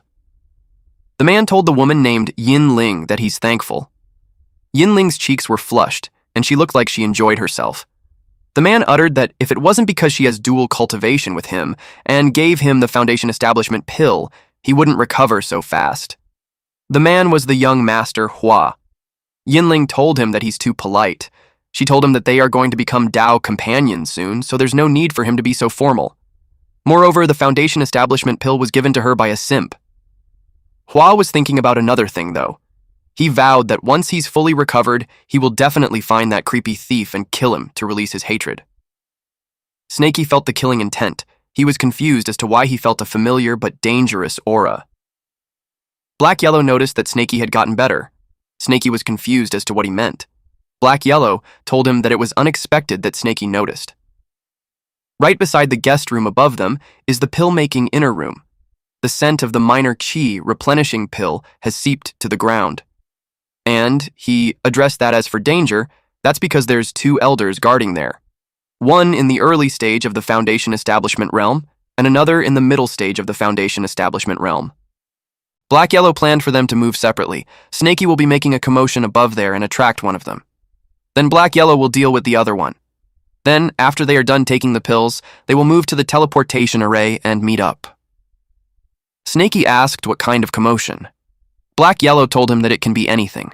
He can kill someone or destroy a room, as long as it can attract the attention of a Foundation establishment. Though, Black Yellow advised not to overdo it. It will be enough as long as Snakey can make a distraction, but not cause a big commotion. Snakey scoffed, but he agreed. He was thinking of going up and taking a look anyway. He was sure that familiar aura earlier is definitely not a minor key replenishing pill. Snakey knew that it was a weakened cultivator who just reached the Foundation Establishment realm who's unstable. Then he felt something. He saw Yuntian and realized that he's not dead yet. Snakey thought about why he just reached the Foundation Establishment realm and speculated that it's because he was hurt previously and just recovered. At this point, Yuntian and the lady were just chatting. Snakey knows that Yuntian has a grudge on him. It made Snakey plan to take Yuntian's life at that moment while he's in a weakened state. Snakey inspected and found out that the layer above is the toughest stone layer. Even if the earth-piercing spike can pierce through it, it won't be fast enough. The commotion will be big too, and he will easily get noticed. At that moment, he can clearly hear them talking, and because of that, he can sense their location. He estimated that he's less than 10 meters away from them. At that distance, using the golden scale to assassinate him is the most appropriate act. Someone knocked on the door and looked for Lady Ling. Snakey sensed it was another male cultivator. Snakey speculated that they would have three-way cultivation. Snakey finds it weird, so he decided to observe for now. Besides, he's not that confident that he can take all three of them out at once. He sensed that the third person's aura isn't weak. It's even stronger than Yuntian's. But he still hasn't reached the Foundation Establishment realm yet. This person is the mountain-moving sex intersect disciple, Xiaoqiu, and he perfected Qi refinement realm. He told Lady Ling that he heard that she wasn't feeling well before, so he brought her supplements that he brewed himself, and it took a few hours. Ling replied that he can just put it on the door, then he can leave. Chu asked if there's someone else in the room. Ling replied that it's the young master Hua, and he's teaching her some techniques. The man replied that the young master sure is working hard. He inquired if the young master's injuries are getting better. A woman outside laughed and commented that she had never seen such a simp before. It was unprecedented that he's asking if his love rival's body is getting better. She knew him to be a genius, but he's still simping on Lady Ling even when he knew that she's just using her. Chu informed Ling that he'll place it by the door. The women who gossiped uttered that Cho is just shameless. She heard that he even gave away his own Foundation Establishment pill for Ling. They called him stupid, since Ling wasn't even unwell and the supplement is just going to end up in Yuntian's hands. Snakey heard that and realized that it's what the simp that the old dog talked about. Snakey understood that nothing good ever comes from being a simp. He wished for this man to leave and not get in the way of his work. The woman outside told Chow that she felt sorry for him. She invited him to her place instead. Chow told her to scram. The woman replied that he's unappreciative. That's why it's no wonder that he'll always be a coward. They even told him that since Yuntian doesn't have any strength left, he should just go in and push him. Snakey knew the guy was gone, and he found his chance. He released his golden scale to kill. Yuntian was surprised. Ling asked what happened. Yuntian sensed the killing intent. He moved while yelling, "Watch out!" The spike appeared from Yuntian's legs. He screamed loudly. His peepee was always hit. Ling cried out loud because her arm was hit. Snakey used gravity technique and thrust. Yuntian covered his body with his aura. Snakey expected that the power of the scales weakened after turning around. Yuntian checks if Ling is all right. The people outside got curious about the commotion. Ling has a hole in her head. Snakey realized that he can't kill him in one shot. Yuntian had too many treasures on him. The simp from earlier came back too, so he can't attack now. He already caused a commotion, so he decided to get out of there and meet up with Black Yellow. Snakey ran as fast as he could. Chu entered the room and immediately searched for Ling. He saw them naked, and Ling hurt. Chu was so angry. Yuntian tried to explain. He told him not to get the wrong idea, and Ling was assassinated. Yuntian questioned the poor timing. Chu accused Yuntian that it was him who killed her. He was mad that he didn't protect her, so it was him who killed her. Chu yelled at him to die. He called him a murderer. The roof collapsed. A woman saw it from outside and she asked what happened. He yelled at them and called them out for fighting because of jealousy. She told them to stop, and if they really wished to fight, they should go outside and not destroy the sect. This old woman is the Purple Cloud Sect Pill Room's Foundation Establishment Realm, Old Crone Wang Lin. She was surprised to see Yinling. She was enraged that Ling died. Snaky realized that the simp was actually strong. He can fight evenly with Yuntian. That expert from the pill room arrived too, so Snaky knew his mission was done. At the same time, an old woman was wondering why her senior sister hadn't dealt with it yet. She wondered what happened. Black Yellow was lurking. This woman is the Purple Cloud Pavilion Pill Room's Foundation Establishment Realm, Old Crone Luo Fei. Feo commented that it's too noisy. She blamed the male cultivators for fighting over their sect's disciples. Black Yellow was pleased that Snaky did it. Now it's his turn. He said that it would be a waste not to use such a big, refining cauldron. Faye smelled something. She got worried that the pill burned, but she knew it shouldn't have since she checked all the ingredients and she's keeping an eye on the fire. Then she speculated that senior sister added something again when she wasn't looking. She questioned if the senior sister is secretly researching new pills behind her back. She turned off the fire. Half of her body entered the cauldron since she wanted to see what her sister added. She stated that the old woman hides everything from her. Otherwise, she won't get any credit if it works, and she will take the blame if it fails. Black Yellow pushed the woman inside the cauldron. Faye was surprised. She yelled at who it was. Black Yellow was grateful that he observed in advance and knew about the two old women. With that, he set to take the pills. He used fireball technique and lit the cauldron. Faye kept screaming on who it was. She yelled to be let out. Black Yellow told her to keep screaming. He shared that there's a fight outside, and no one will come to her aid even if she screams. Snaky appeared. He was surprised to find out that Black Yellow locked the Foundation establishment in the cauldron. Black Yellow told him that they will talk later. For now, they grabbed the stuff first. Snaky was surprised to find that there's so many pills. He exclaimed that they are rich. He kept the pills and brought back the ingredients for Snowy. Black Yellow commented that it's rare to see Snaky being so loud. It made him feel that the trip was worth it. Faye realized that the ones who locked her inside the cauldron are pill-stealing thieves. She vowed to kill them. Snaky replied that he might not have the courage, but he has fireball technique. He increased the flame on the cauldron, which made Faye scream out loud. Black Yellow felt proud of his disciple. Faye used Purple Cloud Golder spell. Burst. Snaky panicked since it's going to explode. Black Yellow asked him what he's panicking for. He told him to go look. The Mystic Yellow Bell covered it up. Snaky was surprised that Black Yellow fixed the Mystic Yellow Bellow that he obtained from the Heavenly Puppet Sect. Black Yellow stated that not only he fixed it, he even strengthened it. They head to the minor teleportation array outside the Purple Cloud Pavilion. But then, a loud bell rang. Snaky panicked. He thought that the old woman escaped from the cauldron. Black Yellow told him that it was the sound of the Mystic Yellow Bell. It's the Purple Cloud Sect's emergency bell. He uttered that it shouldn't be happening, since there's no way that they would notice so quickly. He asked Snaky if Snaky had caused too much commotion. Snaky replied he didn't, that he just killed someone. That was unexpected, but Black Yellow didn't pay attention to it further. Snaky expressed that he had a bad feeling. He told him that they shouldn't go to the Purple Cloud Pavilion and they should just escape.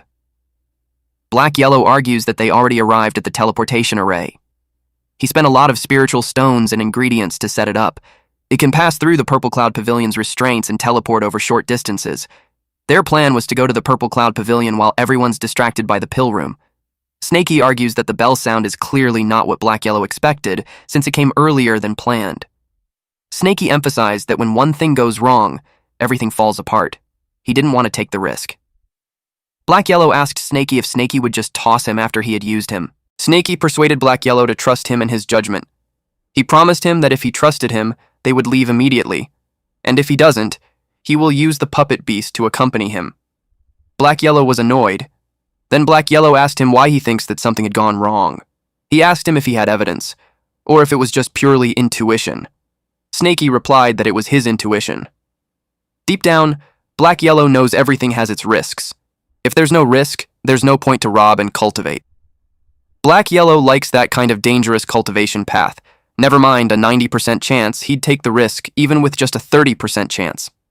This is also the reason why Black Yellow was able to rise from a mortal to the world's top existence. But because of that, Black Yellow had his body destroyed. He went from being the heavenly wandering demon to what he is now. Black Yellow thought that he should learn something from Snakey. He decided to believe Snakey for once. But since the array has been placed, he suggested that they shouldn't waste it. If Snakey is using a puppet, he decided to use one too. They activated the minor teleportation array. Their puppets arrived at the Purple Cloud Pavilion. Black Yellow told Snakey to search for what they need and make it quick. Snakey whined that teleportation made him dizzy.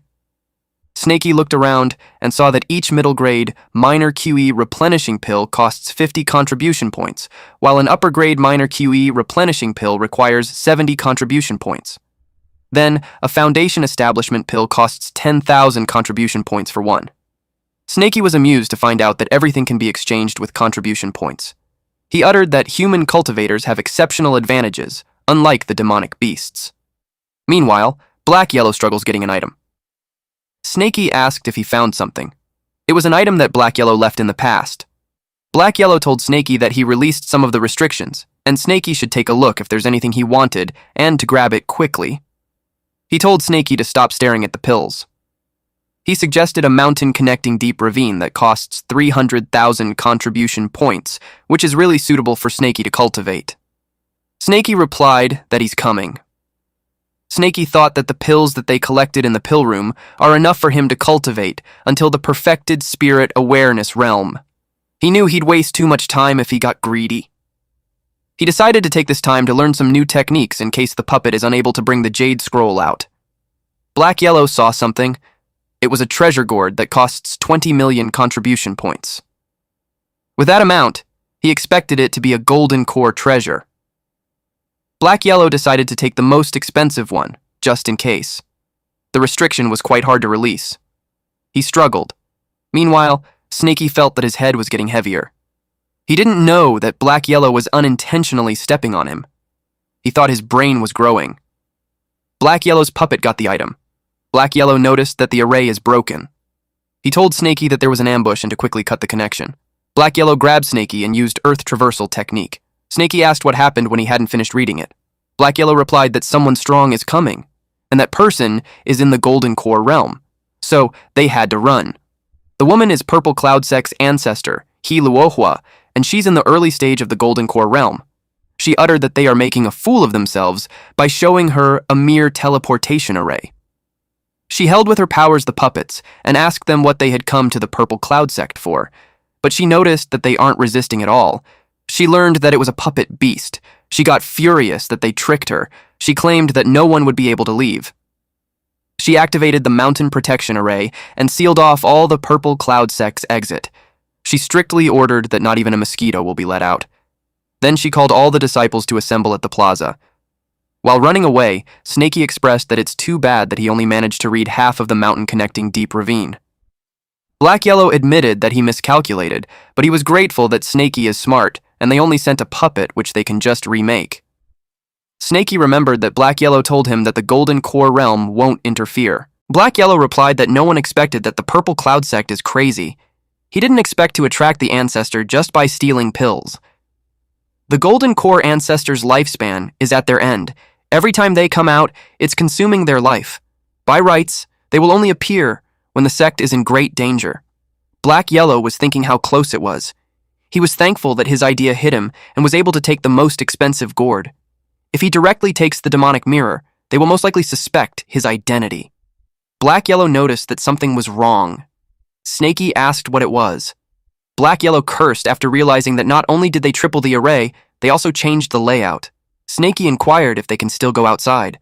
Black Yellow replied yes, but they have to decipher it again. It will take at least 1 hour. Snakey was surprised to hear that. He asked if they could forcefully break it using his golden scales. Black Yellow replied, Snakey's golden scale is amazing, but it can only handle a foundation establishment realm. It can't handle the 3-layered array. Moreover, if they want to forcefully break it, he can also do it. But it will immediately get them noticed.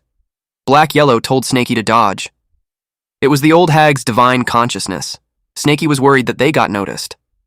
Black Yellow assured Snaky that he strengthened the invisible talisman so the old hag won't notice them.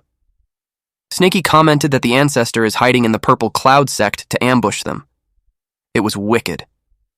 Snaky thought that she also guessed that they were hiding somewhere deciphering the array. That makes him think that they can't just wait and do nothing. He suggested distracting them. Black Yellow leaves the task of stalling to Snaky. He told him not to let anyone come close within 10 meters. Snaky replied, "Understood!" Luo Hua told the members that some thieves got into their sect, and now they're sealing the entire sect to catch them. And because they caught the demonic beasts, no one is allowed to enter and leave. One member raises the concern that the sect master hasn't returned yet, but Luo Hua didn't make an exception. They all replied that they understood. She gave them a life force detecting talisman, so if any being with cultivation enters a 10-meter radius, it lights up. The range might be small, but the effect is top-notch. Even if the target is using a golden core-level concealment treasure, they won't be able to hide. There are only 100 talismans. After the Foundation Establishment elders receive theirs, the rest will be distributed at random. She instructed those with the life force detecting talismans to go and locate the demonic beasts and destroy the talisman as soon as they found it. They will be awarded with 300,000 points. They all did what was instructed. A woman expressed that even though 300,000 points is tempting, she didn't want to take the risk. The other woman told her to stop complaining, because if she's heard by the elders, she will get punished. A purple cloud sect intersect disciple, Huang Yu, approached the senior sister and told her that if she doesn't want it, she can give it to her, because she doesn't mind enduring the hardship. The senior sister decided to give it to her then. The senior sister expressed that she's lucky. She uttered that people like you never understands. It's because she believes that if one can endure hardship, they will keep giving her more. The other woman replied that even if you came from a farmer's family, she's still one of the talented in their generation. The senior sister agreed that you is a single upper-grade earth spiritual root. They expect you to reach Foundation Establishment realm within 3 years. But she refused to cultivate the Purple Cloud sect's dual cultivation technique when she's been in the sect for 5 years and only reached the 7th level of key refinement. They gossiped that Yu risks her life hunting demonic beasts every day, but it doesn't compare to what they get from just one session of dual cultivation.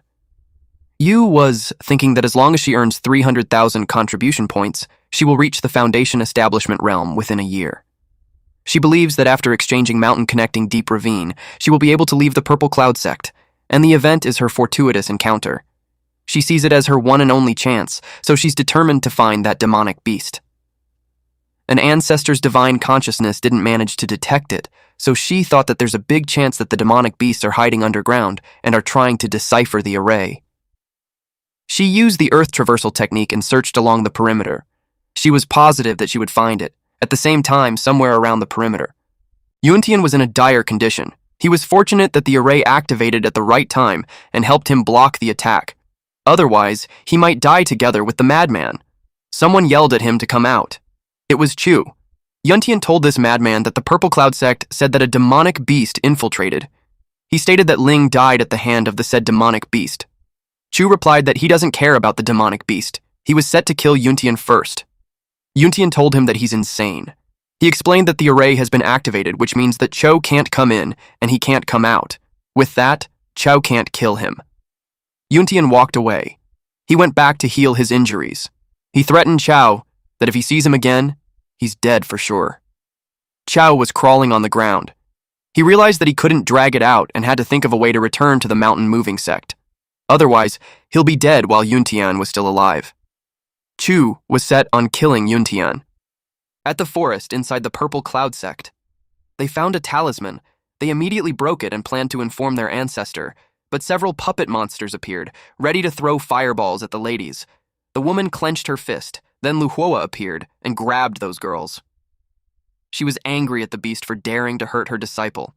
She lifted the puppets in the air using her magic. She's pissed off to deal with puppets again. She uttered that the demonic beast is cunning. She ordered everyone to keep searching and not let a single corner unchecked, including the places that have already been searched. Snaky asked Black Yellow on how much longer he needs since the puppets can't hold off the purple sect anymore. They have already killed more than 100 lizards. Which brings down to only 10 units left, and one investigating a small snake without any battle power. Black Yellow replied that he's almost done in 15 minutes.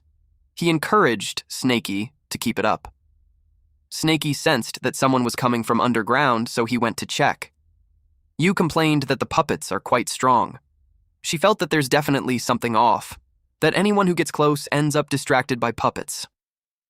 It made her think that the demonic beast is most likely hiding nearby. Snaky identified the Earth-type 7th level of the QE refinement realm. He could kill her with one strike, using the earth-piercing spike and golden scale. But he knew that if he attacks, he'll be exposed. Unless he had no choice, Snaky knew not to act recklessly. He decided to kill her if she reached 10 meters. Snaky felt that she was 50 meters away. Then, at 30 meters, she stopped. It's because Yu had a bad feeling about it. She felt that something with a strong killing intent has locked onto her and it could kill her at any moment. If she took another step forward, she'll die for sure. She thought about the 300,000 contribution points. She knew that if she died, there's no point in having 300,000. She willed herself to calm down, since she knew that staying cautious is the key to survival. She believes that there's hope as long as one survives. She must stay alive if she wants to get strong. Luohua saw her and asked if she had searched the area. Yu was surprised to see the elder. The elder noticed that she stammered and asked why. She replied that she came up from the underground and was a little tired, and all the while a deadly spike pokes her butt. What a move, sneaky snaky. She couldn't tell the truth, since at that range, she'll be surely killed, then the others would surely take the credit. She told the elder that she searched in front, and there's nothing. Luohua finds it strange that they couldn't find the demonic beast. Snaky was relieved, since if the woman acted strangely, he would have to kill her. He made the earth-piercing strike disappear. Thanks to the woman being cautious, not only did she save herself, but she also saved the beasts. Snaky knew that the girl isn't ordinary because, judging by that earth-type technique, her spiritual roots must be pretty strong. It made him wonder as to why she's only in the 7th level of the Qi refinement realm. Black Yellow told him to stop muttering since they pulled it off. They got ready to move. That was close, but they were safe. They hurried outside. With that, Luohua learned that the array at the southwest was broken. As she expected, those beasts escaped. She tried to see if they could run away from the palm of her hand. She's certain that those guys didn't expect that she added a thin layer of consciousness on the array. Any living being that passes through that layer will get marked by a divine consciousness stigma that can't be detected. The ladies saw their ancestors left in a hurry. She yelled at the beasts on where they were going. Black Yellow commented that she got there fast. Snaky asked how she found them. Then it made him think that there's a consciousness stigma on the array. Luohua learned that there's two beasts. Snaky and Black Yellow used Earth Traversal technique. Luohua made sure that none of them would be able to escape. She used the celestial golden alms bowl. The ground on where Snaky and Black Yellow was being detached. Something gathered at the bowl. The bowl was absorbing the area around them. Snaky reminded Black Yellow that he has a trump card. He urged him to hurry up and use it. Otherwise, they are done for. Black Yellow replied that he doesn't. He panicked as he's getting absorbed. Snaky yelled that if he goes out with Black Yellow next time, it would make him worse than a dog. Black Yellow was planning to wait until that old hag got closer, but she's catching on to them using the treasure, which led him to think that he had no choice now. He had to do it, so he called something to come out. The bowl that Luohua was holding slipped her hands. When the mountain-moving sect's ancestor, Wu Yao, appeared, she was right. Yao was half a step away from the nascent soul realm. Yao told this old lady to leave some room when dealing with others. Otherwise, they'll fight to death and it won't end well for her. Luohua realized that the mountain-moving's ancestor's corpse was stolen by them. Not only that, she learned that they also made him into a puppet that can cultivate himself. Black Yellow told her that although Yao is not as strong as he was when he's still alive, it's still enough to kill an early stage of the golden core like Luohua. He told her to scram if she didn't want to die. Black Yellow told Snaky to head back first while he held her back. Snaky doubted that what Black Yellow had just said was true, so he had to verify. Black Yellow tapped Snaky's head and told him to stop dilly-dallying and go. Black Yellow just wiped off the stigma on Snaky. Then he gave him a talisman to stick on Snaky's body. He told Snaky to run far away so that the old hag won't be able to find him. Snaky asked why he didn't say that earlier. After that, he's off. Luohua thinks that the dog is trying to scare her, but she knew that the moment the corpse appeared, her celestial golden alms bowl broke apart. Black Yellow sighed. Black Yellow glanced at her. He wondered why the old hag isn't going away. He wondered if she's really going to fight. He felt bad that with his current strength, he's unable to make Yao into a puppet. The most he can do is place his divine consciousness stigma on Yao and control his body. He can also circulate the remaining golden core in his body to cast a technique that might scare people off, but he can't do anything else. Black Yellow knew that the golden core inside Yao was barely the size of a nail, and Black Yellow already used half of it just to bring out the celestial golden alms bowl. What's left is only enough for him to cast 3 more techniques, and since he's not an Earth-type spiritual root, he can't perform high-grade Earth techniques. He's afraid that he'll be discovered too quickly. Snaky finds it weird that Black Yellow hasn't shown up yet. He knew that if what Black Yellow said was true, that the corpse is so strong, then it could easily kill that old hag. It made him wonder as to why Black Yellow made him run away. That's when Snaky realized that Black Yellow lied and he's in danger. Snaky knew that he can't just leave him behind and run off on his own. He also pondered that if Black Yellow's words were a lie, just going back meant asking for death. And that maybe Black Yellow is strong and he would just hold him back if he returns. Snaky slapped his face and told himself that he can't keep making excuses for his weaknesses. He decided that no matter what happens, he won't leave Black Yellow behind and run away by himself. Secondly, he won't recklessly seek death either. With those 2 things in mind, he needs to figure out what he can do. They were in a standoff.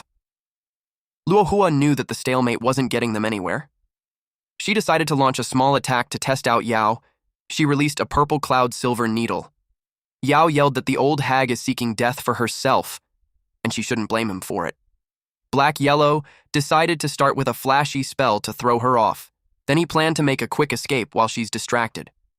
Luohua was surprised that the silver needles got corroded. Then, Yao created a monster-like mist. Luohua knew that there's no way that the mountain-moving sect's ancestors knew that kind of technique. She had determined that he must be a demonic cultivator. Yao replied that no one cares about the righteous path or demonic path. He claimed that if it can kill people, then it's a good path. With that answer, Luohua determined that he's a demonic cultivator. She planned to eliminate him to protect the righteous path. She used primordial golden light burst. Yao replied that she's too weak. When the mist disappeared, she was surprised to see him gone. She was pissed that she was tricked. Luohua noticed that the enemy used stealth. She then used the 1,000-layered divine consciousness array. She was determined to kill the enemy. Black Yellow didn't expect her to have a wide divine consciousness technique. He knew that it's impossible to guard against that which rendered stealth useless. And with the old hag's speed, he knew that she'll catch up to him soon. Black Yellow knew that the purple miasma plague is still too weak. Except for the small amount of power at the beginning, everything that follows is just for show. He's aware that he needed to use a stronger attack to hold her down longer. He thought that the technique is Rashomon, but realized that it's too strong. He's afraid that the golden core will be exhausted before he even manages to cast it. Black Yellow sensed the parade of 100 ghosts. He knew that it isn't good either, since an Earth spiritual root corpse can't cast it. He determined that he had to do it himself. But Black Yellow's powers still haven't recovered yet. But to his surprise, a sword appeared in front of him. Luohua called him a bastard and asked where he's running to. Black Yellow recognized that the technique was 9 Mist Unparalleled Sword.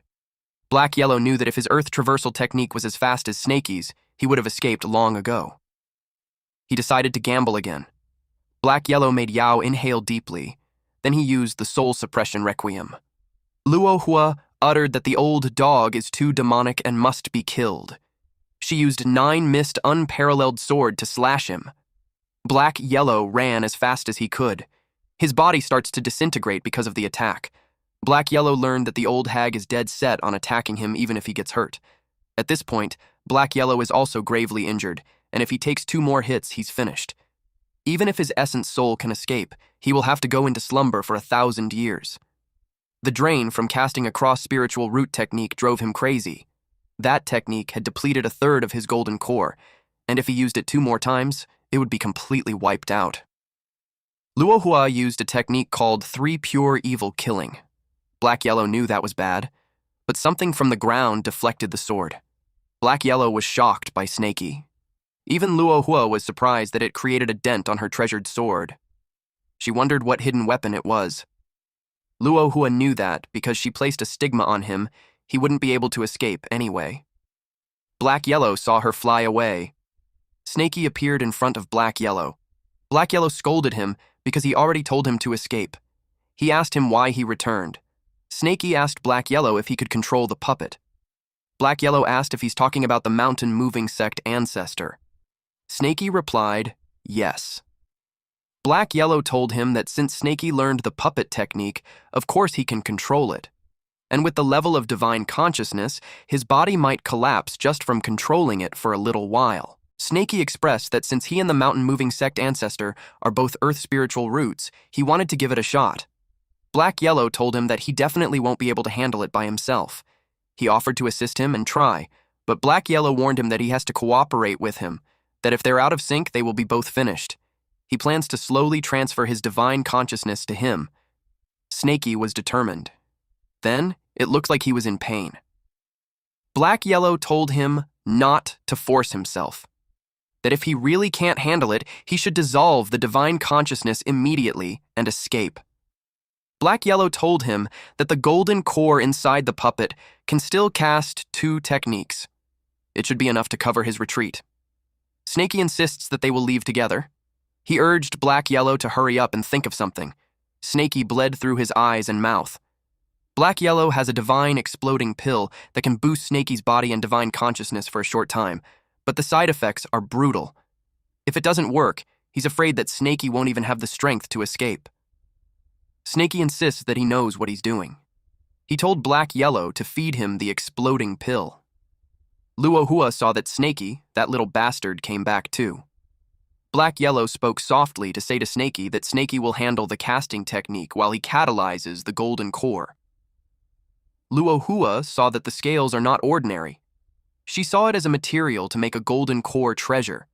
She was grateful for the material. She was ready to kill them both. Black Yellow gave the cue on Snaky. Snaky used the Great Earth Shield. Luohua was surprised that they blocked her flying sword. She used 3 pure evil killing to pierce them. Black Yellow was out of breath. He complained that the old hag is persistent. He asked Snaky if he could still hold on. Snaky replied that he has to, even if I can't. Snaky ate a divine exploding pill so that he wouldn't faint. Black Yellow was surprised that Snaky is eating 3 at the same time. He wondered if Snaky was already trying to kill himself. But Snaky replied that it was just his instinct. It's telling him that he can do it. And at this point, we see this huge purple dragon aura that is manifested through our boy. He told Black Yellow to catalyze the golden core, and he'll cast a technique. He prayed that his divine demonic cauldron would be able to withstand it. Otherwise, they will all die there. Yao exudes powerful energy. Luohua was concerned about that commotion. Something from the ground appeared a centimeter in front of her. It nearly got this old hag. It was the earth-piercing strike, the same one that Snaky used to poke the lady's butt earlier. But this time, it's really freaking huge. Luohua stepped back. When she saw the earth-piercing strike, she couldn't believe it. It was huge, which made her think that it was clearly a mountain. She felt relieved that she activated the protection technique beforehand. She cursed at them for making her miserable. Snaky used another earth-piercing strike. Even him, he was surprised that he can still go on. Our boy is on a roll. I just hope nothing bad happens to him while trying to break his limits. Snaky released several earth-piercing strikes. Our boy is really determined to kill this old hag. Luohua commented how endless it has become.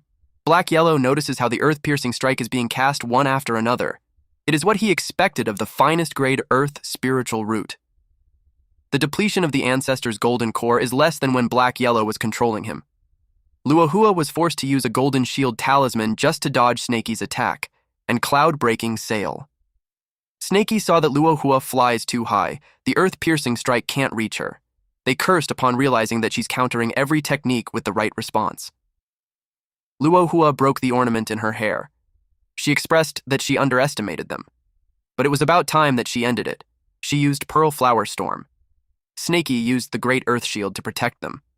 Luohua challenged them to see how long they could hold on.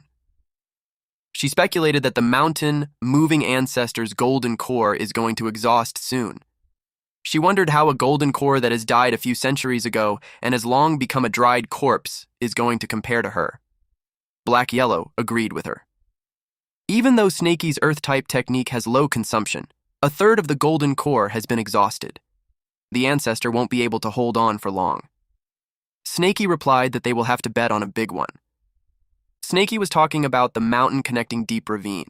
He opened a scroll. Snaky knows that he won't be able to control it on his own, but with the mountain moving's ancestor's body and golden core, it can be done. Unfortunately, he only read the first half. He will have to imagine the remainder by himself and create it on his own. He asked Snaky to continue to catalyze the golden core to block the attack from above for now. He just needs a little more time. Black Yellow did what Snaky said. Snaky started the spell. Black Yellow had observed that the Snaky now isn't the same cowardly snake who used to fear death. Snaky learned all the Earth-type techniques instantly. Black Yellow was surprised when Snaky grabbed him. Snaky told Black Yellow to get ready to cast the ultimate skill. They used Mountain Connecting Deep Ravine. The mountain moving's ancestor's left eye glowed in red while the right one glowed in purple. If the old hag won't run away, they vowed that it is the day that she will die. Luohua couldn't believe that they just used Mountain Connecting Deep Ravine. The Mountain Connecting Deep Ravine is something that the founding sect leader obtained from the mountain-moving ancestor at a great cost. Over hundreds of years, no one in the Purple Cloud sect is able to fathom it. Even all the previous sect masters are unable to do it. From several million contribution points, its price keeps decreasing, but there's still no one who can learn it. She couldn't believe that the snake learned it in a moment. She finds it strange. But whether it's real or not, she knew that she had to retreat first. But her path was blocked with the sudden rising of cliffs. She got enclosed. Snaky's skill was just too incredible at this point. Controlling the whole terrain at this level was just unbelievable. Snaky told her that it's too late to run. Black Yellow told her to die. Luohua didn't expect two beasts to be able to force her into the situation, but since it has come to that, she had no choice but to take out the memento given to her by his Dao companion. She used teleport. Black Yellow was surprised that she used a minor teleportation talisman. The old hag had escaped. Snaky asked what it was. Black Yellow explained that it's the same as the minor teleportation array. However, the minor teleportation talisman is instantaneous. The price is steep, though. It requires the rare void stone to create one. Once activated, one can cast the teleportation technique that only a nascent soul cultivator is able to perform once. Snaky replied that no matter what, he wants her dead. Luohua sensed something. When she turned around, it made her pale. Right at that moment, she knew she fucked up. She saw the earth rising. She could tell that it's not the mountain connecting deep ravine. It is different from what was recorded in the Jade Slip. Snaky told her to die. The earth then formed into a large snake. This is Snaky's version of mountain connecting deep ravine. Luohua simultaneously casted Heavenly Thunder Bead, Fire Cloud Talisman, Green Deadly Needle, and Explosion Talisman. It reaches the large snake made of rocks. But in return, the snake gave her a vicious look as it touched the ground. Luohua used all her treasures, but none of her attacks worked. Snaky wouldn't let her escape. Black Yellow encouraged Snaky to kill her. The rock snake attacked Luohua. She took a direct hit and coughed up blood. Her ribs broke. She called for Gale. The Gale talisman helped her escape. They watched her get away. But with the heavy injuries she had, they knew that she could just go into seclusion and wait for death. The ancestor's golden core has been exhausted too. Black Yellow and Snaky don't have the power to chase after her anymore. Black Yellow got excited since he knew that the last technique is Snaky's own creation. He exclaimed that it was awesome. He got worried when he saw Snaky's condition. Snaky was on his back and not moving. Black Yellow thought he fainted. Even when he's too weak, Snaky told Black Yellow that she's not completely dead yet. He asked him to chase after her. It's quite funny that Snaky still won't stop even after fainting. Moments later, movements were heard along the forest. It was Black Yellow. And right now, he's dragging Snaky as he was too exhausted to even move. Snaky still wanted to kill the old hag, but Black Yellow told him to forget about it for now, or they will be the ones who will get killed. He's firm that they should retreat first. Then, out of nowhere, Snaky's body got covered by an earth armor. Black Yellow didn't expect this. He wondered just how many backup plans did Snaky have that he can even automatically defend himself even after fainting. But because of this, dragging Snaky became much more difficult. Black Yellow also didn't forget to retrieve the body of his puppet. He thought that, although all these treasures that the old hag left behind are already broken, they may still be usable after some fixing. And after a few more minutes, the voices of the disciples of Purple Cloud Sect were heard. The reinforcements are here. Black Yellow promised to Snaky that sooner or later he will turn this battle around, but for now, they need to survive first. Black Yellow and Snaky vanished as he used stealth. At the same time, Purple Cloud Sect's sect master, Shen Qingzhu, found their ancestor barely able to retreat. But the old hag's first command was to still find and chase the demonic beasts. Everyone, listen to the order. Search the mountain immediately. The old hag was desperate that she even wanted them to search underground, just to find Snaky and Black Yellow. Qingzhu told them that she'll bring the ancestor back to the sect to heal first. Then she reiterated that every elder and disciple should listen to the order and search the mountain to find the demonic snake and dog, dead or alive. And whoever finds them will be rewarded with 300,000 contribution points. Everyone acknowledged the sect master's word. One woman told her sisters that the demonic beast almost killed an ancestor who was in the Golden Core realm. She uttered that they are basically seeking death if they go now. One replied that the demonic beast is scary, and they won't be able to fight it, but they can't disobey the sect master's order, so they decided to put on a show. A week later, the news about the Purple Cloud Sect spread like a storm, engulfing the entire southern city of Chu Country. People talked about how mysterious demonic beasts infiltrated the Purple Cloud Sect deep in the night to steal the pills. The public knew that those beasts were being hunted by the fifth-generation ancestor. However, the ancestor was unable to defeat them and got gravely injured and retreated. Another breaking news is that a snake and a dog stole the Mountain Moving's ancestor's corpse into a puppet and was used to defeat the Purple Cloud Sect's ancestor. At the Mountain Moving Sect. Someone was enraged that the ancestor's corpse was stolen. He ordered to raise the bounty by tenfold and retrieve the ancestor's corpse. At the Carefree Sect. Yangzi commented that the dog and the snake were interesting. He gave it 10 points. He assumed that it was them who destroyed his clone back then. Yuntian replied that back when he was hunting the elephant, they lost a lot of disciples, and puppets and earth-piercing spikes were involved too. Yangzi told Yuntian to go contact the Snake Catcher Sect's headquarters and ask them to issue a joint bounty. He commented that it has been a long time since it gets so lively. A poster of a snake and a dog was on the bulletin board. It announced that those who manage to catch them will be awarded 200 spiritual stones and 300,000 contribution points. Those who kill them will be awarded 300 spiritual stones and 800,000 contribution stones. That amount is unheard of. A young man told the guy that even a golden core got injured, but the man insists, saying that the fortune favors the bold. Meanwhile, at the border of Qin Country Geese Descending River official boat, the news about the Mountain Moving's ancestor becoming a puppet was reported. Qin Xuanji, the Heavenly Puppet Sect's great elder, also called the Thousand Puppet King, wondered on which genius it is to be able to cultivate their sect's puppet technique to such a level. He was curious, and if possible, he wanted to take them as his disciple. At Chu Country, southern region near Myriad Snake Valley, at the Snake Catcher Sect's branch hall construction site, Wenzhou told his subordinate to relay the order to work faster and to try to complete it within half a year. Although Wenzhou always had some lead about that snake and dog, the previous bounty was too low. So, he deemed that now is the right time to provide them with some leads. He noticed that, recently, the storm has been gathering at that place. It made him think that something big is about to happen. The divination also states that there will be a great misfortune. No matter what, once Wenzhou got the reward, he planned to leave the place. And he thinks that no matter how big the problem is, it won't have anything to do with him. At Snaky's cave, Husky the Wolf King was worried that Snaky had been unconscious for a week. Snaky was groaning, so he thought that Snaky is having a nightmare again. Snaky was dreaming of the bad guys he encountered, and all of them were haunting him. Then a mythical creature appeared, asking Snaky if Snaky felt that he's never strong enough. He asked who this person was. It is the divine demonic cauldron.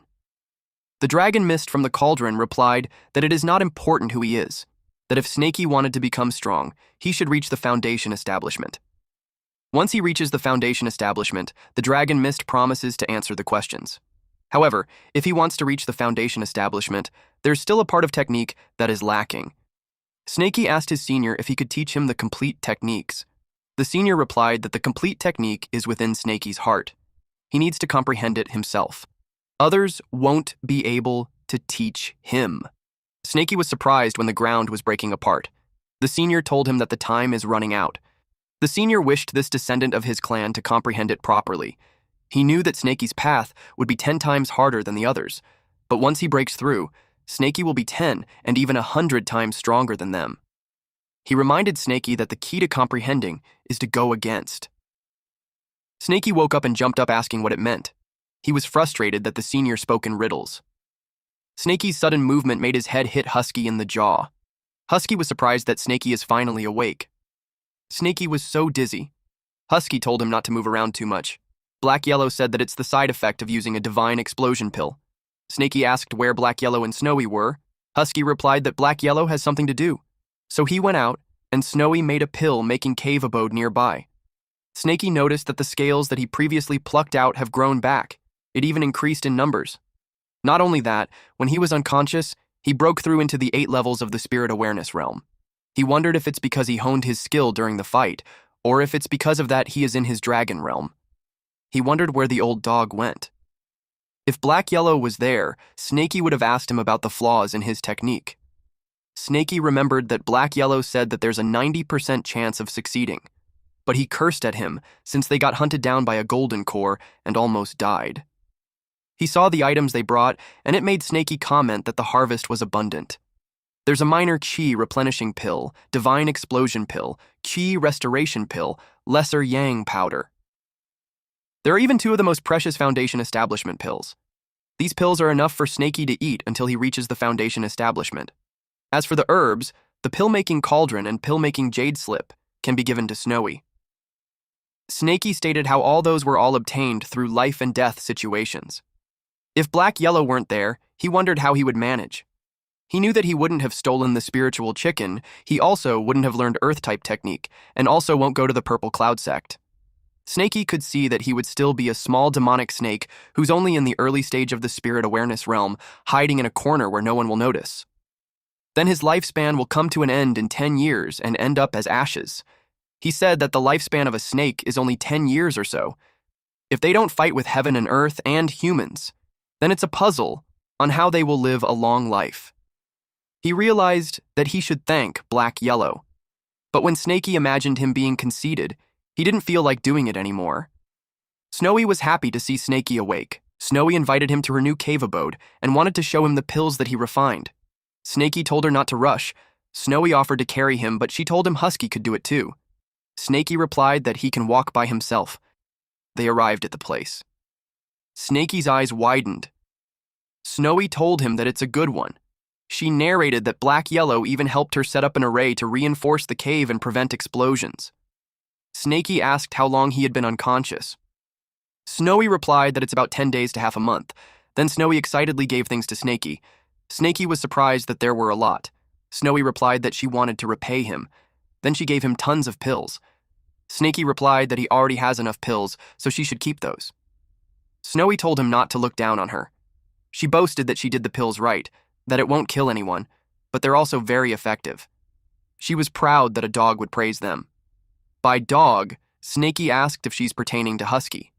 Since it doesn't look like Snaky believes Snowy, Snowy told him to have a sniff. Snaky did, and he realized that it had the aura of a strength enhancement pill. Snowy replied yes, and asked him if he wanted to try it. Snaky suggested that they should let the pig try it first. Snowy was confused. They looked at the pig pen, and Snaky assumed that Snowy raised those pigs to test the pills. Snowy replied that the place doesn't have any pigs. Snaky realized those weren't pigs. Snowy informed him that those are rats. Snaky was surprised. He asked why those rats are so big. Snowy replied that there's a simple explanation. She grabbed one rat and made it swallow a pill to show Snaky. The rat grew in size as it developed muscles. Snowy explained that demonic beasts prioritize body size during battles. When the body is big and strong enough, then one can defeat the enemy. Snowy explained that as long as the strength-increasing pill is consumed, even a rat can defeat a cat. She threw the rat back into the cage. Snaky was dubious that the pill can be considered a strength-increasing one. She told Snaky to watch the rat. The rat releases a powerful punch towards the wall. Snaky replied that it made sense now. Snowy encouraged Snaky to try it out. She tries to make him swallow a pill, but Snaky refuses and suggests that he has to catch a cultivator and have him try it first. Snowy told him that he can keep it for now since she has a bunch of others anyway. She also shoved him some minor ki replenishing pill, divine increasing pill, bone enhancement pill, and blood replenishing pill. Snaky looked overwhelmed, but he still replied that he'll keep it. Snowy noticed an insignia. Snaky explained that it's a secret insignia. It means that there are valuable items inside, so he can't show it to anyone. It looked like a skull, though. Snaky told Snowy that she can continue doing her stuff since he still has something to deal with. Snowy inquired if it's to avoid being pursued. Snowy told him that before Black Yellow left, he placed a detection talisman for miles around. If humans get close, they will be able to detect it. Snaky replied that it's great. It means that he can rest and go cultivate. When Snaky was out, he uttered that Snowy's pills are still too scary. It made him think that the pork he ate was actually a rat. He was wondering if he asked Snowy to make poisons instead, it might be more effective. But he didn't entertain the idea further since a regular pill already has that effect. He thinks that if he lets her make poison, she might end up poisoning herself and die. And if they aren't careful, they might end up poisoning themselves first, then the whole village. After that, not a single blade of grass will be left alive for miles. Snaky thought that since he isn't lacking in pills, he would focus on cultivation first. After the battle in the Purple Cloud sect, all of his puppets have been destroyed. Only a small investigation snake without any battle power is left. Snaky thought that he needed to think of a way to fill up the gap. Otherwise, it will be inconvenient. Unfortunately, he didn't have the materials needed to make puppets. Only the Heavenly Puppet sect has those. He saw that the mountain isn't short on stones, so he thought he could make some stone puppets for now. Although it's low level and can't fool anyone, he thought that it's still better than nothing. The strength of the stone puppet is only mid-stage of the Qi refinement realm. It can handle simple movements and scouting, but it can't cast any techniques. The only attack it can do is throw stones. If Snaky let the Heavenly Puppet sect see it, he knew that they would laugh at how silly it is. Snaky is glad that he has an earth spiritual root. He made the puppet use earth-type technique and stone technique. The rocks that it threw broke a tree. Snaky had observed that a single puppet's strength is just average, but if they all attack together, their combined power isn't so bad. He decided that if a single puppet doesn't work, then he'll just win with numbers. If 30 don't work, then he'll use 50. If it still doesn't work, he'll use 100 of them. Snaky also dug some granite to try to control more of them. He gathers enough stones to make 500 puppets first. He saw that his storage bag had no more space. Fortunately, he still has that storage jade stone. Then he noticed that the detection talisman 30 miles ahead just went out. He was alarmed, especially since he doesn't know if it's a passerby or a cultivator. He released a puppet. He can't just casually use his divine consciousness because he might alert them. The puppet saw a man washed on the rocky part of the lake. He recognized that the clothes are the ones worn by the mountain-moving sect, and the person looked injured. When he got close, he was surprised to see that it's the Purple Cloud sect's simp. Snaky quickly rolled to arrive at its location. He decided that since the guy is in such agony, he will help him unite with that lady. When he was about to eat the man, Snaky realized something. He remembered he needed a pill tester, so he spat him out again. He thought it was such great timing. He saw that the man looked like he lost a lot of blood. He started off with a blood replenishing pill. He fed the guy the pill. It's his first time saving a human, so he counted that as doing a good deed. He saw the wound being healed. He was shocked that it's working already. He knew that the person's strength is incredible. He backed up just in case. He tied the man up so he wouldn't break free. The man had a terrifying expression that shocked Snaky. Then it coughed a fountain of blood. Snakey was shocked. The blood-replenishing pill's effect is too potent. 10 breaths later. Snakey panicked because there were no signs of the blood stopping. If it keeps up, it will never stop. He had to stop the bleeding. He tried to block it, but it wasn't enough. He tried to block the mouth some more, but the blood pooled in his mouth. He got annoyed, since there's no end to it, so he just slapped and threw the man. He was surprised that the bleeding had stopped. He realized that his tail is quite effective. The blood-replenishing pill works so effectively that he had to use an attack to stop it. Snakey saw that the man's complexion is looking better. It made him conclude that the blood-replenishing pill does work, but then the man still looks ill. Snakey realized that it might be hurt somewhere else, so he slapped the man to wave him up and say something. Snakey finds it strange that the man is still unconscious. Since the man isn't talking, Snakey decided to look inside the man's storage bag. He was curious as to what kind of treasure this man is hiding to be scared of showing it to others. Snakey saw some bread and pickled vegetables. He questioned why this man is so poor. Snakey uttered that those who don't understand the situation might think that he caught a mortal. Snakey opened what he thought was a diary. It was stated there about the Ling giving the man a precious silk, but he only returned the favor with a foundation establishment pill. But he thinks Ling doesn't mind. The man felt lucky and fortunate. The simp logged about how he spent 30 spiritual stones to buy a fairy in Ling's clothes. Ling told him that she won't sell it to others even if they offer her 100 spiritual stones. She only sold it to him. The man thinks that Ling really cares for him. There was also a log about him being beaten by the young Master Hua. He wanted to fight back but didn't because Ling liked someone honest. Snakey couldn't bear to read it anymore. He thought that the human had gone mad. There was no doubt that he's broke. Snakey thinks that it would be unbelievable if he has more money. Snakey realized that since this man shows different expressions, it means that his body still feels things. It's just that he can't wake up. Since Snakey finds the man so pitiful, he decided to help him till the end. He woke him up first by using a divine awakening pill. It clears the mind and stimulates the spirit. It is an essential medicine. Snakey didn't like that the smell was too strong. He told the guy to endure it and not spit it out. Under the bright sun. The pill was thrown in the air. Snakey refused to believe that he can't stuff it in. Chu puked the pill again. Snakey complained that it's disgusting. Snakey noticed how the smell is getting stronger. He speculated that it's because the saliva got on the medicine and it's starting to vaporize. It was such a disgusting smell. Snakey had to cover his nose with his tail. Then Chow started vomiting. Snakey was surprised that the guy had woken up. Snakey vomited because of how disgusting his environment is. He got worried because Chow won't stop vomiting, and if it continues, he might die from it. He took out the beast taming ring and was about to use earth traversal, but he vomited again. Chow asked Snakey to just give him a quick death. Snakey dragged him using the beast taming ring and replied that Chow should stop talking. He yelled at him that he worked so hard to save him. Snakey realized that the divine awakening pill truly refreshes people's brains. It made him want to vomit his brain out. He saw 5 detection talismans, which gave him an idea that 50 miles to the north have been broken. He knew it was bad. He thinks the cultivators are on their way, so he had to worry about going home and moving. Yuntian told his senior brothers and sisters that around 100 miles to the south should be the location when Wenzhuo divined. Yuntian is with Zhuan Yangzi's disciples, namely Wu Muchu, Wang Ping, Liu Fei, and Su Bei. Chu asked his junior brother Yuntian if he is all right since his arm just got attached. Bei hoped Yuntian's divination was accurate. He warned Yuntian not to let the trip go to waste. Fei replied that whether it's accurate or not, they will know once they get there. Someone agreed that she's right. Ping sniffed. It stinks. So much that it was hard for them to bear. They retreated and took a detour.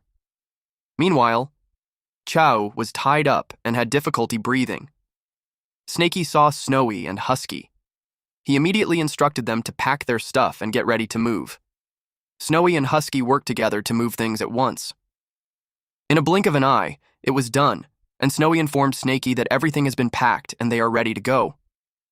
Snakey was surprised that they did it so fast. Snowy informed them that while Snakey was unconscious, the old dog rehearsed with them. Husky reported that he's ready too. Snakey was impressed that he pats Husky while saying that he's dependable. Cho was confused on what's going on. He questioned if he's still alive. Snakey assigned Husky to carry the pet. He replied yes to Boss Snakey. Meanwhile, in Cho's perspective, this is what he was seeing. Then, he questioned if he's the pet that they are talking about. Snakey informed that the pet was hurt, so he told her to give Chu medicine and let him have a good sleep while healing his wound. Snowy complied. Husky holds the head while she shoots the medicine in Cho's mouth. As soon as Chow swallowed the pill, he fell asleep instantly. Husky was surprised. Snowy reported to Snakey that she had finished placing the stealth talisman. Husky asked where they should go. Snakey replied that they will go to Mount Wu on the border between Chin and Chu. He had a hideout there. Husky was impressed with the backup plan. Snakey told them to wait because Black Yellow hasn't returned yet. Snowy replied that Black Yellow said before that if they are moving due to an emergency, there's no need to leave him a hint. He has his ways of finding them. Snakey agreed that with Black Yellow's skill, there's no way they can't find them. Snakey had learned that Black Yellow told them not to leave hints behind because he is afraid that they will get found out by the cultivators. He thought it was thoughtful of him. Upon realizing that, they thought of using that method to lay a counter trap. Husky replied that he knew a lot of good places on the mountain. Meanwhile, the cultivators face a boulder because according to Zhao Wenzhuo's divination, it should be in front. Fei asked why she couldn't see the entrance of the cave. She wondered if there's a concealing array. She used Mystic Sun Sword technique to break it. They were surprised to see that there's no one. It made them wonder if Wenzhuo got it wrong, but they also considered the idea that the demonic beast ran away. Muchu felt a lingering demonic snake's spiritual energy in the cave, so he knew Wenzhuo got it right. He knew that they were a step behind, and the beasts had already run away. Yuntian asked if they should ask Wenzhuo to be divine again. Mucho replied that there's no need, because not only Wenzhuo is greedy for profit, but divination also requires timing. It can't be done whenever they want. He expected that the demonic beast had gone far already. He planned for them to each bring a troop and search separately.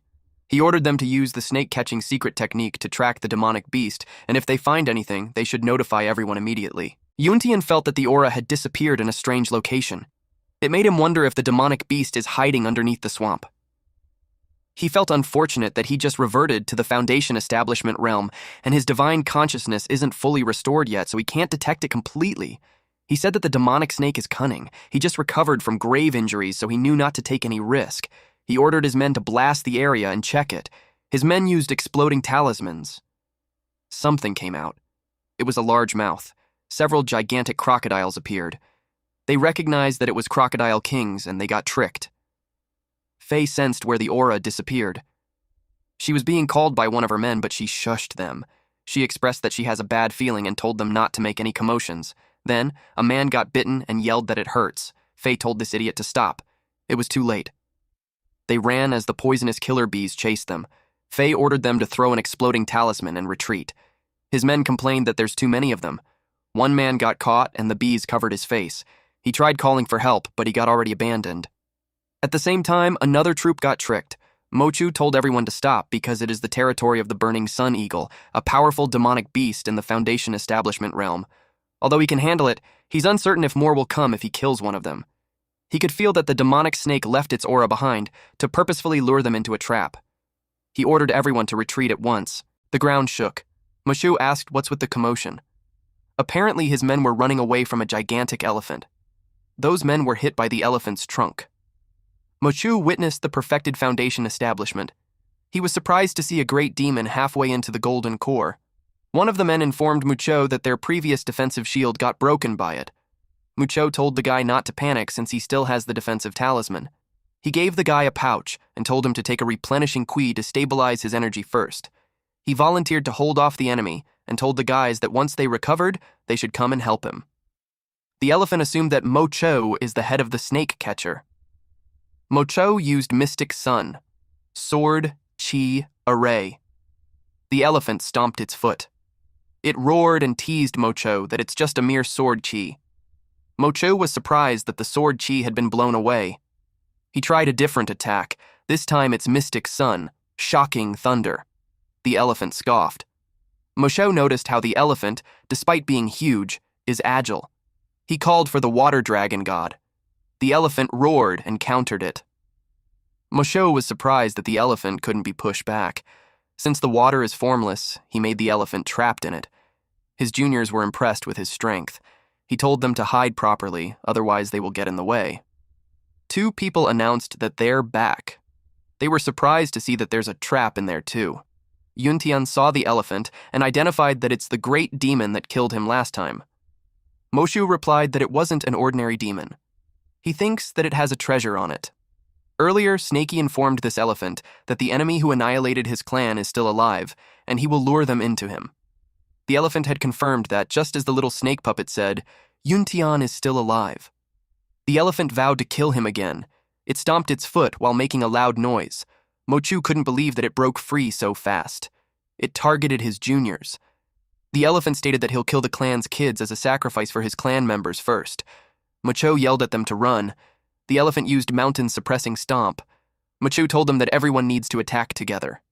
Yuntian replied that they just barely managed and they don't have much energy left. Mocho replied that they have no choice but to summon their master. He threw a scroll. The elephant saw his act of calling reinforcements. It wouldn't let them. The elephant destroyed the scroll. Immediately, Muchu told everyone to send out the transmission jade slip together and send it to different directions. Then he told them to retreat immediately.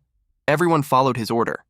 Meanwhile, Snakey kept going, but he knew that with all those traps and that giant elephant, even if those guys aren't dead, they won't be able to catch up anytime soon. Snowy told Snakey that he's so cunning, almost on par with a human. Snakey felt flattered.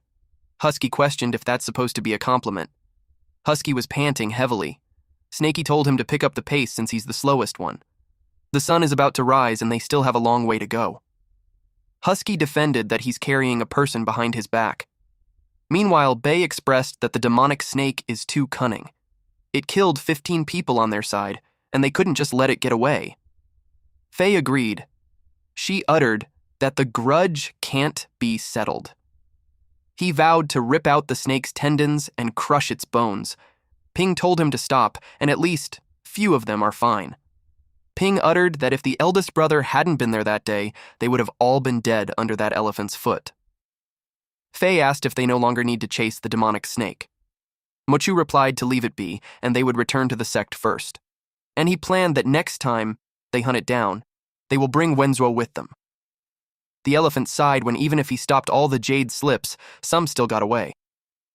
He knew that the mountain was not safe anymore, and he needed to consider moving away with his clan members.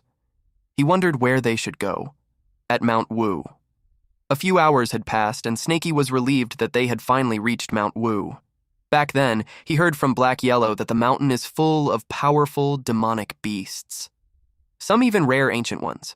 Their cultivation is on par with golden core cultivators. He told them that once they settle in, they will keep a low profile, and they wouldn't go too deep into the mountain. Husky replied, "Got it, boss," in Snakey's abode in Mount Wu. Husky asked if he's certain that it's there. Snakey replied yes. Snowy replied that it seems like someone is already living there. Snakey saw the monkeys took over his home. Husky asked if they should take the place back. He assumed that the monkeys were just at the early stage of spirit awareness and was certain that they couldn't beat them. Snakey replied that they have to take it back without force because they might draw the attention of a stronger demonic beast. Snowy asked how they are supposed to take it back without fighting. Snakey replied that they will use her pills. Husky asked them what they're trying to do while they're on his back. Snakey brought out a pill and licked it. Snowy asked if that's the one she made. Snakey threw it in the air. When it landed on the ground, the curious monkeys approached it, and they barfed, fell unconscious. Some ran away because of the stinky smell. The stinky smell was flowing on Snakey's way, so he hurriedly told them that they should hide underground. Snowy was confused about the stinky smell that they are saying to her.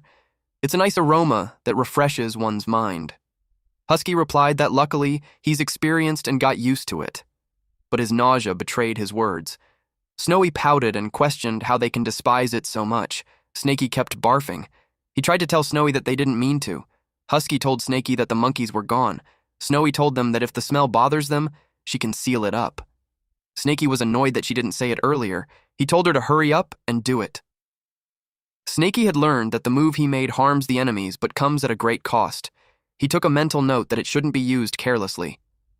Chu, who was dangling on Husky's back, expressed how his life is filled with endless turmoil. The monkey barfed and shrieked. It made someone think that something weird has happened. Apparently, those monkeys reported to the large boss monkey. The large boss monkey told them that they could head back now, and he'll check things out himself tomorrow. At the same time, in the old cave, Black Yellow arrived and saw that Snaky and the others had run off, and they didn't even leave a single clue behind. He expressed that it's unfair. He sniffed the ground. He felt fortunate to have an amazing nose, but he noticed that the scent is spreading in so many directions. He complained that the brat had learned every trick in the book except for the proper ones. But it didn't bother him since he's confident that nothing in the world can stop him, the heavenly wandering demon. He decided to just follow every trail one by one. One day later, Snaky had a smile on his face. A bipedal earthy creature stood before him. He was glad to have finished making 100 stone puppets. Now, it's time for him to train them. He made them use a stone flying technique to aim at the target, which is a mountain. Then those puppets shot at it. It turned the mountain into debris. Snaky realized that sheer quantity really does make an impact. He thinks that this should be a catapult made by humans. As long as it's numerous and big enough, it can also easily destroy a city. It was such an intensive attack. He started to think that he could crush a cultivator with it. He thinks that if he sticks an explosive talisman on the stone puppet, then the effect should be on par with a cannon. He felt like such a genius. Cho has his legs and hands tied, but he can skip to reach Snaky, and he requested if he can release him. Snaky was hesitant because he might run after he released him. Cho replied that he's wanted by the snake catcher sect. If he goes back, he's dead. That's why there's no way he'll run. Moreover, not only did he think Snaky saved his life, he even enlightened him that a true man shouldn't be troubled by the matter of love. That's why he decided to pay back Snaky's kindness, and he stated that he can only pay him back if he lets him go. Snaky thinks that the simp isn't lying, but he still deemed to have a backup plan. He made the beast taming ring transform into a collar. Now that Cho is free, he asks Snaky if there's anything he can do for him. Snaky confirmed if he wanted to work for him. He replied yes. Snaky slithered behind him and replied that he doesn't buy it, because he knew that humans are the most cunning and deceitful beings, and yet he wants him to trust in him. Snaky wraps him in his body and opens his mouth in his face to threaten him. Chu replied that as someone from the snake catcher sect, he's not surprised that Snaky doubts him, but he's still willing to serve him. Snaky commented that this guy sure talks well. He told him to listen properly. He told him that he will command 10 stone puppets to attack him, and he can only defend and not attack. It is to test if he's going to survive. Chu asked what would happen if he survived. Snaky replied that he'll increase the puppets into 20. Loud sounds can be heard as the puppets attack Cho. One slapped him in the face. Snaky was annoyed that he only withstood 33 stone puppets attacks. He knew he didn't do his best. As someone who can fight at par with Luntian, it's questionable that he can only withstand that amount. Chu tried to answer, but it was gibberish. Snaky replied that it's enough blabbing. Snaky dragged him to Snowy and requested that she treat his injuries. Snowy happily obliged.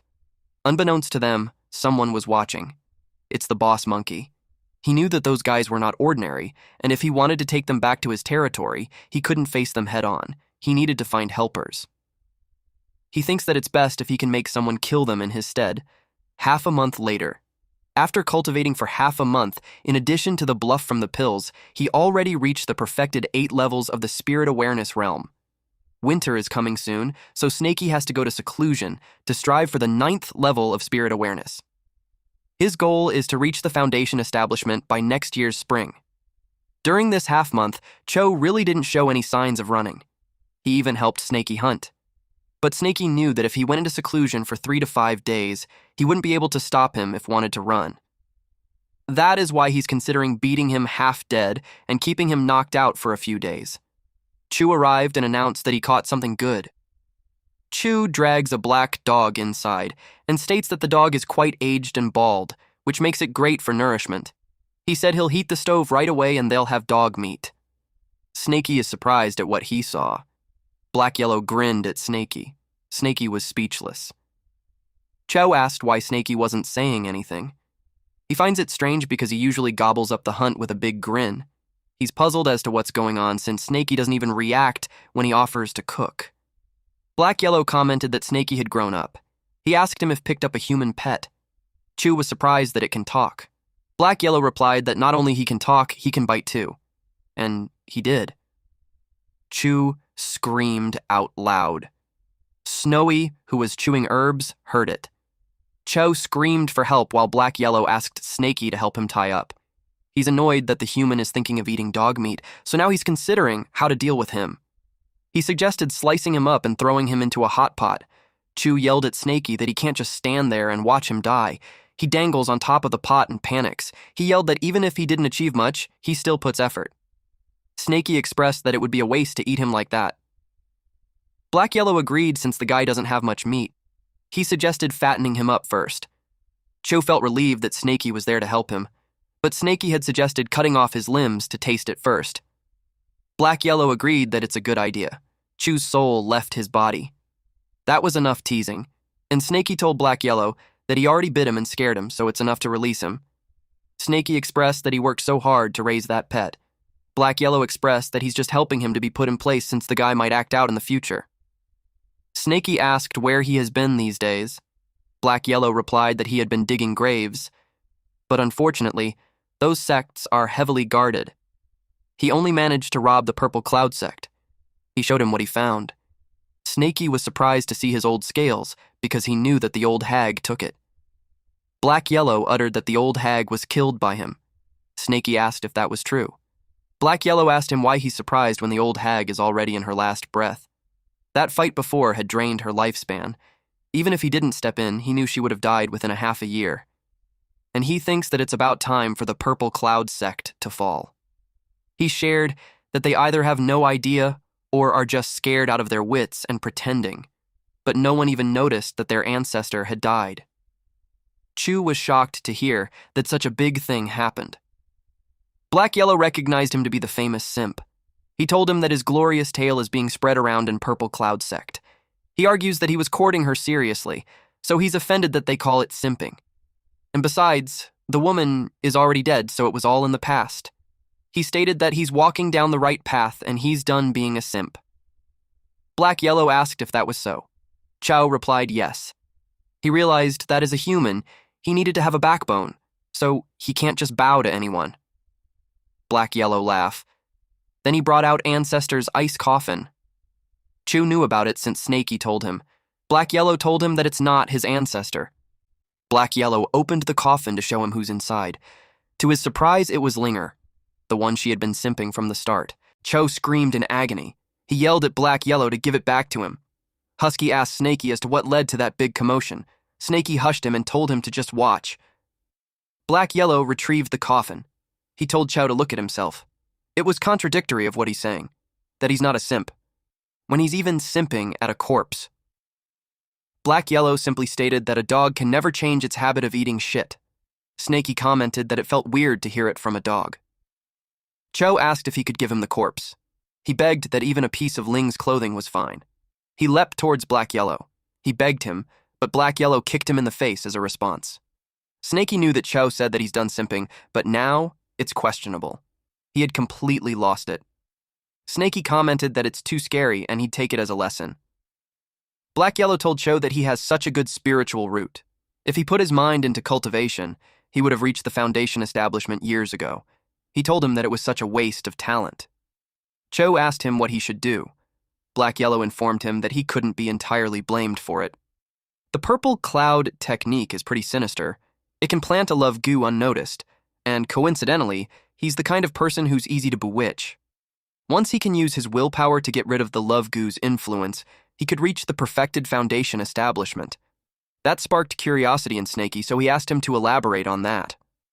Black Yellow explained that the so-called Foundation establishment is the process of condensing the spiritual energy inside the body into a solid state. It will become a spiritual foundation, and the spiritual energy will flow continuously. Snaky replied that they knew about it. Husky asked if he should listen too. Black Yellow told him that he's talented and suggested that he go burn some firewood and cook some meat since he's hungry. Husky replied, "Okay." Snowy told Snaky that she'll go help Husky and requested him to relay the information later.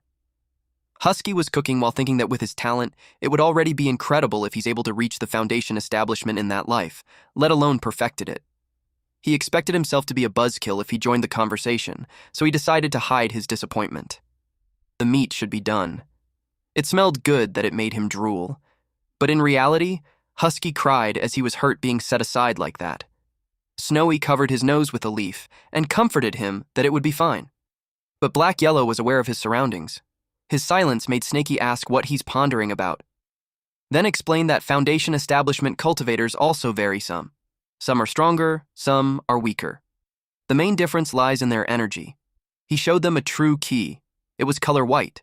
He told them that the majority of Foundation establishment cultivators' true energy is white, just like that. It's an ordinary normal Foundation establishment. He added that there are also some Foundation establishment cultivators with light blue-colored true energy. Those cultivators are normally peerless geniuses. They have strong spiritual roots, techniques, and willpower. And all those three elements are essential. Foundation establishment with blue-colored true energy is the perfect Foundation establishment. Chu asked about the strength of a perfect Foundation establishment. Black Yellow chuckled, then replied that in the same realm, one person can rival 10 people, and that isn't even an exaggeration. He was impressed. Snaky inquired if there's anything else above perfect. Black Yellow replied that the deeper the color of the true energy, the more perfected it will be. After light blue, there's dark blue, then purple. But in the entire world, there are only a few of them. The main reason is still the limitation techniques. In the entire world, there are only a few techniques that qualify to perfect Foundation establishment. However, the Heavenly Devil technique is one of them. He sarcastically expressed that he was curious on what kind of astonishingly talented and peerless person created the technique.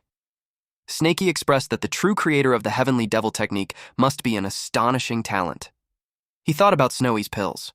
Ordinary people won't be able to do it. Black Yellow uttered to remain humble. Deep inside, Snaky was annoyed that he's bragging.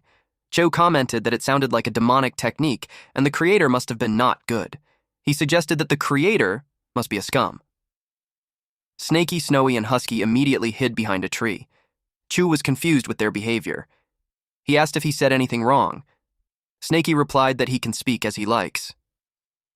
To his surprise, Black Yellow bared his fangs on him. It was followed by his loud scream. Snaky knew that Black Yellow never released the people he bites. Meanwhile, a monkey reported to another creature that there are 2 demonic snakes carrying a large amount of pills and exhaling smoke every day. The monkey assumed that those demonic beasts have a big secret that might be helpful to the boss. He was talking to a golden-winged great eagle in the Foundation establishment Great Demon. The eagle doubted it, but the monkey was firm that it was true. The eagle thanked him for the good information. The monkey looked like it had a sinister plan. Back to Cho. He was being bandaged up. Snowy bandaged his head while telling him to endure it.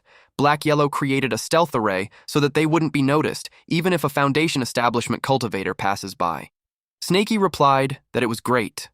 Black Yellow gave him an item that can automatically detect strong cultivators within a 50-kilometer radius. When there's danger, the jade stone will turn red. The deeper the color, the stronger the opponent is. However, it only works on humans. Snaky expressed that the item makes him feel safe, but it felt like Black Yellow was saying his final words. He replied that Snaky is correct. He only returned to bid him farewell. Snaky asked where he's going. Black Yellow replied that he discovered a yin-infused place deep inside Mountain Wu, which is suitable for him to cultivate, so he decided to go into seclusion for a period of time. Snaky asked how long it would be. He replied that he'll come out once he finishes absorbing the yin energy inside that place. It will take at least 1.5 years, 3 to 5 years at most. He added that the amount of time is nothing since a cultivator's lifespan is long.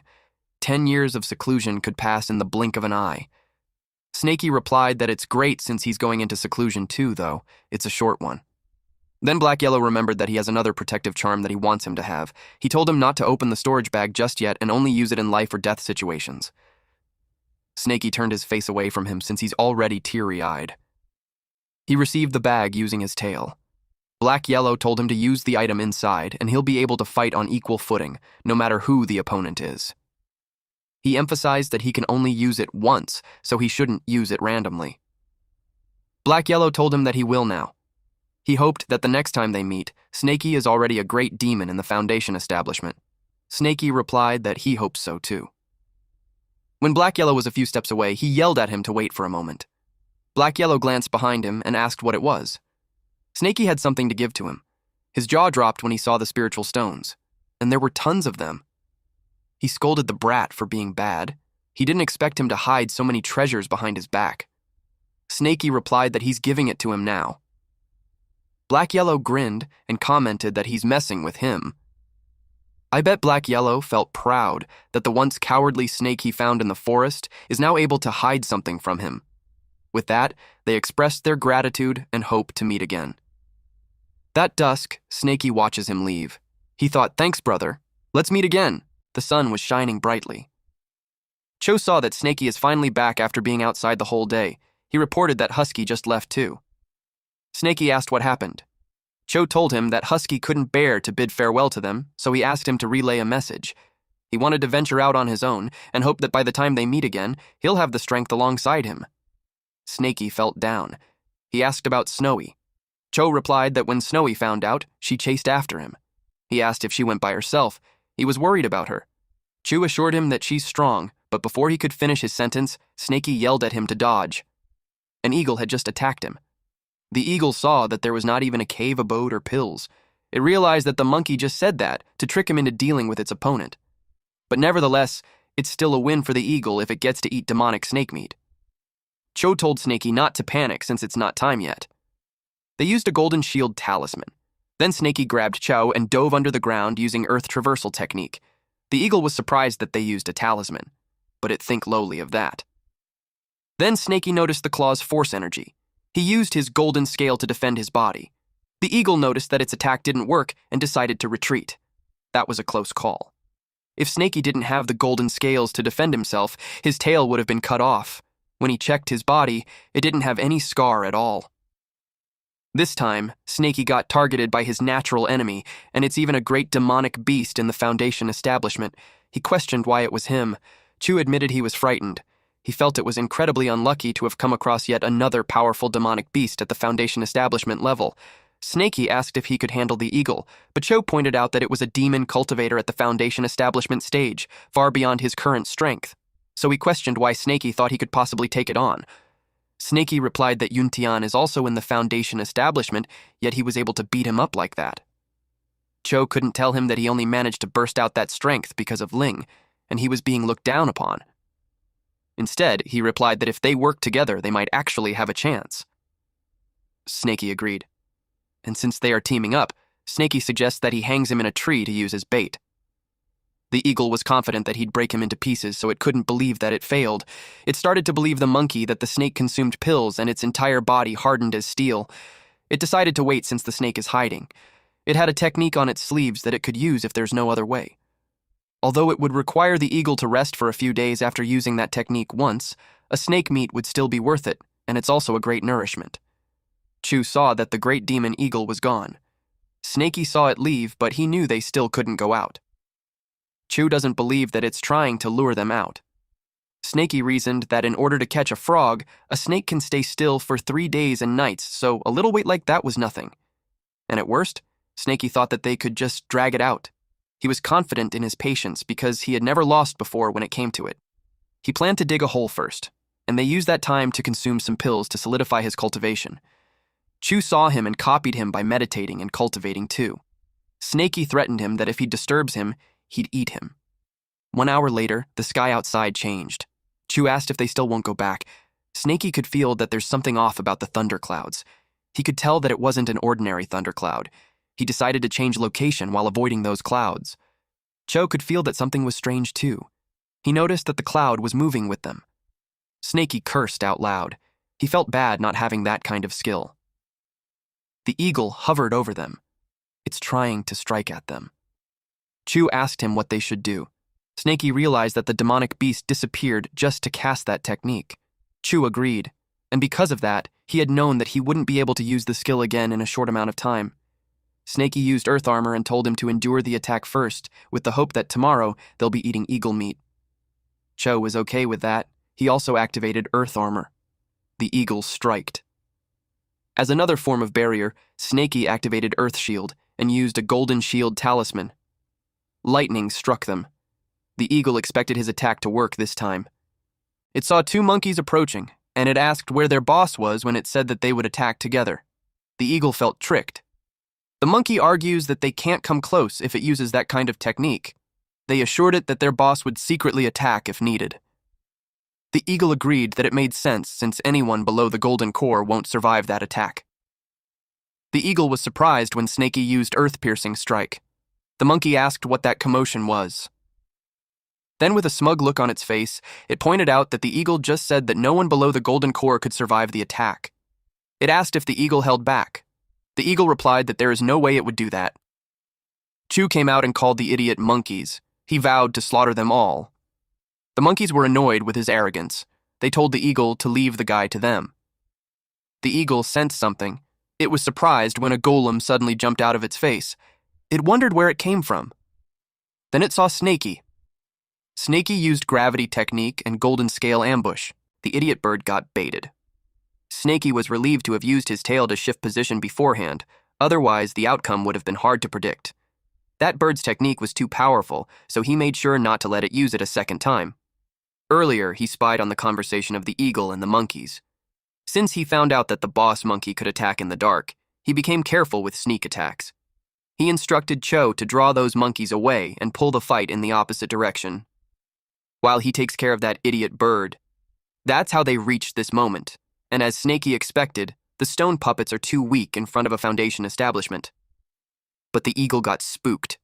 So many golems appeared again, and they are throwing stones. He felt humiliated. A lump formed on the side of its head where the stone struck it.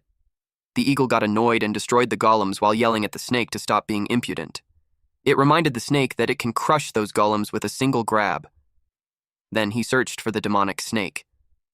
Deep inside, Snakey wasn't interested in humiliating the eagle, but he was glad that he finally got the eagle to come down. When the eagle was within firing range, he unleashed several spikes. It realized that the snake had set up the traps beforehand. The eagle felt the pressure in the cracks, and the direction of the hidden weapons drove it deeper into the crevice. Only then did the eagle realize. It had walked straight into the trap, and since it could no longer dodge, it chose to block instead. Wrapping itself in its wings, it trusted in the toughness of its feathers. It got hit, and to its surprise, its wing was pierced, and the spike passed through. The eagle lost its balance, and while it was falling, Snakey lay in wait while its mouth was wide open. The eagle saw the tail of the snake. It smacked it down. The eagle hurriedly got up while Snakey dove underground using earth traversal. The eagle called it shameless. The wings of the eagle trembled, so it decided not to fight a losing battle. It was focused on leaving the chasm. Through the crack, Snakey saw it trying to leave. He made golems jump down on the crack and attack it. Making the eagle shriek loudly, it used flying technique stone. Snakey followed up his attack with an exploding talisman. He was determined to trap the eagle there. Now the eagle faced golem puppets above and exploding talismans below. Snakey was determined to bring it down. But the eagle cried out, declaring it had no fear of the demonic snake. And although those golem attacks are weak, there's too many of them. It left him with no choice. The eagle attacked the golems, using its technique called feather-transforming sword chi. Snakey defended himself using the golden scale shield. At this point, the eagle had already used its trump card and it looked exhausted. It wondered if it was dealing with a snake or a human cultivator. It decided to flee. Snakey noticed that the eagle had used its ultimate attack. Now it could no longer fly. It was merely scrambling up the rocks. And Snakey had no intention of letting it escape. He attacked it with an earth-piercing strike. It landed beside the eagle, and because of that, the eagle can't create any more footholds. Snakey used fire snake technique next. The eagle was almost at the top, but Snakey chased after it. Then he used the earth-piercing strike just beneath it. It looked like a skewered eagle, but it wasn't dead yet. Gritting its beak, it said that Snakey was overflowing with talismans and tricks, and pointed out that Snakey's behavior is just like a human's. It described him to be a snake raised by a human, which meant that Snakey is a traitor and won't die a peaceful death, and that neither the human world nor the demonic world would ever accept that kind of freak. Snakey replied that he doesn't understand what he's talking about, but he revealed that he already has his own family, so he doesn't need anyone's acceptance. He made sure to point out that it's the eagle who won't have a peaceful death. Several more ground spikes pierced through the eagle. Snakey was relieved when it finally died. Now he had to quickly find the simp, but he didn't expect that he would be suddenly pierced. He took out the arrow and used divine consciousness to search for the culprit. It found something on a branch of a tree. It was the white-haired old monkey. He realized that it's the boss of the monkeys. He panicked when the arrow he pulled out was coming back again. He used golden scale slash. The arrow broke into pieces, then he dove down. He was in pain, though. He realized that it wasn't a normal arrow. He assumed that it was some kind of treasure because it could also break through his golden scales. When he looked around, the monkey was gone. Even its aura had been hidden away. He called it cunning, for it ambushed him when he's killing the eagle, and it ran away after failing. He determined that the eagle was an accomplice of this monkey. He decided to deal with the eagle's corpse first in case the monkey comes back to take it.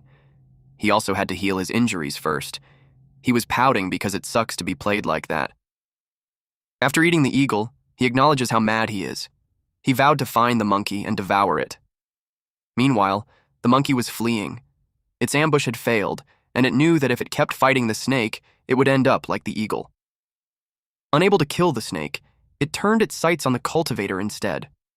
On the other side of the forest, someone was getting beaten up. It was Chow. He was used as a training dummy by the little monkeys. Chu helped Snakey by distracting the monkeys, but since there's so many of them, he'd get beaten up. The monkey sounded the gong, and it made him dizzy. If not for that, he would have killed those monkeys already. He shrieked and begged the monkey to stop hitting him.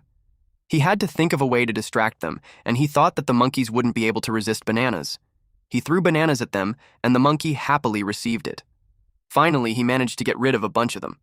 But suddenly, a monkey loomed over him. He asked if it wanted bananas too. The monkey took his pouch and inspected it, while the other one played the gong beside Chow. The monkey thinks it was trash, but to Chow, his storage bag was important. They mocked him for panicking because of the clothes. Chow begged them to return it. His mind called out to Ling, even as he spoke aloud, demanding the item be returned. The monkeys played with him. They sounded the gong again, and it made Chow's head hurt to the point that he couldn't even open his eyes. But even if he can't see, he's familiar with Ling's aura. So he was able to grab the clothes. The monkey was impressed. It pulled the clothing while Chu held onto the other end, and it tore apart. These monkeys are such bullies. They made fun of his reactions. At this point, Chu could no longer hold it in. He cursed at them and told them that he's not playing with them. Cho's body exudes aura. The monkey felt weird, so they got cautious. Chu made the ground shake, and it threw the monkey off balance. Due to the erosion of love goo, Chu has completely lost his sense. He transformed physically into a wooden monster, becoming a puppet that fought solely for Ling. The monkey with the gong stepped forward and played it, but the transformed Chu pushed the monkey on the ground. Snakey noticed the commotion on where the simp is. The monkeys ran as fast as they could, but the monstrous Chow was determined to kill them all. The monkey that he grabbed shrieked out loud, while the other fell into a stream of lava. Since they can't hide, the monkeys decided to fight, and to prepare for that, it ate a berserking fruit. The monkey grabbed Cho's hands and wrestled him, snarling that he would pay with his life for killing the kids. But Cho was able to grab the monkey on its neck, and the monkey complained that it was hot. Cho burned the monkey using his sky-piercing giant arm. Snakey searched for the other monkeys. When he arrived, he was confused about what was happening. Snakey got confused as to why Chu, who was just getting beaten up earlier, suddenly went mad. Then he saw ripped clothes off Ling, and it made sense to him. Snakey knew about it since that was recorded in Cho's bamboo slip diary. He remembered it costs around 30 spiritual stones. Snakey was impressed. He realized now why he can beat Yuntian to half dead. He noticed that the simp is getting smaller, which means that his strength will be exhausted soon. He decided to go there after this one. Snakey noticed a trail of light. He warned him to be careful of the hidden weapon. To his surprise, that idiot grabbed it instead of dodging it. He could sense something was wrong with the arrow, so he yelled for him to throw it away. It exploded, resulting in unveiling his stone armor on the side. Snakey was right. Then Cho's arm shrunk. Chu yelled out loud as he garnered strength, and he threw the arrow back. Snakey watched it disappear in the air. The distance was so far that his divine consciousness couldn't investigate it. Then he heard a sound which made him assume that the attacker was hurt, but he didn't scream at all. It made him curious how he'd put up with it. He decided to send 2 puppets ahead to check it out just in case it's a trap. Chu fell face down on the ground. Snaky could tell that he's exhausted. He noticed that Cho's spiritual energy had almost dried up since it was leaking out from the right arm's wound. It made him intrigued what the bone arrow is made of that it can destroy spiritual energy. Snaky could tell that the bone arrow was too terrifying. Its concussion power back then already left him with a deep wound. Had he not used his tail to block it, the consequences would have been unimaginable. Then he checked what the golem found. He was surprised to see that both the old monkey and the bone arrow are gone, and only some blood and fur are left behind. He decided to collect them, thinking it would make tracking easier in the future. If it were him, he wouldn't have left such an obvious clue for his opponent. Knowing how cunning the old monkey was, he wondered if the blood and fur were planted to mislead him. Then again, maybe the creature had been too focused on escaping to clean up its trail. Considering he wasn't fully healed yet, he chose not to pursue the monkey. Still, erring on the side of caution, he dug the area so he could return and investigate later. He knew that no matter how that old monkey is, there should be some lingering aura left in the soil and grass. 1,000 miles away, deep inside Mount Wu. Someone was eating happily. It was black-yellow and he's eating corpses. He liked how the yin energy is so pure. With that, added to the spiritual stone mountain that Snaky gave him, it would be a matter of time before he returned to his peak. Suddenly he remembered that he hadn't given Snaky the puppet that he promised him. He wondered if he should just leave it be, but he imagined Snaky calling him a liar. So he decided to keep his promise. But before he left, he took a bone to bring with him as a snack. Snaky was back in his cave, but Snowy hasn't returned yet. He checked Cho's condition and took out the limb regeneration pill he had received from the Purple Cloud sect. It was incredibly precious. He only had one, and its value rivaled that of a Foundation establishment pill. As he held it, he couldn't help but think that once he gave it away, he'd have none left. But with Snowy gone, he knew giving it to Cho was the right thing to do. While feeding him that, he's thinking how it was unexpected that he'd hang around humans. Suddenly, Snowy appeared. He was surprised that she returned. He immediately pulled out the pill from Cho's mouth. Snowy expressed how sad she is with Husky leaving. Snaky comforted her and assured her that they will meet again when fate allows it. She clarified that she's not crying because of it. Earlier, Husky told her to stop chasing. She wanted to catch him because he hasn't tried the new pill that she made. Husky kept running because he's scared. Snowy swore there was no poison this time. She even promised she'd be struck by lightning if she was lying. Then the lightning struck. She decided that if he doesn't stop, she'd be impolite. Husky saw that it was a divine pill awakening, and just by looking at it, he's already vomiting. She encouraged him to try as much as he wanted, though Husky was determined to venture out this time. She gave him a pouch to take with him containing all her important pills. Then she told him to tell her the effect the next time they meet. Husky sobbed since he kept telling her that her pills contained poison, and yet she kept forcing them to her. Snowy told Snaky that she's sad because she lost a friend who can help taste her pills. He told her that they have the simp to taste it for her. Snowy was surprised to see his condition. It made her ask what happened to them. Snaky replied that it's a long story. He asked if she could take a look at him and treat him. Snowy confidently replied that she could. Snaky entrusted the simp to her. She promised to make his arm return to normal in 7 days. The water from the ceiling of the cave dripped continuously. Snaky's body was wrapped around some animal. Then he started reciting a prayer. He couldn't help but notice that the power of the great demon in the Foundation establishment feels different. He could tell that his body is getting firmer. He broke through the 9th level of awareness. He was so happy to have reached the perfect spirit awareness. His wounds have fully healed and his scales increased a lot too. His divine consciousness also improved. He accomplished a lot from that seclusion time. Some feathers and claws were left. All of those are Foundation establishment beast ingredients. They can be used to make second-tier treasures.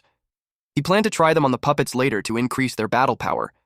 He had been in seclusion for a few days, so he was curious on how the simp and Snowy. He heard some commotion, and it made him wonder if some great demon had come. It was a large, rat-like creature sniffing around. Snaky could tell that it's another Foundation establishment demon, and it's a mongoose who specializes in suppressing serpents. The mongoose thinks he was scammed by a bastard who lied and told him that there's a snake to eat there, but he couldn't find any trace of snake scent, just some weird, funky smell. Snaky thinks that it was the old monkey who lured it to him. He was glad that he had always been cautious and had cleaned up his scent. He could tell that the old monkey didn't appear this time.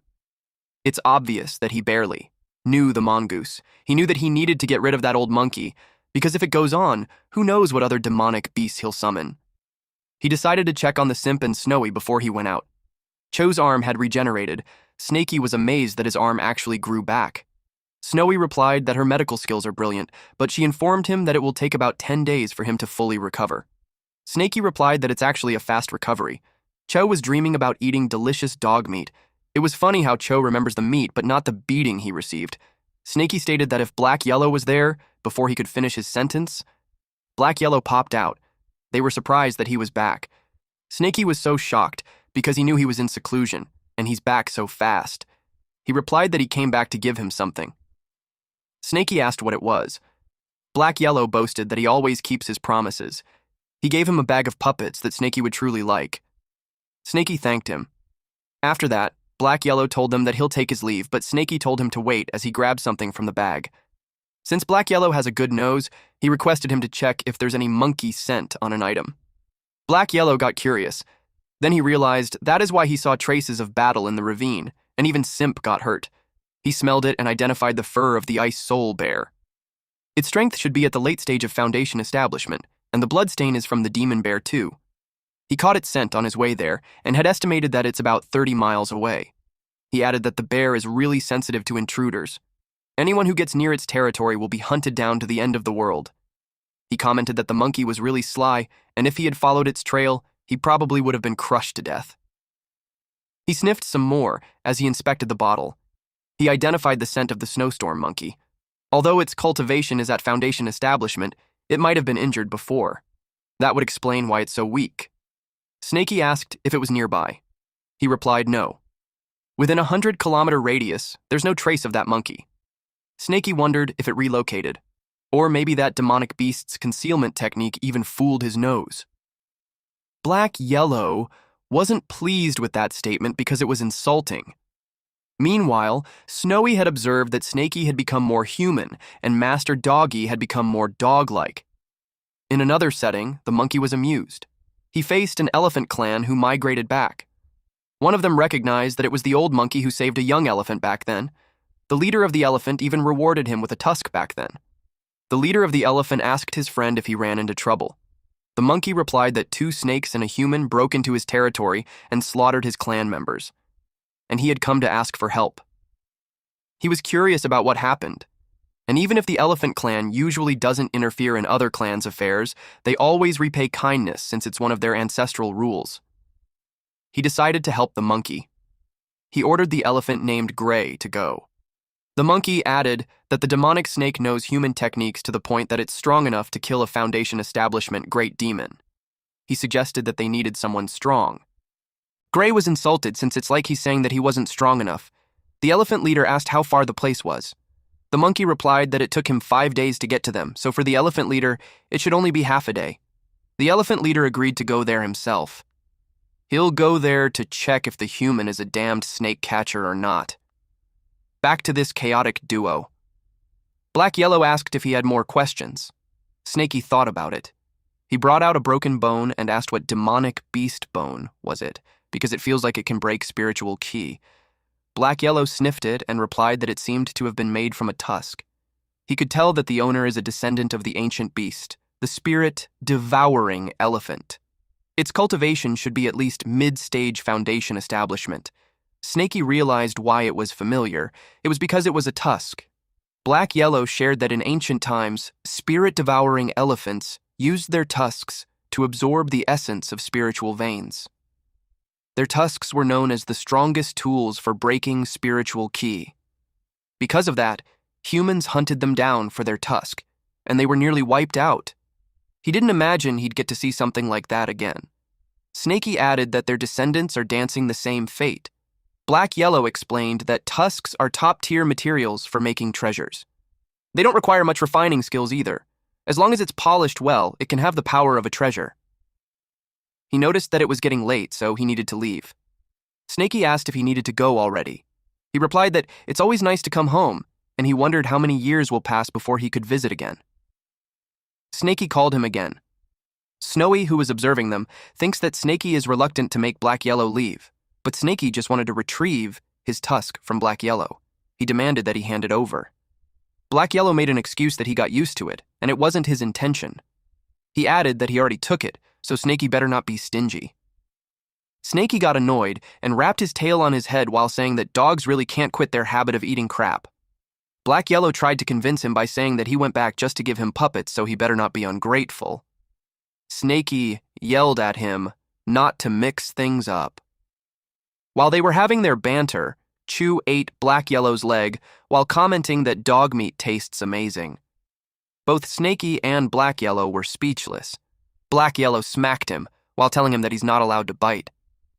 Cho woke up screaming loudly. Good food was being served. Cho looked like he's in bliss.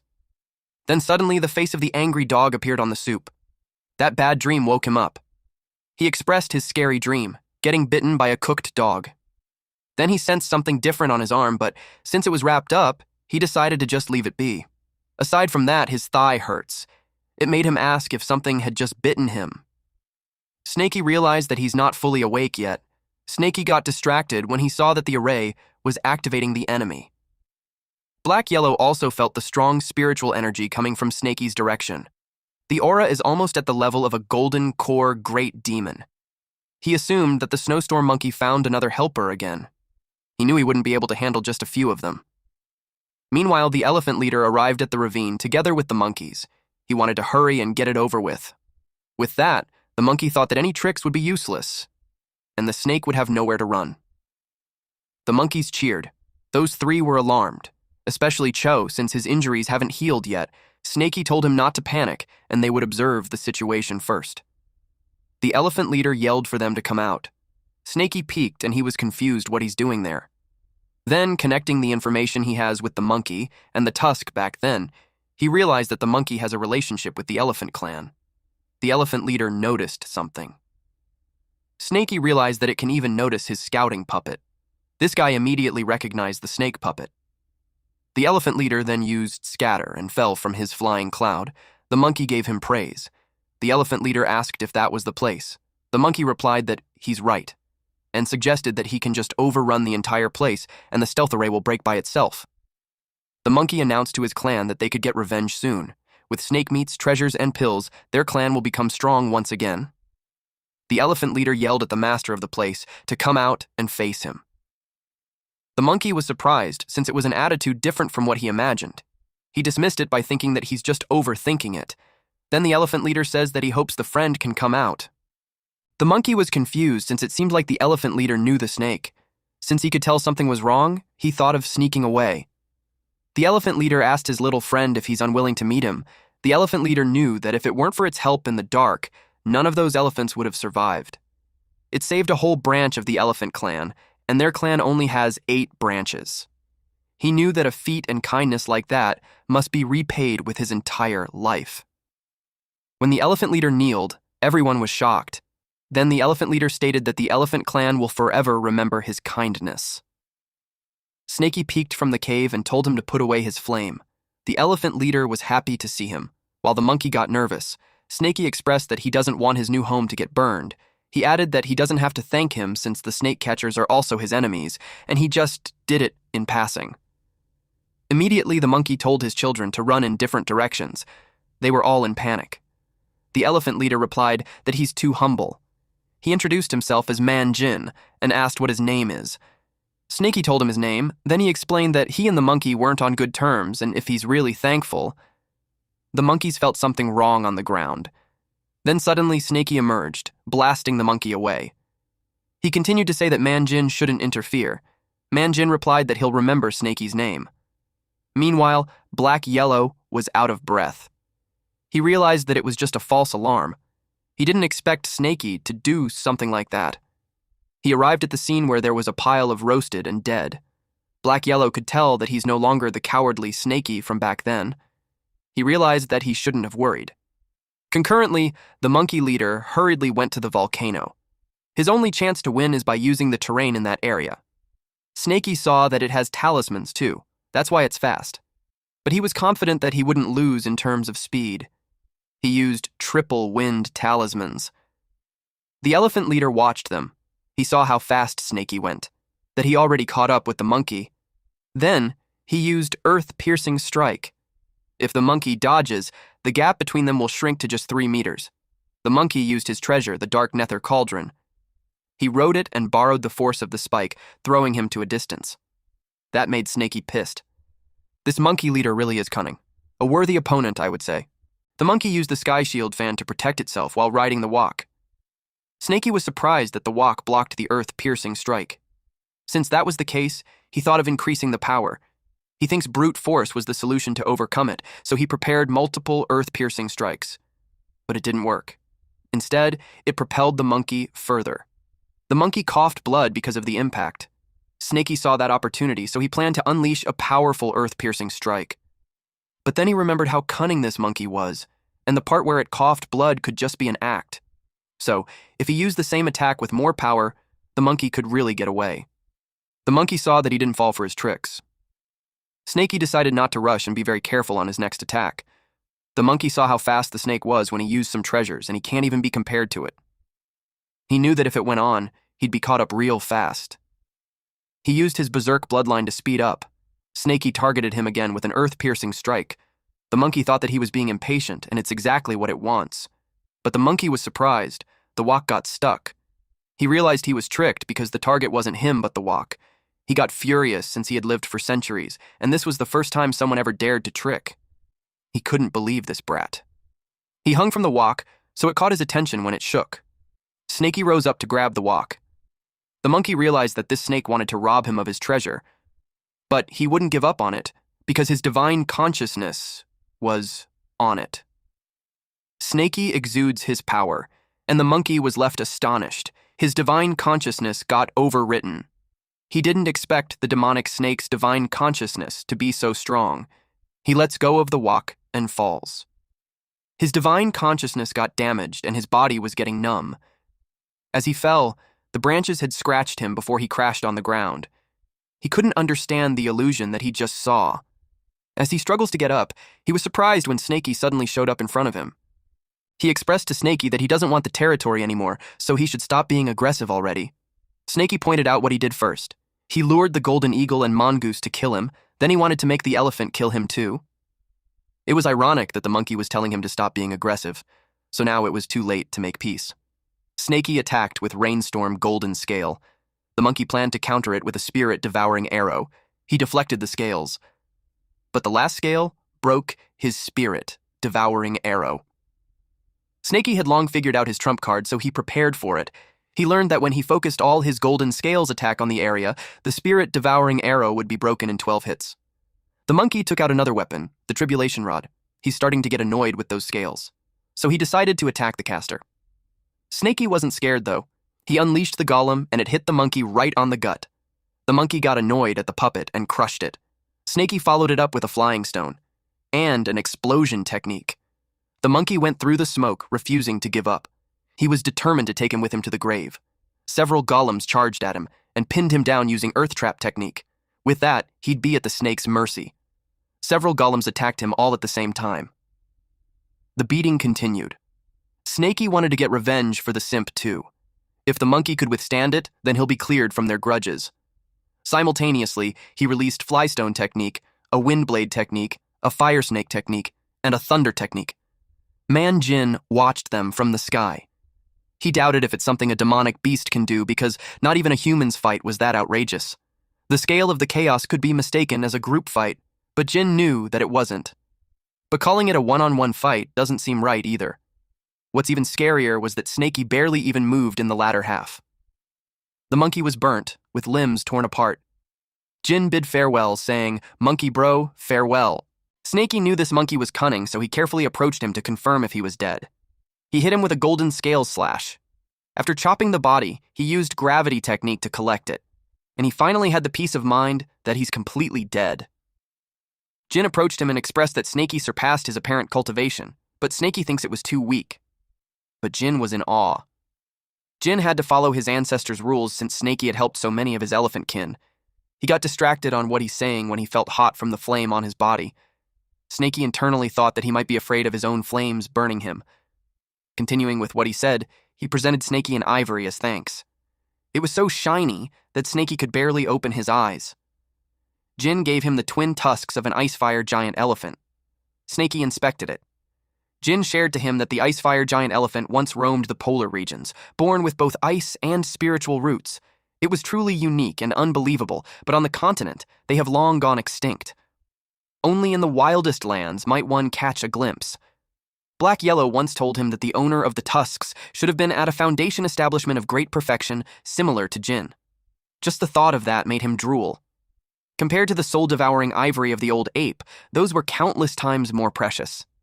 The gift was far too valuable, so he couldn't accept it. Jin insists since it was their ancestral rule. The elephant clan was nearly wiped out by humans, and to survive, they can only spread kindness and forge good ties. And when he falls one day, his tusks would also be left to his descendants to be given to those who have shown them grace, so he wished for Snaky to accept it. Since that was the case, Snaky accepted it. But honestly, it was just a small favor, and he got such a great gift so it made him feel guilty. So he shared to Jin some pills that he took from the snake hunters before. He was about to say something when water splashed on his face. Jin burst into tears, and Snaky had no idea why, until Jin expressed that he had given away so much ivory in his life, and it was the first time he ever received a gift in return. He clearly came to repay his kindness, and yet he ended up taking advantage of his benefactor instead. Snaky was just too kind. But then Snaky remembered correctly that Jin was tricked by that old monkey to come kill him first. He told him to stop crying already. He was old and powerful, and yet he wasn't vigilant. It was a precious ivory, and he just handed it over even when the monkey tricked him to fight Snaky personally. Jin agreed he was right, but also, it was their ancestral teaching. Snaky told him that had he run into a core formation cultivator instead of him, he would have been doomed. Jin reasoned that his elephant clan is innately strong, so he doesn't fear them. Also, he could form a core anytime. Snaky commented that he's a big guy with no brains at all, because that wasn't his point. But then Snaky got sidetracked when he realized Jin said that he could form a core anytime. He asked why he hadn't done it. Jin replied that forming a demon core requires long seclusion and would trigger the 49 heavenly tribulation. He would be gravely injured, and with humans hunting them, it could lead to extinction of his clan. Then he admitted that the raging flames in his body and thunderclouds were punishments from a failed attempt at core formation years ago. They burned him all this time. Snaky told him to extinguish it, but he couldn't. But then Snaky had a thought. Jin had a strong body and higher cultivation, so he might be able to handle Snowy's pills. So he gave him the essence nourishing pill, blood replenishing pill, and bone strengthening pill. He warned him that those were extremely potent, so he shouldn't use them, unless absolutely necessary. It made Jin extremely happy, to the point that even if Snaky told him to climb blades or dive into fire, he won't even hesitate. He claimed him to be his friend for life. Snaky told him to stop kneeling, because he might crush him to death. Then he sent this crybaby on his way. And lastly, he told him not to call him benefactor. Instead, he could call him Snaky. Jin made sure to remember. Then he invited him to visit his clan when he got the chance. After that, Snaky went to his cave and got excited for his favorite part. He took out the chopped body and some other stuff. He took the jade and herbs to give it to Snowy. Then, he gave the weapon to the simp who was moved to tears. But Snaky warned him not to let any woman trick him again. Snaky also upgraded their cooking pot to the dark nether cauldron that he got. He told them to go do their own thing while he lives in seclusion for a while. He requested Cho to guard the outside for him. When he was alone, he checked the content of the sheepskin scroll. It was a map of the Wushan Mountains. 100 miles north, there was the ice soul giant bear, who was at the Foundation establishment late stage. Then at 200 miles out, a mongoose snake at mid-stage. Then there was Jin's elephant clan, 1,000 miles away at the plains beneath Wushan. Then, 3-headed wolves and 4-winged birds were marked with black dots to indicate that they had undergone mutations. Snaky took a mental note to stay away from them, as they might be core formation beasts. He also saw on the map a place that he had entered with Black Yellow before. It was the Spirit Mine Cave. It was marked X, which means it was dangerous. It was no wonder because the spirit-devouring ant was there. Snaky saw the importance of the map. To survive there, it was essential. And then he remembered the key. It had some patterns that looked like the deconstruction array that Black Yellow used. He tried scratching it using the golden scales, but it didn't work. Its material surpassed ancestor Zixia's flying sword. He had no idea what the key opens, so he decided to keep it safe. He also got a legendary forging furnace. He doesn't understand forging, but he remembered Black Yellow saying that ivory doesn't need technique, just a simple refining to reach the magic treasure level. So he thought of using divine sense to activate the furnace and reshape it. He was confident in how smart he was. He imagined the weapon's shape in his mind. And with heaven and earth as the board, all beings were the pieces, he activated divine sense refinement. And it was successful. He got the shape that he wanted. It was a sword with a wavy blade, and the power was so strong. Snaky got elated, so he decided to forge the Icefire tusks too. The aura was far stronger than those soul-devouring tusks. Suddenly, it exploded. The furnace sizzled. Snaky realized that the Icefire tusks weren't something he could handle at his current level. He decided to wait until he reached the Foundation establishment before trying again, and at the moment, the most important thing for him was to go into seclusion and complete his Foundation establishment. He ate the monkey, and he didn't expect that it would taste pretty good. Half a month passed by. Cho finds it strange that he couldn't feel anything on his arm. He tried to intentionally hurt himself, but to his surprise, even blades couldn't cut it, and stones couldn't smash it. Also, fire couldn't burn it. He got enthusiastic as he realized that he could have refined the legendary copper skin iron bones. His loud voice made Snowy scold at him for being too noisy when the snakes were hibernating. He asked Snowy to bite him to test how tough his arm was. Snowy was hesitant because she was poisonous. He didn't mind, so he urged her to bite him to test his arm's toughness. She chomped on him. He claimed that it was just a tiny wound, and it wasn't a problem at all, but seconds later, he fell. Snowy was annoyed because now she had to detoxify him. He always causes trouble for her. She contemplated on what method to use and considered poison to poison. Chu could tell she was quite excited. She let centipedes crawl on his arm. She instructed him not to move as she's helping him detox. His arm turned purple, and he screamed loudly. He panicked on what was happening to his arm. He claimed that he's from a righteous sect and would rather cut off his own arm than accept that kind of thing. Snowy suggested he test its power first, then she'll help him cut it off later. Her suggestion made sense, so he gave it a try. He punched the ground, and it shattered. His eyes sparkled upon seeing that his arm is a legendary Keelan arm.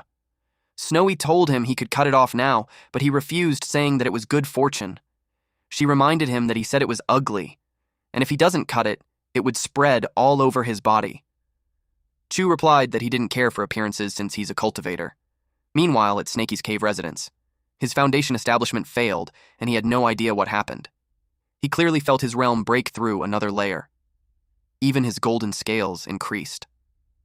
Black Yellow once told him that a complete spirit foundation should be like a whole staircase, but he only condensed a single brick. In ancient times, when cultivation flourished, the 9th layer of key refining wasn't the limit. There were even 10th, 11th, and 12th layers. Back then, once cultivators reached foundation establishment, almost all of them achieved perfect foundations. But as time passed with spiritual energy drying up and inheritances broken, very few could ever reach that point anymore. Snaky realized that he might now be in the 10th layer of key refining, but it could also be just a fake foundation formed after failure. He had a dream before, and the dragon said that his cultivation was missing something. He considered that to be the reason that he failed. He talked to the cauldron in his stomach and requested the dragon to come out and explain. He complained that he spoke vaguely before, so he couldn't understand a damn thing. He got irritated that it wasn't responding when he's asking something from him. Eventually, he gave up and was forced to figure it out himself. He had been in seclusion for so long that all the breast meat was digested already, so he decided to go to Snowy and get something to eat. Cho first saw him. He was finally out of seclusion, and coincidentally, it was New Year's Eve, so he got invited to eat dumplings together. Snaky had no idea what New Year's Eve was, so Snowy explained that it was a human festival. Cho got curious and inquired if demon beasts had any festivals. They both replied none. He got sad for them, but he admits that he was miserable too. Because every year during New Year's Eve, he'd go home for a family reunion, but since he entered the Moving Mountain sect, it had been 5 years since he last returned home. Snaky was confused because their cave was their home. Chu clarified that they were only companions, and the place that gave birth to and raised him was what was called home. From the simp's definition, Snaky's home would be the 10,000 Snake Valley. Chu heard that the snakecatcher sect plans to turn that place into a slaughterhouse. He empathized with Snaky, saying that it was tragic. Snaky thought that home was just a territory, and it can be replaced. But if 10,000 Snake Valley counts as home, then he thought of something, but it would be too dangerous. Unexpectedly, they heard a ding sound. It came from the detection jade that Black Yellow gave him before. It was a warning device if a cultivator appears within 100 miles. Judging from the size and shade of red, the cultivator should only be an early-stage key refining, nothing to fear about. But suddenly, several more ding and red marks appeared. They were surprised at how many there were. There were at least 300 QE refining cultivators, with several foundation establishments mixed in. They feared that they were all there to capture them. Chu asked what they should do. Snaky noticed that something was off. It looked like those cultivators were just passing through. They already moved 100 miles past them, and another wave was chasing after them. Snaky assumed that they were just a major sect relocation and had nothing to do with them. But wave after wave like that means there could be tens of thousands cultivators, and no sect has that many people. It was practically an army of cultivators. It led him to think that war was going to happen. Snaky saw that war as an opportunity. While they're too busy to care about them, they could focus on training and getting stronger. Cho hoped that disaster doesn't reach his homeland. Snaky reminded him of how strong he got, so his thoughts were useless. Snowy added that only by focusing on cultivation that they can better protect themselves and their families. Snaky shared that in a few days, he plans to hunt a Foundation establishment beast to aid in his cultivation. It might be too risky, but he asked them if they wanted to come. If so, they could split the spoils accordingly. Snowy had to tend to the spirit herbs, so she declined. But Cho was excited to go with him. Snaky pointed to the map and told him that within 100 miles, there's only one Foundation establishment beast at an early stage approaching mid-stage. It was the Amethyst Thunder Lion. And Snaky had figured out that hunting it gives the best returns for all the risk. The large band of cultivators has passed through, so Snaky has deemed that it was safer for them to begin the hunt. The cavern of the Amethyst Thunder Lion lies just ahead. Snaky planned to draw it out and probe its strength. Cho followed his lead. The cave was filled with amethyst created through the cultivation of that very Amethyst Thunder Lion. It made Snaky curious if the ore holds any benefit for his own cultivation. He slithered through the cave but had not seen the Amethyst Thunder Lion. His only choice was to follow its tracks and lingering scent. But then chow something in the distance. It sounded as though two demon beasts were in a fight. Snaky decided to investigate. Also, he hoped for some unexpected loot. The Amethyst Thunder Lion was furious that the other demon beast killed her child. The pangolin insists that it was not them, because they only eat insects, so there was no reason for them to kill her child. The Amethyst Thunder Lion argued that she witnessed it herself, so he shouldn't bother denying it. She demanded him and his children to pay with their lives. The pangolin threatened the lion that if she harmed his children, he would fight her to death. Snaky had learned that the Amethyst Thunder Lion was seeking vengeance. He felt lucky because they could just claim the spoils after their fight, but he doubted if such a fortuitous event would just really fall into their laps. Chu agrees, since he doesn't think he's a lucky person. Snaky could tell that the wounds upon the lion cub's body were undoubtedly inflicted by the pangolin king's claws. The pangolin king wasn't a carnivore, so he wondered why it would kill the cub. Cho could tell something wasn't right. He thought of it as a setup. Snaky agreed. He decided to wait for them to wear each other down and then eliminate them both. Cho was about to say something when Snaky hushed him. He told him that it was a scheme that he only expected from a cultivator. Yet there wasn't a trace of any cultivator for 100 miles. He wondered if he was just mistaken. But considering that the jade could only detect human presence, he thought that a puppet was used. Chu informed him that they were in the territory of the Qin Kingdom, and the Heavenly Puppet Sect operated there. Snaky had a theory that the culprit who orchestrated this wasn't likely a high level. Otherwise, they wouldn't have reached the initial stage of Foundation establishment. He moved on from the thought and had decided to wait and observe a bit longer. They had more than enough invisibility talismans to do that anyway. Chu followed his decision. The Amethyst Thunder Lion was already panting. The same goes for the pangolin. He told her to leave his territory, but the lion was determined to have her revenge. The pangolin wasn't afraid of her. Unexpectedly, a vine came out of the ground. In the blink of an eye, several of them appeared. Then, it wrapped around the lion and the pangolin. The lion asked who was there while the pangolin realized that it was those humans. They fell into their trap. He told his little ones to flee, but the vines already got them. Those small pangolins only whimpered in response. Then the humans came out. There was a woman named Shuang'er and a man named Su Jian, and they were both from Wudezong. Snaky noticed they were just humanoid puppets, so the cultivator could be a wood element. The lion got mad at them and asked if they were the one who killed her child. The humanoid puppet used a heavenly wood sword and attacked her. It was a flying sword that pierced through the lion. The pangolin begged them to spare his children and promised to willingly go with them, but Shuang'er cut him into pieces. She replied that young pangolins were prime ingredients for medicine. Snaky watched on the side and expressed that framing them was one thing, but to slaughter the young and wipe them all out made him burning with rage. To him, it was unforgivable. He threw his spirit-breaking sword at them. Jian countered it with the heavenly wood sword. It falls back to defend. He was slightly confused with the spirit-breaking type of flying sword. He yelled at the attacker to come out. He told Shuang'er to leave first, and he'll handle the attacker. She hesitated, but he urged her as she used a wood shield to defend herself. It was a convincing performance for a pair of puppets. Snaky commanded Cho to go after the female while he dealt with the male. Jian used a wild forest dance and several vines came out. Snaky saw that he didn't evade, which means that he planned to trade blows with him. Snaky came out and used the spirit-breaking sword to strike him down. They both think they could defeat each other. Meanwhile, at a snowy forest, the cultivator learned about the presence of the demonic beast, which made him confirm that the rumors from the Chu Kingdom were true. The rumor was that deep within the ancient forests, some demonic beast practices human cultivation arts. And he saw this demonic beast was even capable of wielding a flying sword, despite being at the initial stage of Foundation establishment, and it can even command a flying sword. He felt fortunate that their paths had crossed. He also heard that this demon was skilled in the art of puppetry. He thought that he couldn't discern the puppets from his true self.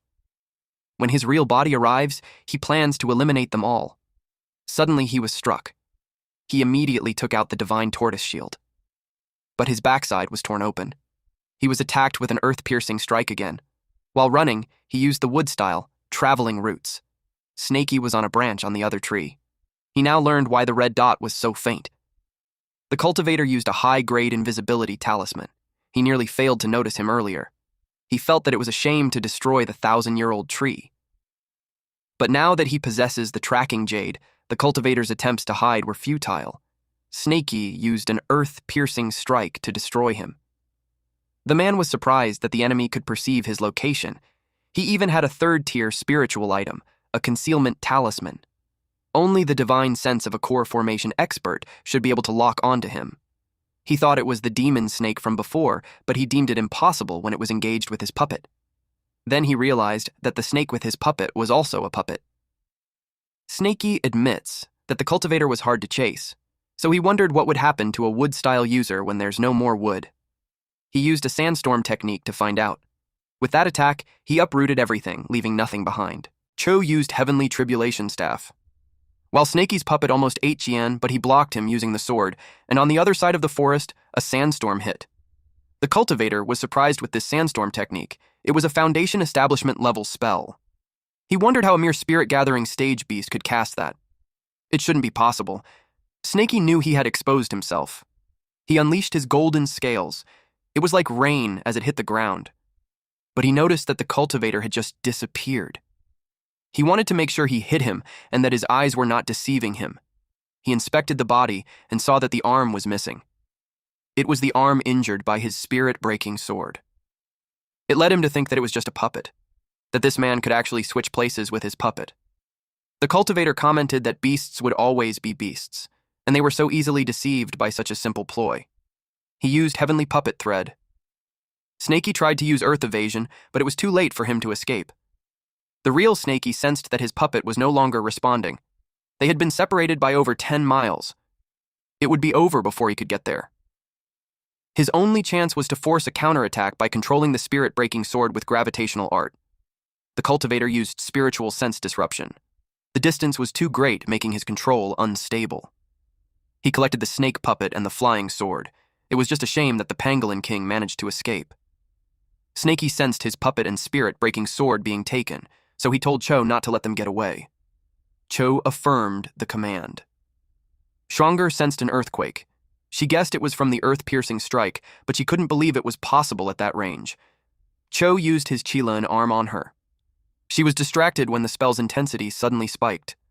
Earth-piercing strike shots up from the ground. Seeing those towering spikes made Jian worry for Schwanger. He rushed to save her, and once he got her in his arms, he left. But Cho chased after them. He used a noxious stench lightning bomb. The stench made Jian groan. He wondered what that foul thing was. Chu kicked him while responding that it was a pill. He punched him using a Qilin fist. While Cho grabbed his neck, a snake hissed. Snakey cuts off his head using the tail. Shuang saw Jian's head roll. She cried and begged him not to abandon her. Chu watched her, but Snakey thinks it was ridiculous. He couldn't believe that they still had that role-playing act even at death's door. He breathed fire in their direction, but Cho stopped him. He asked why he interfered. Chu sympathized with them because they were star-crossed lovers just like him. Snakey corrected him that what happened to him wasn't being a star-crossed lover. After that, Snakey's cave had been filled with treasures. It made the venture worth the risk. He got a huge haul. There were over 2,000 spirit stones alone. He split the loot like how they used to. All herbs go to Snowy, and they split the meat equally. And the rest would be split equally between him and Cho. Snowy and Cho thanked him. Snakey found 2 establishment pills, so he gave 1 to Cho. Whether Cho breaks through or not was up to fate. Chow cried from joy. He never imagined that day would come. He immediately attempted to break through. Snakey thought he was a fool, just being happy with a 30% cut. He remembered Black Yellow used to trick him like that before. He took out what was left in the storage bag, the Amethyst Thunder Lion, and 5 Foundation Establishment pills. It was more than enough to see him through to the Foundation Establishment stage. There were also jade slips that were filled with wood-style spells. Snakey's element was earth, so he set that aside at the moment. But to his surprise, the other set of jade splits were about puppet art and a second-layer earth puppet technique. It allows the creation of Foundation Establishment puppets with 3 skills: Spirit Thread, Position Swap, and 100 Machine Control. It was great, but he had to reach the Foundation Establishment first to practice. Snakey had fully prepared to go into seclusion. He won't be emerging until he successfully breaks through. He ate the lion. While doing so, he could tell it looked much smaller than when he first encountered it. He wondered if it was because of an illusion spell. 2 months had passed, and Snakey was so close with his goal. He ate more Foundation Establishment pills and willed himself to focus. But there wasn't enough spirit energy. He added some spirit stones, and absorbed it. It made his body glow. And eventually, he breaks through the Foundation Establishment stage. Snakey Ki emits a light blue true Ki.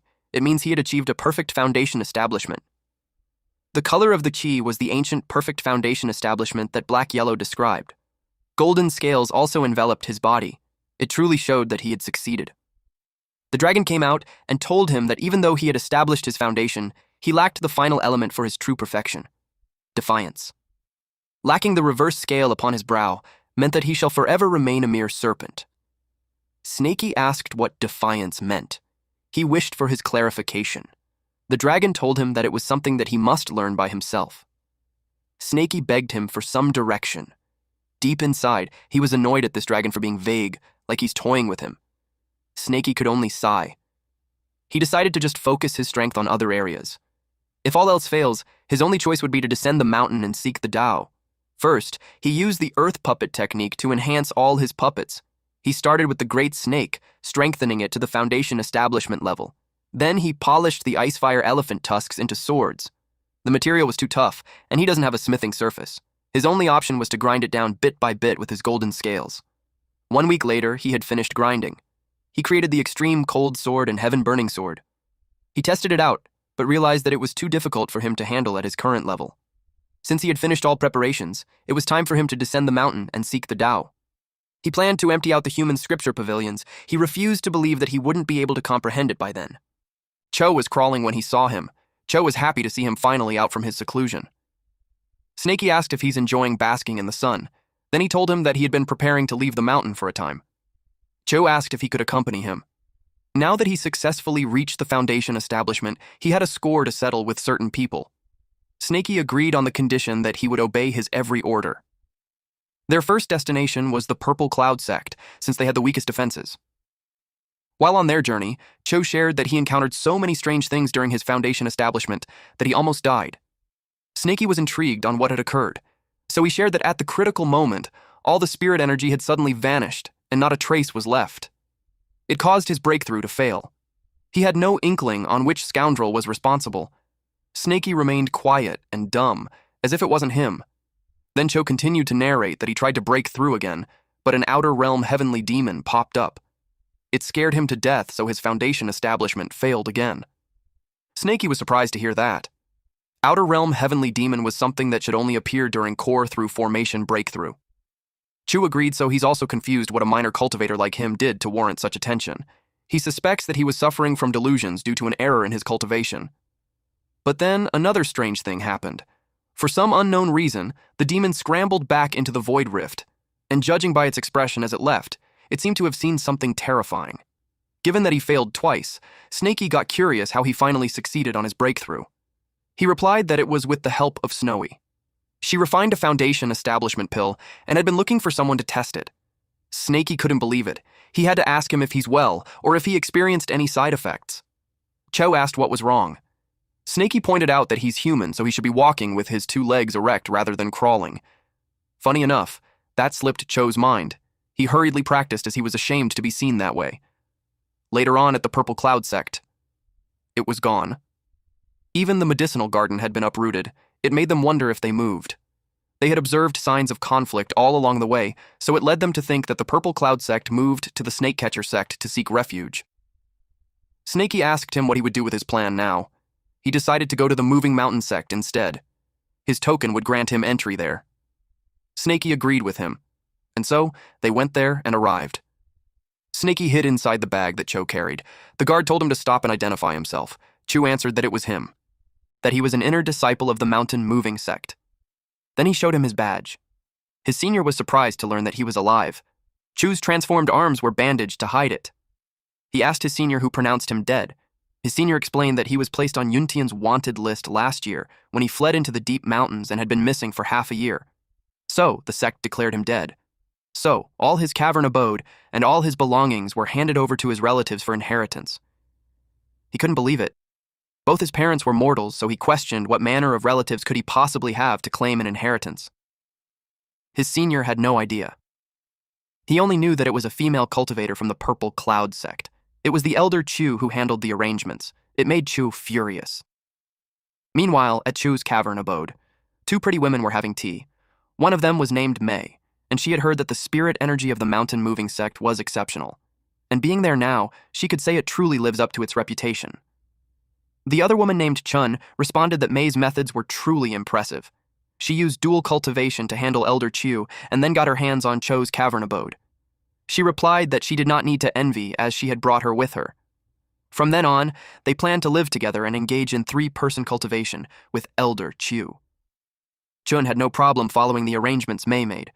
Unexpectedly, the door cracked open. They asked who was there. May was so angry at who this bold person was daring to trespass in her cavern abode. He must have had a death wish. Chun asked her what was happening. The person replied that they were the trespassers. They were surprised to see Cho. They couldn't believe that he's alive. Since he was alive, he told them to leave. But May called him a lowly, spineless man and told him to look carefully. She showed him the contract for the place. Then she told him that if he's willing to kneel down and lick her toes, and her mood improves. She hadn't finished what she was saying because Cho had already punched her. It was such a powerful attack that had wreaked havoc in the room. May was left kneeling while her head was stuck on the wall. Chun couldn't believe that it happened to her, despite her cultivation level. She got angry at the sycophant. She couldn't believe he dared to strike May. Chu also punched her. It left her face drilled on the ground. He told them that he practiced that punch for 5 years. He warned them that his patience would only last for 5 breaths.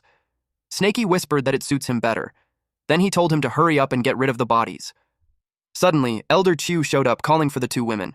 He called Chu a wretched creature for committing murder. He told Elder Chu that it was his private territory, so, as per sect regulations, no one should trespass and not even an elder was exempt from the rule. Elder Kui was furious.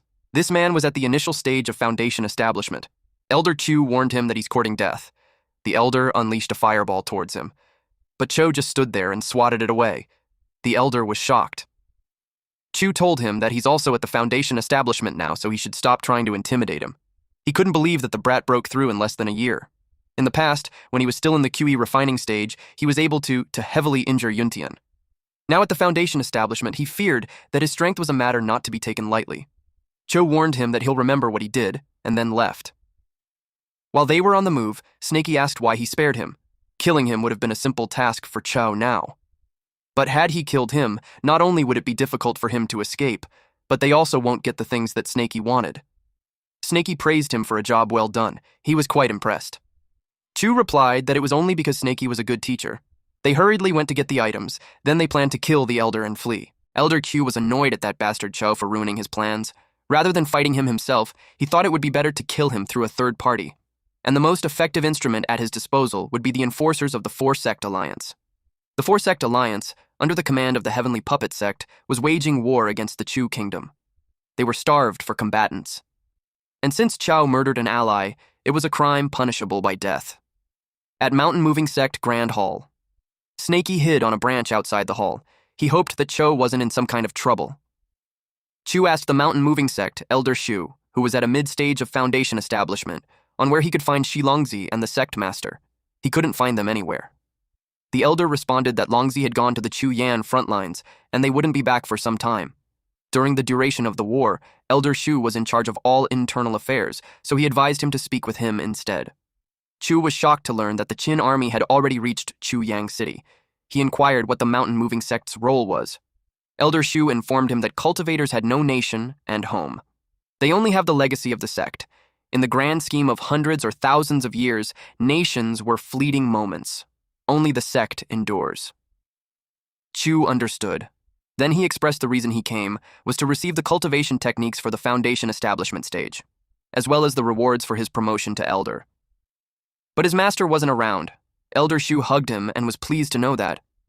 It was expected of their sect's genius to reach the Foundation establishment so quickly. The Elder opened the door, and Cho got confused. Elder Shu explained that under normal circumstances, the rites of promotion to elders would take half a month at least. But in these times, things got simpler. He told Cho to follow. He received 1,000 spirit stones, 3 vials of Pei Yuan pills, a vast quantity of restorative elixirs, 1 spirit treasure, Thunder Fire Seal, 3rd-tier spirit talismans, a vast quantity of common spirit talismans, and Jade Slip. The bounty was truly overwhelming. Cho told Snaky to select whatever he wanted. In times of war, resources flow freely. The sole price for it was service on the battlefield. Snaky inquired if Cho was going to the battlefield. He replied, yes.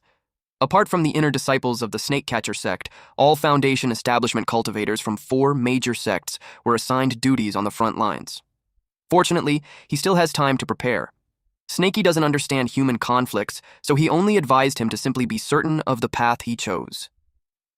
Chu expressed that his desire was to grow stronger. Snaky saw the scrolls of the advanced arts he wished to learn. He must master those as quickly as possible. Chu told him to take his time, as he will stand guard for him. There was the Stonevein Heart Manual 2nd Tier Advanced, the Mountain Embracing Seal, 2nd Tier Advanced, Falling Stars 2nd Tier Peak, and Moving Mountain and Ridge Clearing 2nd Layer. Meanwhile, in the forest, Chu Ming of the Mountain Moving Sect welcomed the enforcers. A man asked if it was him who filed the report concerning a member of the Mountain Moving Sect murdering an allied disciple. He confirmed it. Since those men had traveled a long way, he gave them a small token of his respect. Enforcer Bai Shu, Foundation Establishment, received it. He told him to consider the task done. He would personally seize the fiend, brand his very soul, and dispatch him to the front lines to serve as cannon feeder. Cannon feeder of the Foundation Establishment lever was a scarce resource on the battlefield. The person with him, Enforcer Hong Li, who was also at the Foundation Establishment, just listened. Elder Chu hid his smile as he heard the fate of Cho. He knew Chu was doomed. Meanwhile, Chu noticed that the crimson sunset looked like it was dyed with fresh blood. At that point, Snaky had completed his studies. Suddenly, the enforcers showed up and told him to surrender at once for killing an ally. And if he doesn't resist, his life would be spared. Cho quickly hid behind a tree. Snaky saw this as a good opportunity since he needed to practice his recently acquired knowledge. Although those enforcers were at mid-stage of Foundation establishment, if they used invisibility talismans, they could catch them off guard. The enforcers were confused that they vanished. They wondered if they fled, or it was the work of an invisibility talisman. Suddenly, they were ambushed. They realized that the twerp intends to defy them. They put up a golden gang shield and the shield of the earth. They decided to split up, but within the close range of each other. They could tell he was close. Snakey unleashed the spirit-breaking sword to the weakest link. Elder Chu screamed out loud when his arm got cut off. The spirit-breaking sword turned around. He cursed at Cho for resorting to a sneak attack. He was about to create a sandstorm, but the sword stabbed him on the back. He could no longer muster any strength. The enforcers saw the sect elder fall.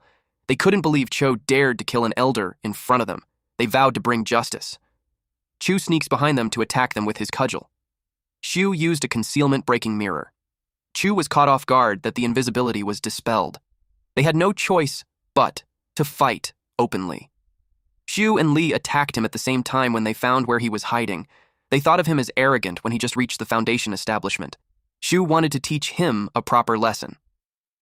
They found his accomplice, a snake demon at the initial stage of Foundation establishment. It was the same one on the sect's wanted list. Cho noticed that Snakey had been exposed as well. The concealment-breaking treasure was becoming a real nuisance. If that was the case, he thought of handling the woman on his own. He grabbed her. Shu told them that attempting to divide their forces was foolish. Snakey responded that he had done well. Then he released a frog. Shu used a high-grade golden talisman to protect himself. Seeing the frog's color, he could tell it was poisonous. He used a thunder tribulation bead. Snakey, on the other hand, used gravitational art and bound it. Shu saw the puppet and the gravitational art.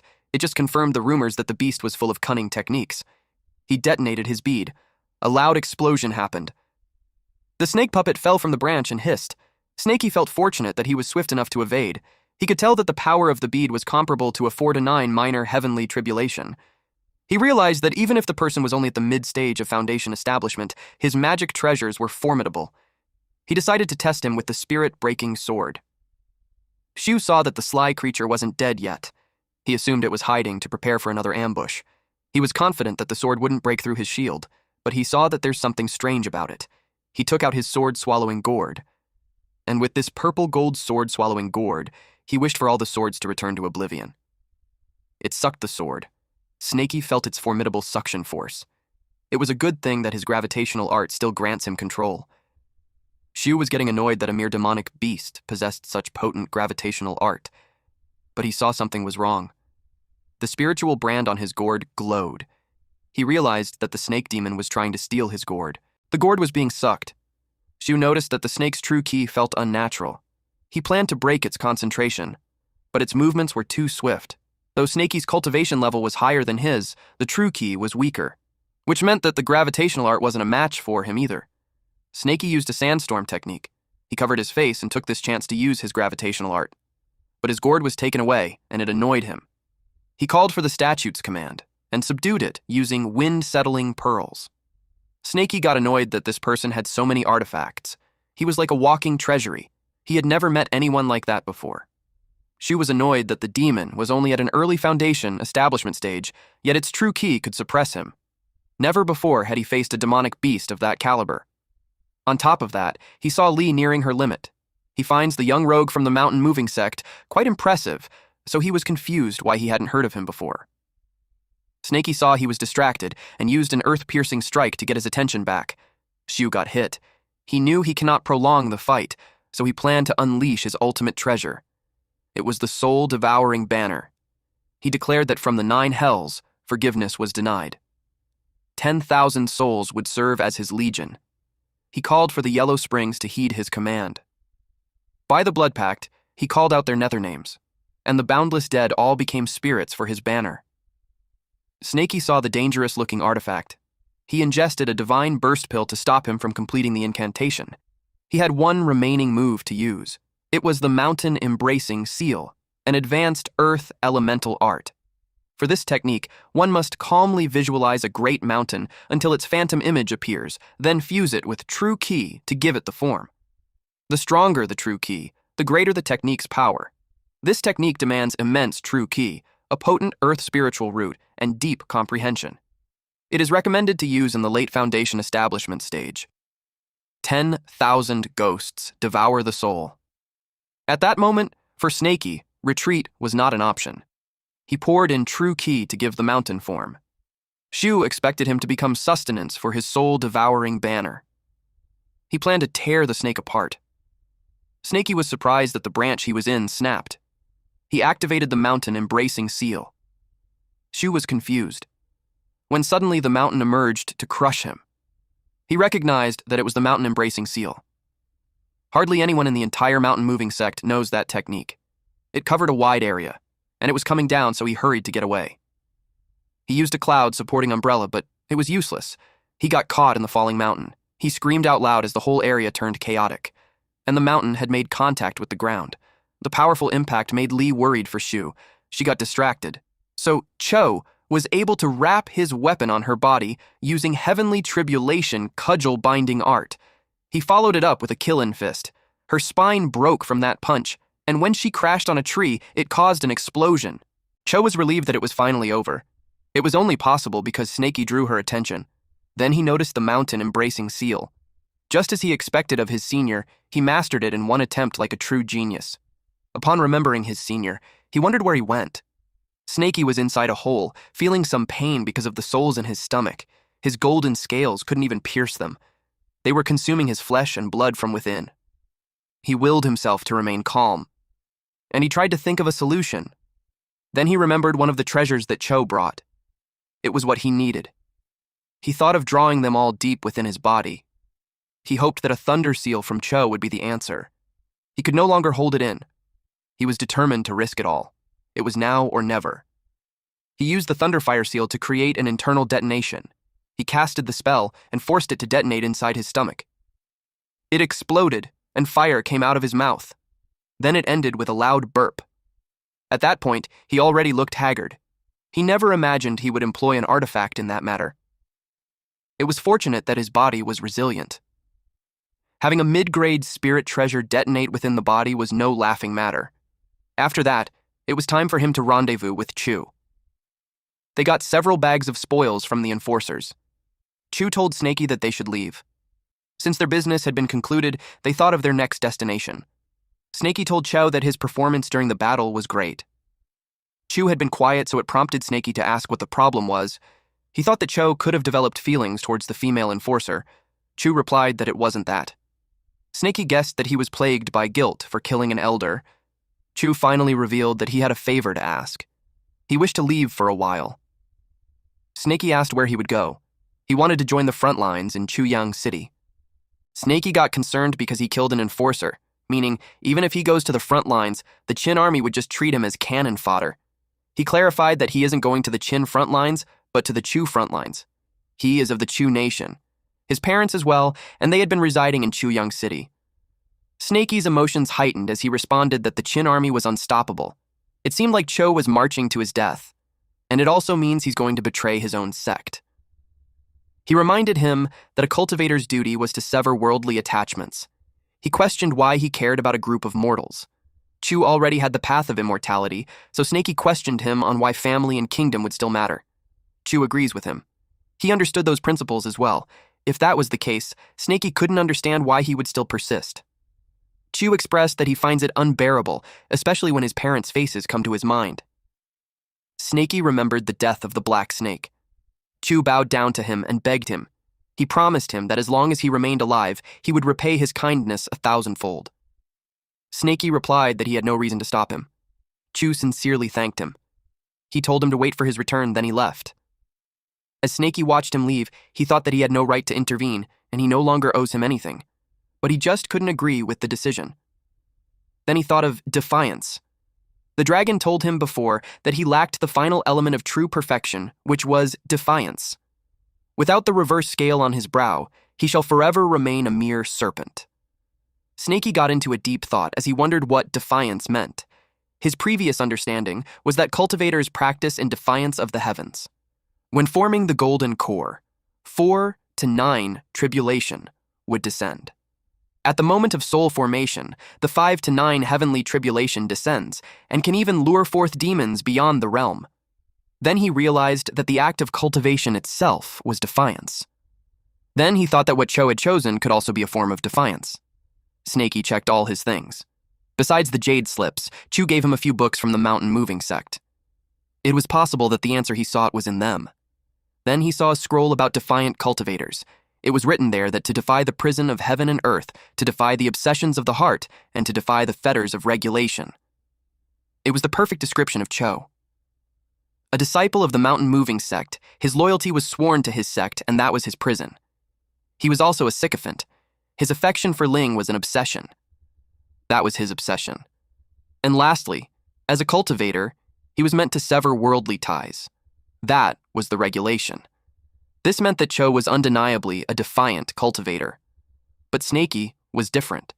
He had to discover his own path of defiance. He deemed it was time to go down the mountains to see the path where he came from, his native land, and to see the world of humans.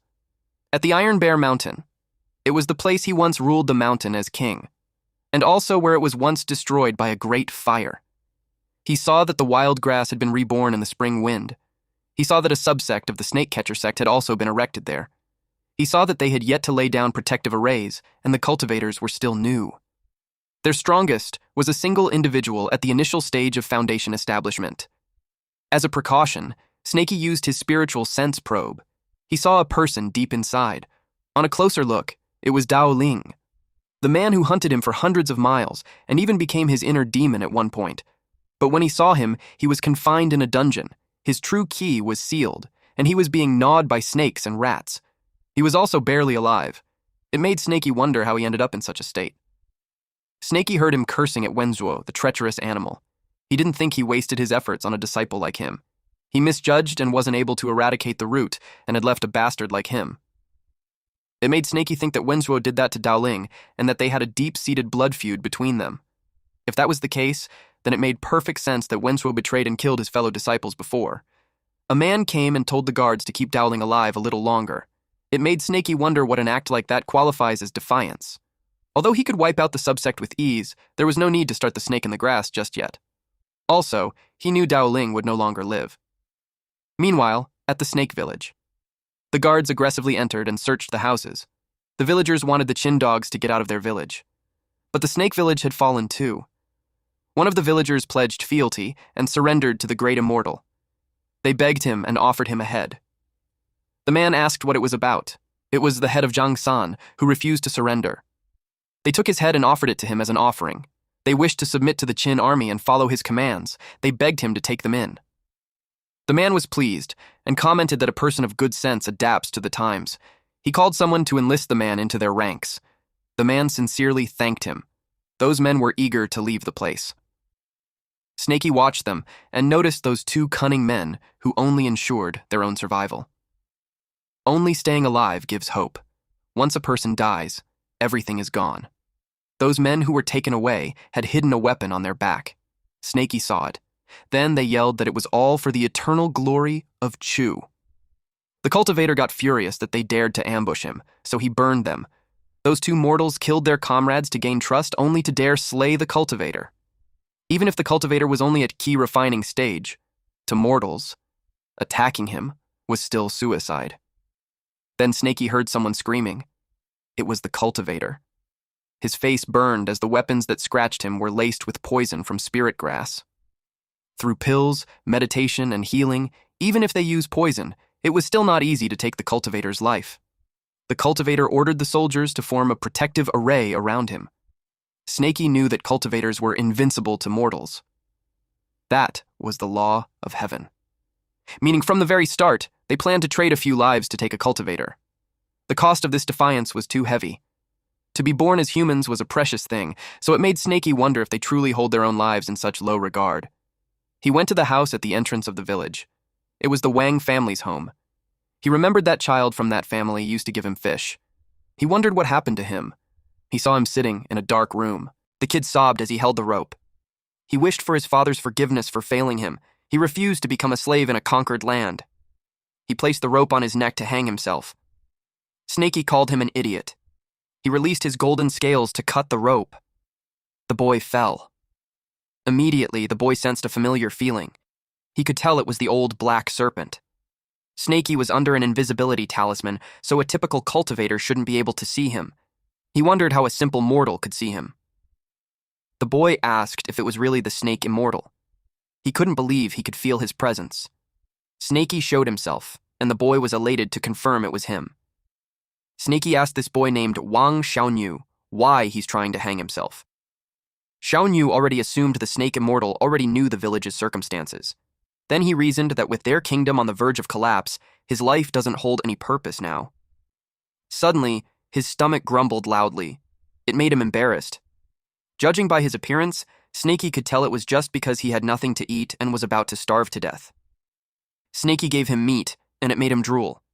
He made a fire, and chomped on the food while admitting that he was in fact dying of starvation. But that wasn't the entire reason. Now that his stomach was full, Snaky asked him if he still wished for death. Xiaoyu told him not to think too little of him. For the past 2 years, he studied under the town's scholar, and when the day came that the Qin army captured him, he would still choose to end his own life over enslavement. Snaky asked him if he's aware that for every 1,000 sea turtles born, only one hatchling makes it to the ocean. Or of the countless salmon that journey upstream, a mere 1% would successfully spawn. Within the kingdom of Chu, there would be innumerable living beings. He asked what portion of that was humans. He suggested there could be 100 million.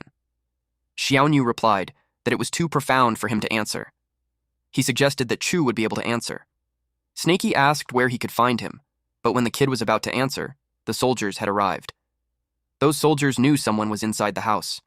Snaky used his invisibility talisman. Xiaoyu turned pale.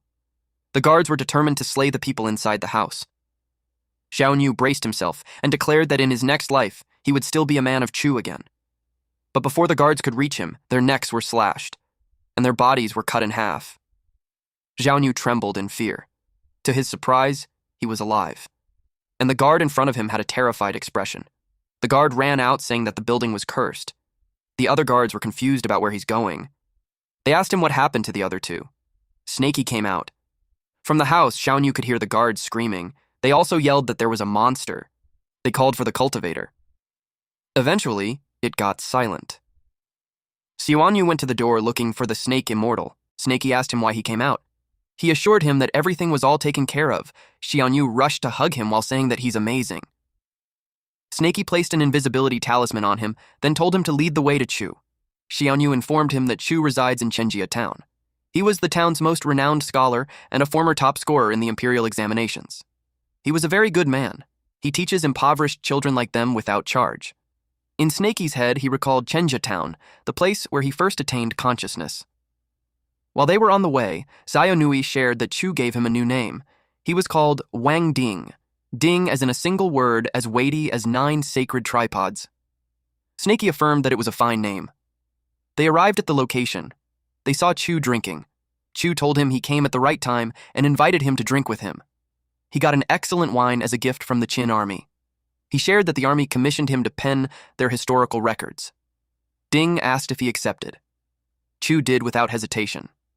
He passed the imperial exam at 15 and served in court for 3 years advocating for reform only to be banished back to his hometown for offending the powerful. He had grown tired of the miserable life.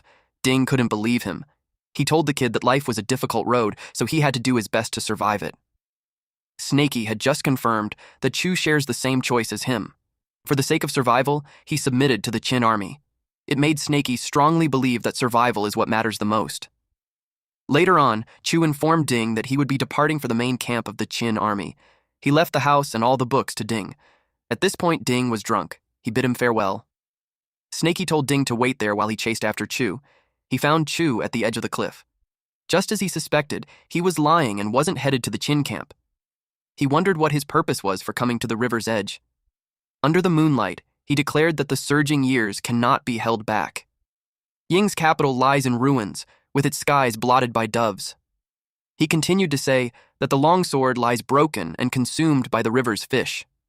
Zhao's clear stream knocks upon the emperor's celestial gate. Snaky wondered what it meant.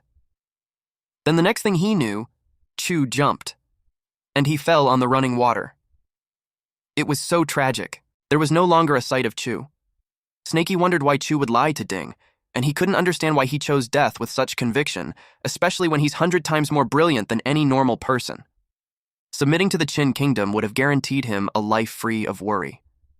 Snaky thought he'd find answers on the books that he left behind. He read a lot. Chu chose to drown himself, preferring death to becoming a slave of a fallen nation. and before he died, he left all his wealth to Ding. Life was precious, but there would always be more value than life itself. And Snakey guessed that to Chu, it was Ding. Snakey finally realized what defiance truly meant. It was to defend one's principles with their very life. Ding woke up and asked him if he had found what he was searching for. He replied yes, and it was thanks to him that he was able to unravel it. Ding was happy for him. As the saying goes, to hear the Tao in the morning and die in the evening was acceptable. He congratulated Snakey. Snakey expressed that he wished to thank him and Chu. So, before he leaves, he wishes to grant him an opportunity. Snakey casted the spell. Ding asked what it was. Then Ding felt pain in his body. Snakey taught him a breathing technique for cultivation. Whether he would attain enlightenment would be up to fate. Ding had no foundation to speak of. The single wisp of true Kui should take him a very long time to digest. He told him that he was the only one who could decide for his own path. He hoped to meet again. Then Ding lost consciousness. Snakey remembered what Cho mentioned, that the snake catcher sect intends to perform a blood sacrifice at the Myriad Serpent Valley. He deemed it was time for him to return there and fulfill his own defiance. Meanwhile, at the Myriad Serpent Valley, the cultivators noticed that the number of snakes in the valley was already approaching 3 million, and the disciples were still luring some more. One of them asked if the master was planning to lure all the snakes of the southern domain for a sacrifice to achieve a breakthrough in a single attempt. One guy said yes to that, and added that their master hasn't even gotten involved in the war between Qin and Chu. While they weren't joining the conflict, and thus haven't received any resources nor pay from them, their neutrality had also kept them safe, preventing the Qin kingdom from interfering or attacking them. The cultivator claimed that a new age was upon them. True power lies only in strengthening oneself. And by sacrificing millions of snakes, their master would surely succeed in breaking through to the mid-stage of core formation. And even then, they would be able to reap some of the benefits. They compared the sacrifice to drying up the lake to get all the fish. But with that, the snake population won't recover for a century. They claimed that for the sake of cultivation, some even sacrifice mortals, so sacrificing a few snakes won't be a big deal. They went back to spreading their snake-luring powder. Zhuan Yangzi finds the view spectacular. Yuan congratulated him. Kui Yuan was at the peak of Foundation establishment. He admits that his aptitude was less than Yangzi. He was stuck at the peak of Foundation establishment for 50 years, and his life was drawing to a close. He was moved that Yangzi hadn't given up and was willing to include him. Yangzi replied, gave a 0 rating for those words. He told him that they were brothers in arms who faced death together, so there was no need for such formality. He was certain that the blood sacrifice would allow him to break through to core formation and extend his lifespan. Yuan accepted his auspicious words. The moon shone brightly. Yangzi determined that it was time. He activated the formation. The disciples were all waiting on pins and needles. He casted the spell and activated the great blood sacrifice formation. The snakes below hissed loudly. Yangzi called forth the Myriad Serpent Cauldron and began the sacrifice. The red cauldron started to form as they continued to cast the spell. They activated it, and the rest of the mist covered the area. The Myriad Serpent Cauldron had been sealed. Then they bound it. The blood sacrifice was the greatest event in Yangzi's life. 3 million mortal snakes and 500 snake demons were more than enough for him to reach the mid-stage core formation. It was also enough for every disciple there to break through and reach the next level.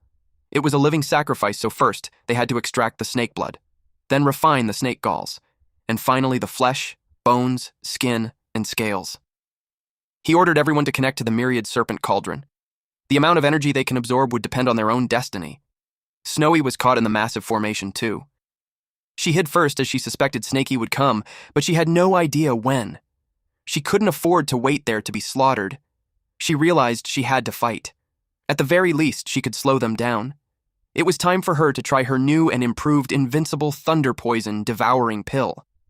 She threw it at those cultivators. The stench was carried by the wind. It distracted them and made them puke, and some even melted. Some had become bones in an instant. The others tried to shield themselves with true ki while they stayed clear of the toxic mist. The mist mixed with the cauldrons. They were surprised that the poison could also corrode their master's Myriad Serpent Cauldron. Yuan called Yangzi's attention. Yangzi was amused. He created 5 elements of toxin-transforming palm. Then he sealed the poison mist. He also got the pill that was used. Then he repaired the cauldron with 9 Serenity Primal Chaos Palms. Yangzi didn't expect the bonus. He graded the poison as 7 out of 10.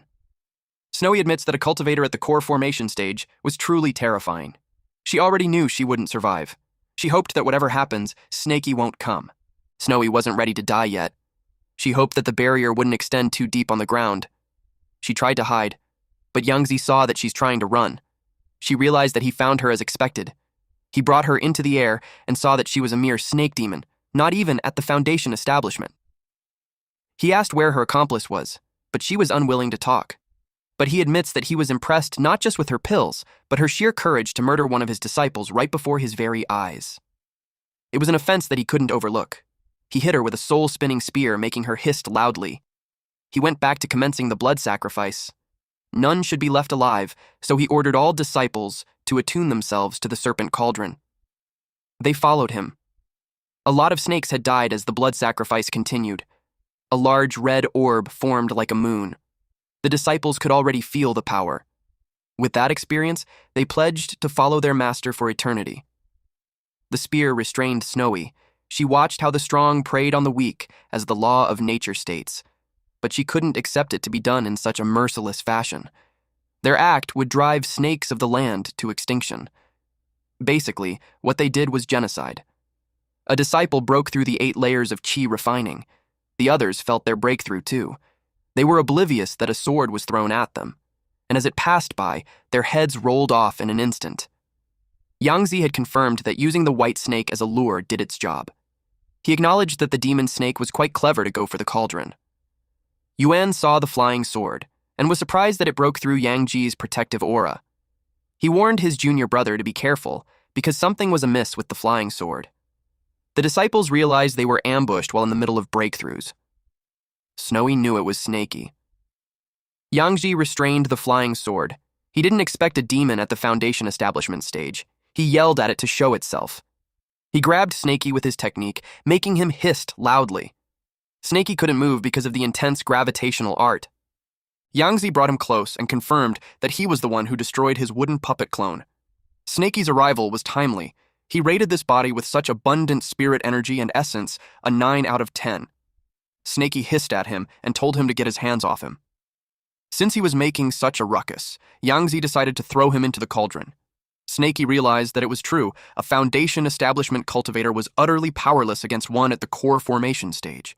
Worse, Yangzi was at the pinnacle of the core formation, far beyond the likes of that old crone from the Purple Cloud sect. But he still has the gift that Black Yellow gave him.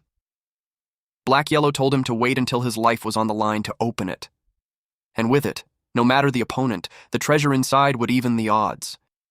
It was Black Yellow's bronze mirror. The quality was unknown. He remembered that it was the very mirror that Black Yellow tried to pilfer from the Purple Cloud Pavilion.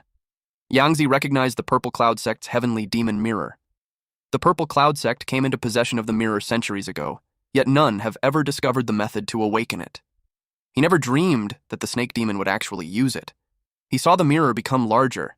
He wondered if it was locking onto his position, but there was no response, so he thought it was just a mere trick of the eye. So, he used 9 Serenity Primal Chaos Palm to destroy it. The power was overwhelming. With that, the gravitational art had been broken, so Snaky was free at last. His true friend helped him a lot. The artifact could actually contend with the core formation stage. Yangzi's hand was burned. He had learned the power of the mirror that he judged recklessly earlier. His statement was echoed by his image in the mirror. It was too bizarre. He doesn't fully understand this mirror. The disciples saw that it could match their master's blow. They realized that the reflection wasn't just a perfect likeness, but it even mimicked their master's techniques. They couldn't fully comprehend this cursed relic. It was as if their master was fighting his own self. The mirror looked sinister, with it glowing in red. Then the reflection actually coalesced into a tangible form. Yangzi admits that it was impressive, but he was certain that it had weaknesses. First, the entity could only mimic his personal techniques, but it surely cannot duplicate his magic treasures. It was truly an inauspicious artifact. He rated it a 0. He threw the wandering dragon sword at it, and to his surprise, the entity that looked like him did the same. He didn't expect it to even duplicate magic treasures. When their swords clashed, it caused an explosion in the air. Yang Zi decided to attack the source rather than treating the symptom. He planned to shatter the mirror so that the clone would collapse on its own. At the same time, the doppelganger moved closer to the mirror.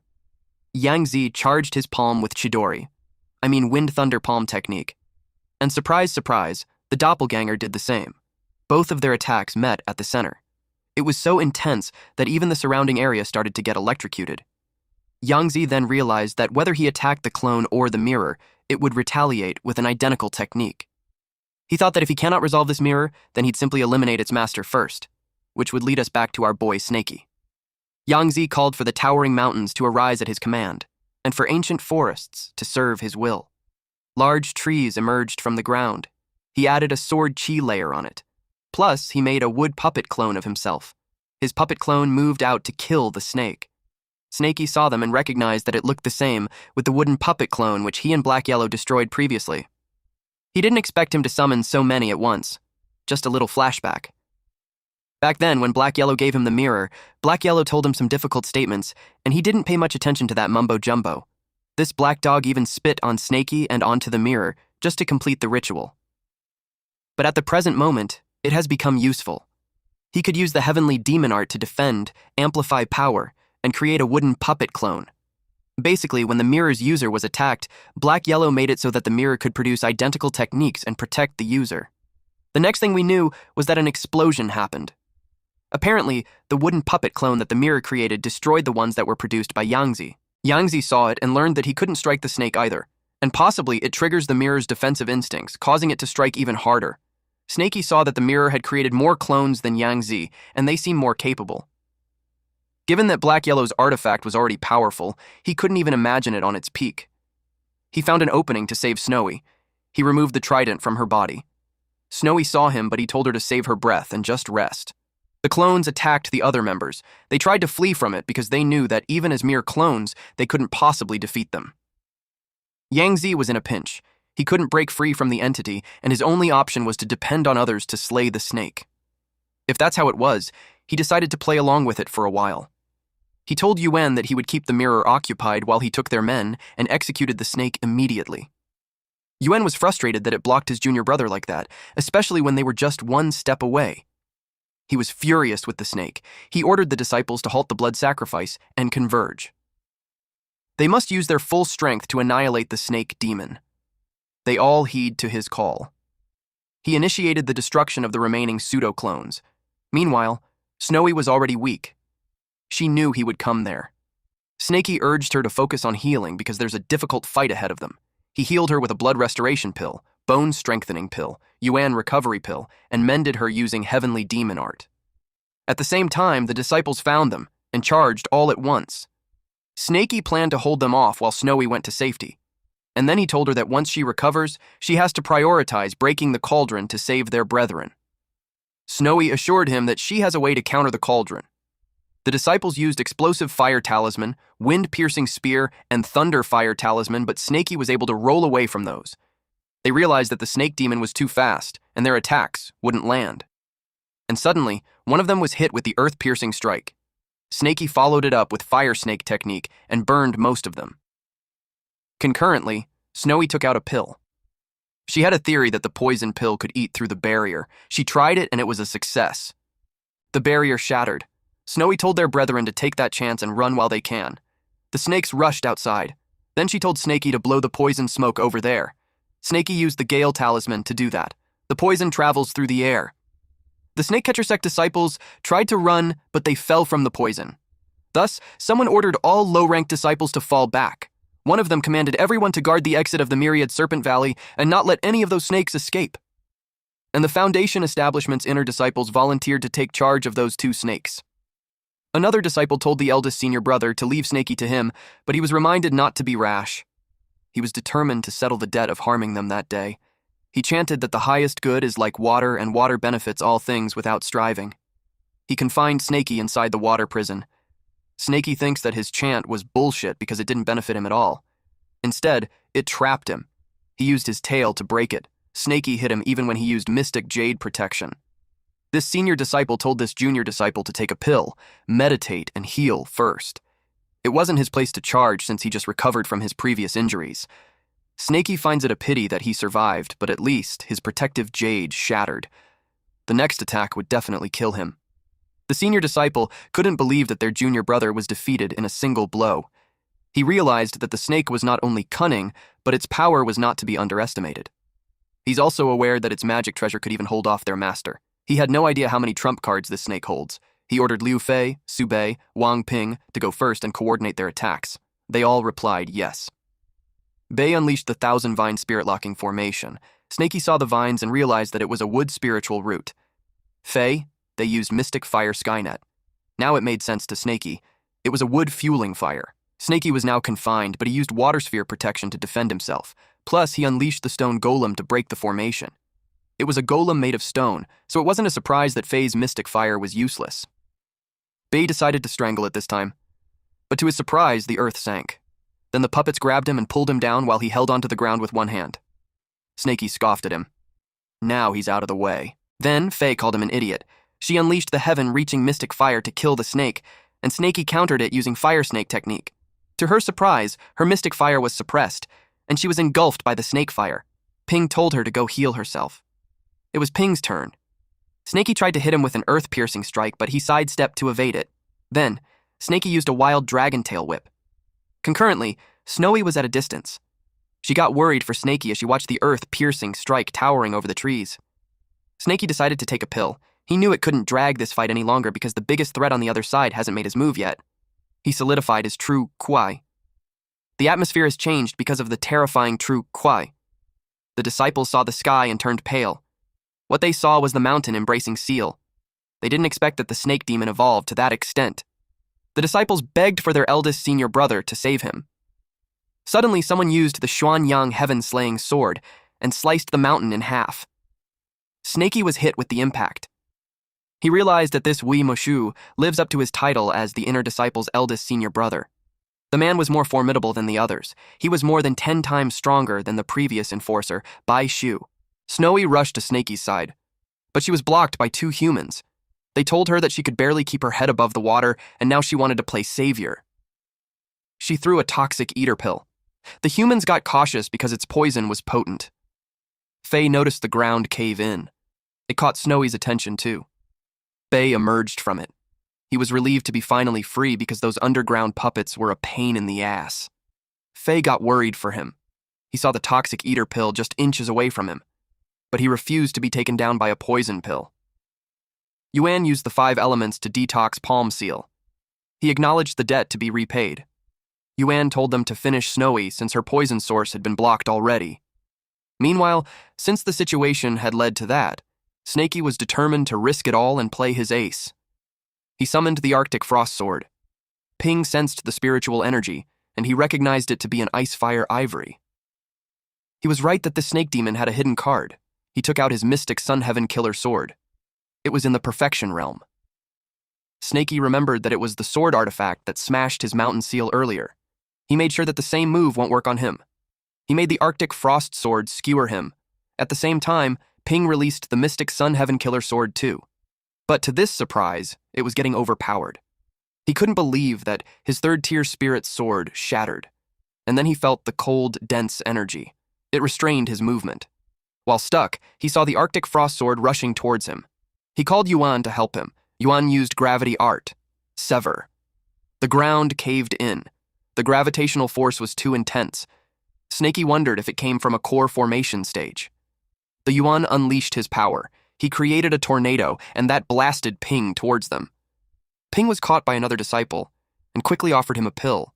Since the martial uncle had stepped in, Snaky burrowed as he deemed that it was the right time. He hissed loudly as he was pulled out. He realized that the gravity art had been completely cut off. Yuan prepared the hidden heavenly thunder to strike. His attack changed the cloud so it could produce thunder. The disciples who saw it couldn't help but be amazed at how strong he was. He may not have a formed core yet, but his power rivals that of the core formation stage. He struck using the heavenly thunder decree. Snaky had taken a direct hit. They all expected him to be toasted.